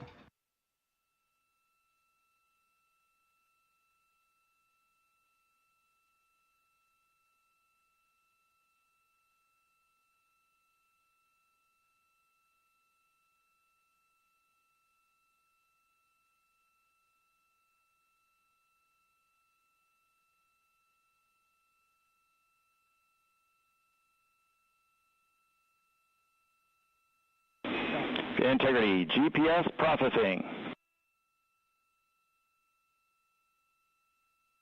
Outstanding, Stan. We see the same, and we have a beautiful moonrise. We're headed right at it.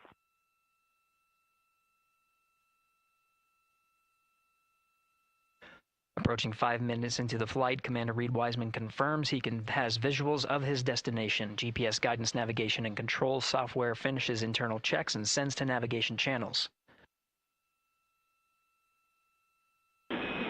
Integrity, 3 engine press. 3 engine press. On time, now passing 5 minutes 20 seconds of mission elapsed time into the Artemis 2 mission. At this point, 3 good main engines are all that's needed to carry Integrity to a nominal main engine cutoff target. Though at this time, we're seeing 4 good engines here in Mission Control Houston. Integrity, 75 miles in altitude, 330 miles downrange, approaching 10,000 miles per hour.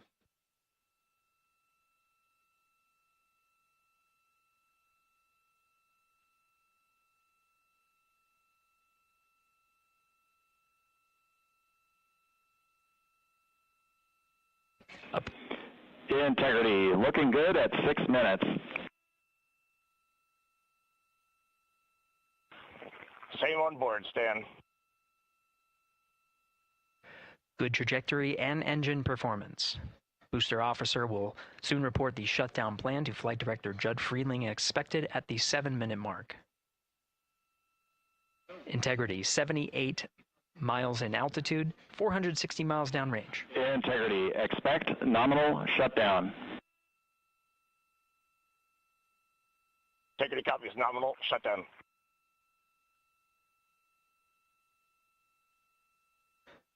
Six minutes 40 seconds of mission elapsed time. Shutdown plan is as expected. Again, the time of MECO was confirmed at 8 minutes 2 seconds into the flight.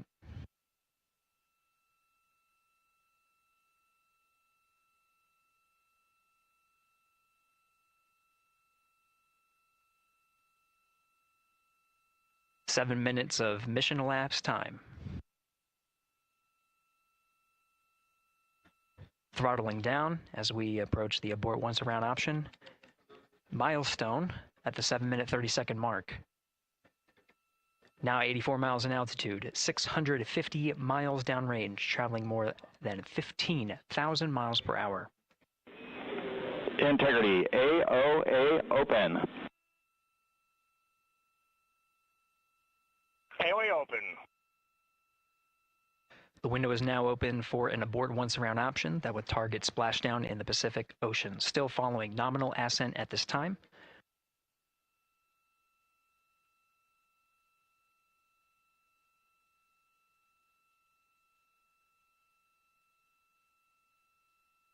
About 10 seconds remaining until the main engine cutoff of the Space Launch System core stage. Standing by for confirmation of MECO and core stage separation.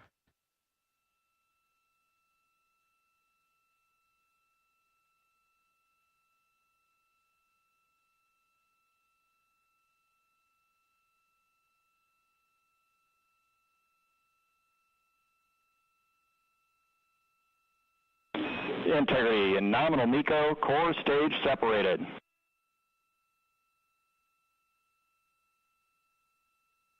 We see the same on board, Stan.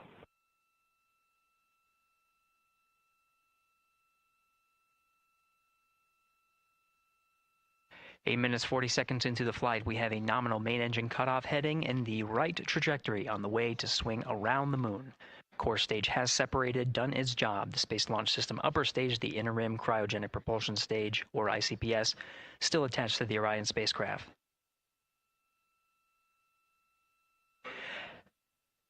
Nine minutes of mission elapsed time. Integrity crew of Reed Wiseman, Victor Glover, Christina Cook, and Jeremy Hansen now in orbit around the Earth at the beginning of their journey to the moon.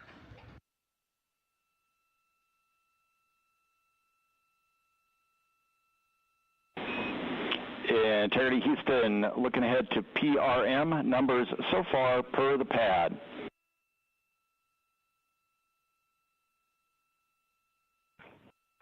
Copy that, Stan. Numbers for the pad.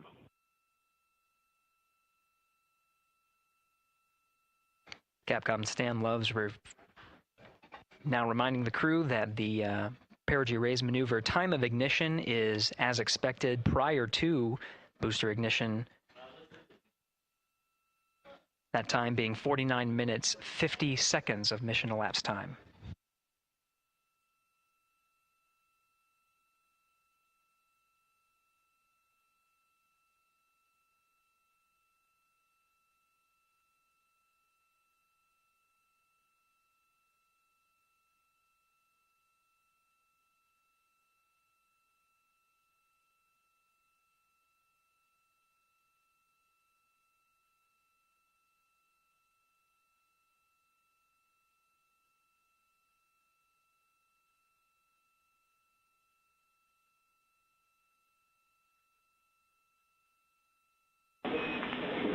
Integrity, good. Neds deploy.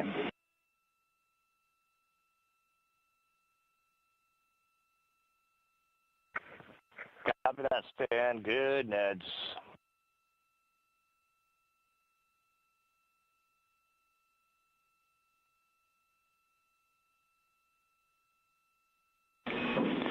And Integrity Houston for PWD setup. Just a reminder, halfway open on the secondary.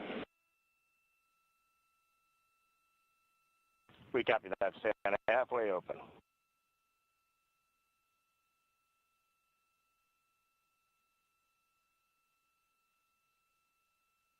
Passing 11 minutes of mission elapsed time. Here, overhearing the conversation between Capcom Stan Love and Commander Reed Wiseman, already passing some milestones. We have a good nozzle extension deployment system. That is confirmed, complete. We also have the visors are confirmed up. Now past the dynamic phase of flight, that is ascent.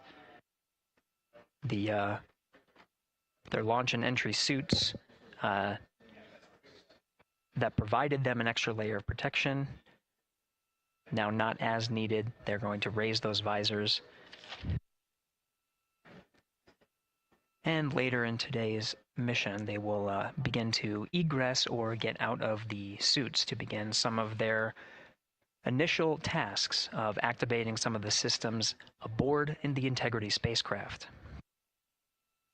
It's passing 12 minutes of mission elapsed time. Again, the perigee raise maneuver that's targeted near 50 minutes of mission elapsed time, 49 minutes, 50 seconds.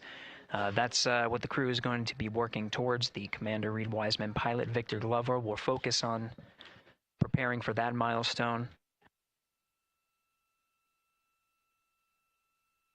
In the meantime, mission specialist Christina Cook and Jeremy Hansen will start some of the activation of environmental control life support systems. You may hear confirmation of their activation over the Orion to Earth communication network.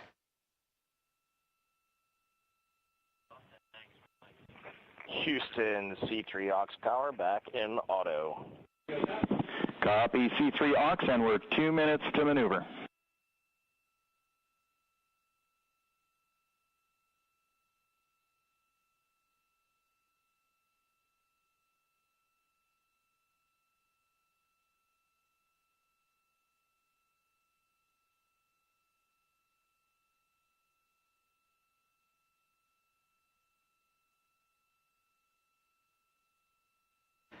"13 minutes and 30 seconds of mission elapsed time. We're going to continue to follow the crew of the Artemis 2 mission.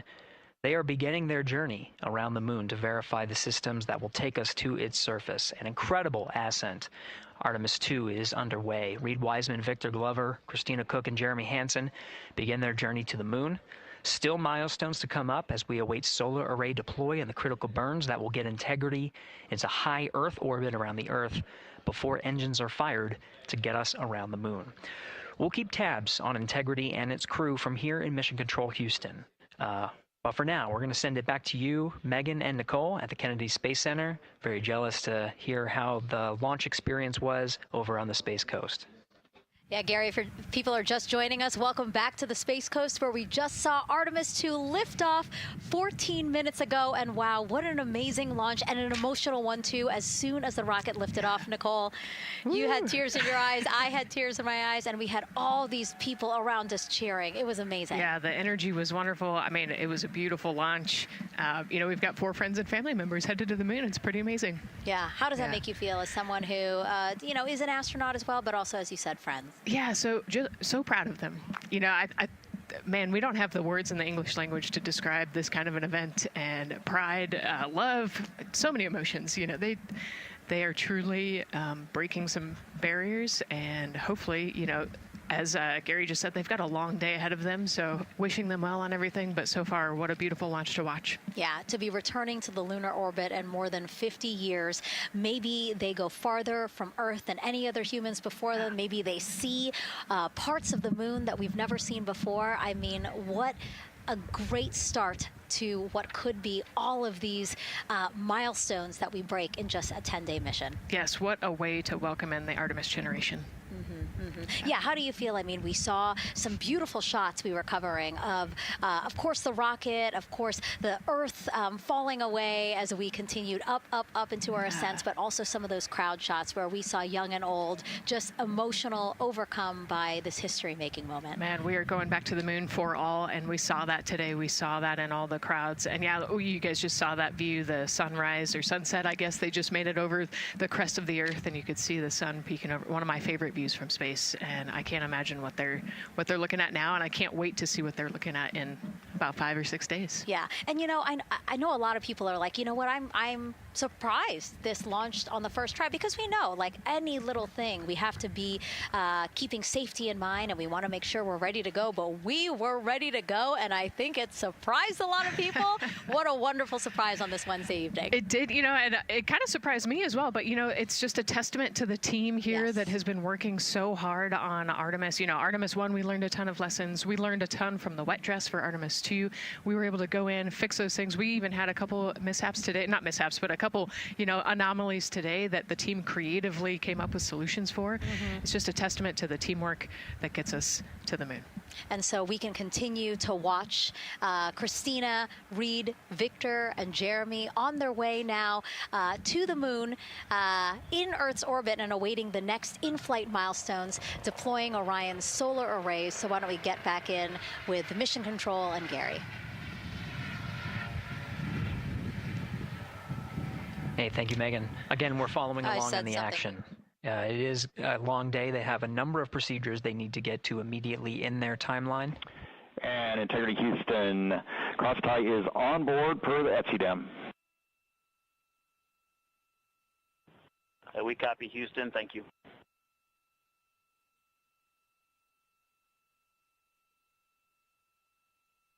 Cross-tie referring to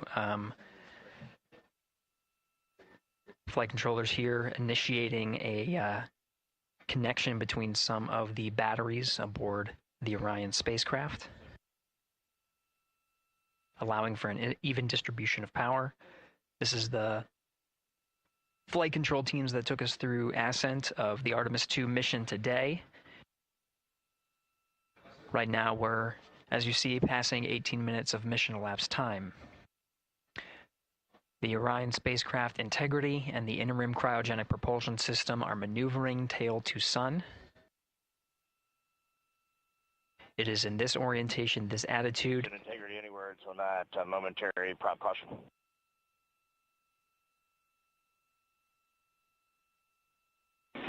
And Reed, no action, we're looking at it.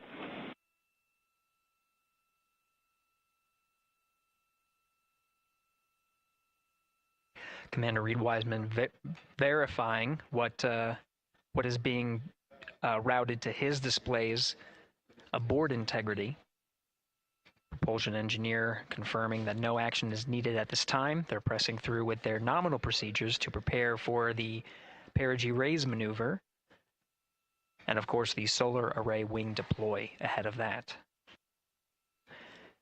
The solar wing deploy is a critical milestone. We'll continue to have our coverage follow the mission until that deployment. A successful launch is just the beginning. The deployment of the solar arrays and successful confirmation that those solar array wings are drawing power is a significant milestone, and says to the flight control teams that we will continue on today's mission. Power needs to be drawn to continue through some of the next milestones. Until then, the AOA open option that was called up upon ascent, the aboard once around, is the current option, and aboard to orbit option ATO will be switched to a preferred mode at the time that the solar array wings are deployed and latched. It gives the flight control teams a little bit more flexibility. Integrity Houston, update on TDRS handover for your pad.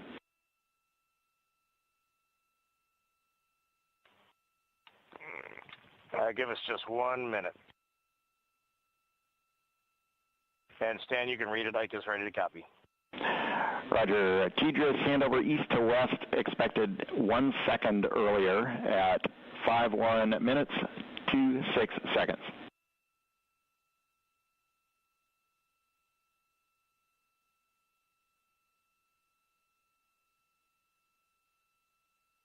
Hi, Stan. We copy 1 second earlier for 5126 Teachers East to West, and saws are starting to deploy. Thermal knives are firing.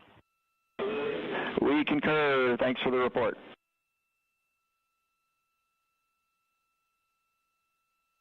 Read back of the reports that you just heard on the Orion to Earth network.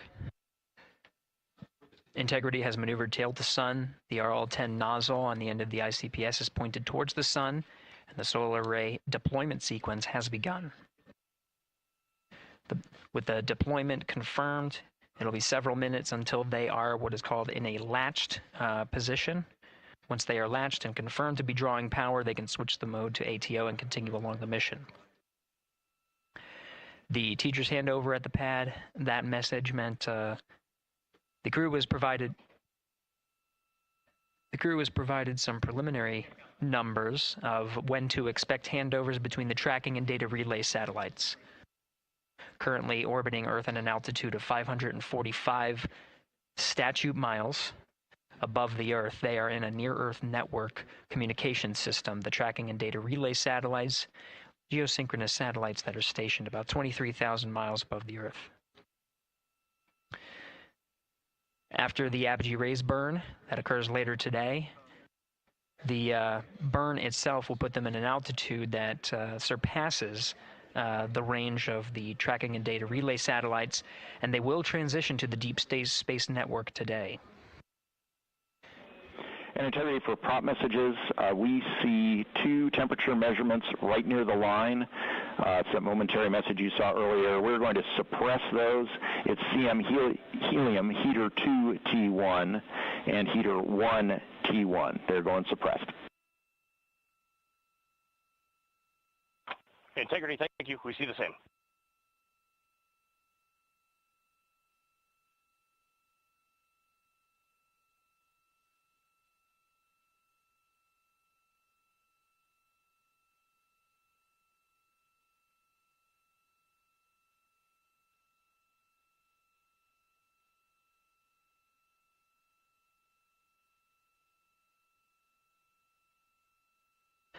This is Mission Control Houston, passing 23 minutes of mission elapsed time into the Artemis 2 mission.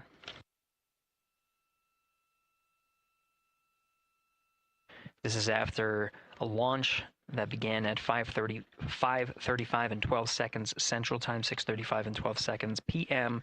Eastern Time.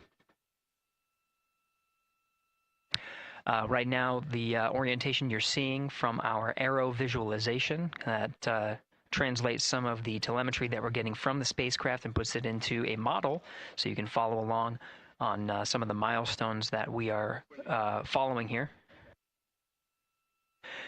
The RL-10 nozzle that you see at the left end of your screen, though it is currently not firing, that nozzle is pointed towards the sun, and the solar arrays are currently deploying. From this visualization, they look fully stowed in a position. Integrity, we are happy to report that Jeremy has the O2 sensors on. Copy O2 sensors.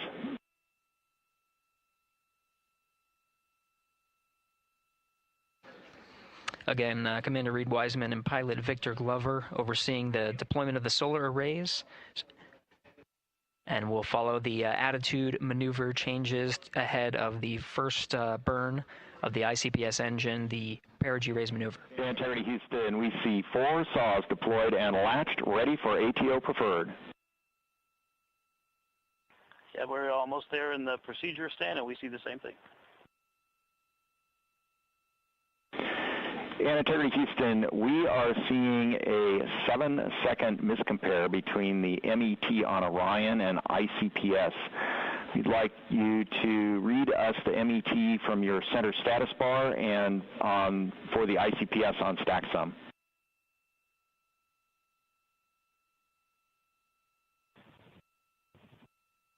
And Stan, we see a absolutely precise alignment. MET 25, 14, 15, 16, precisely aligned with ICPS MET. Copy, thank you for that. We'll investigate a ground issue. And Houston Integrity, ATO preferred set. Copy, ATO preferred.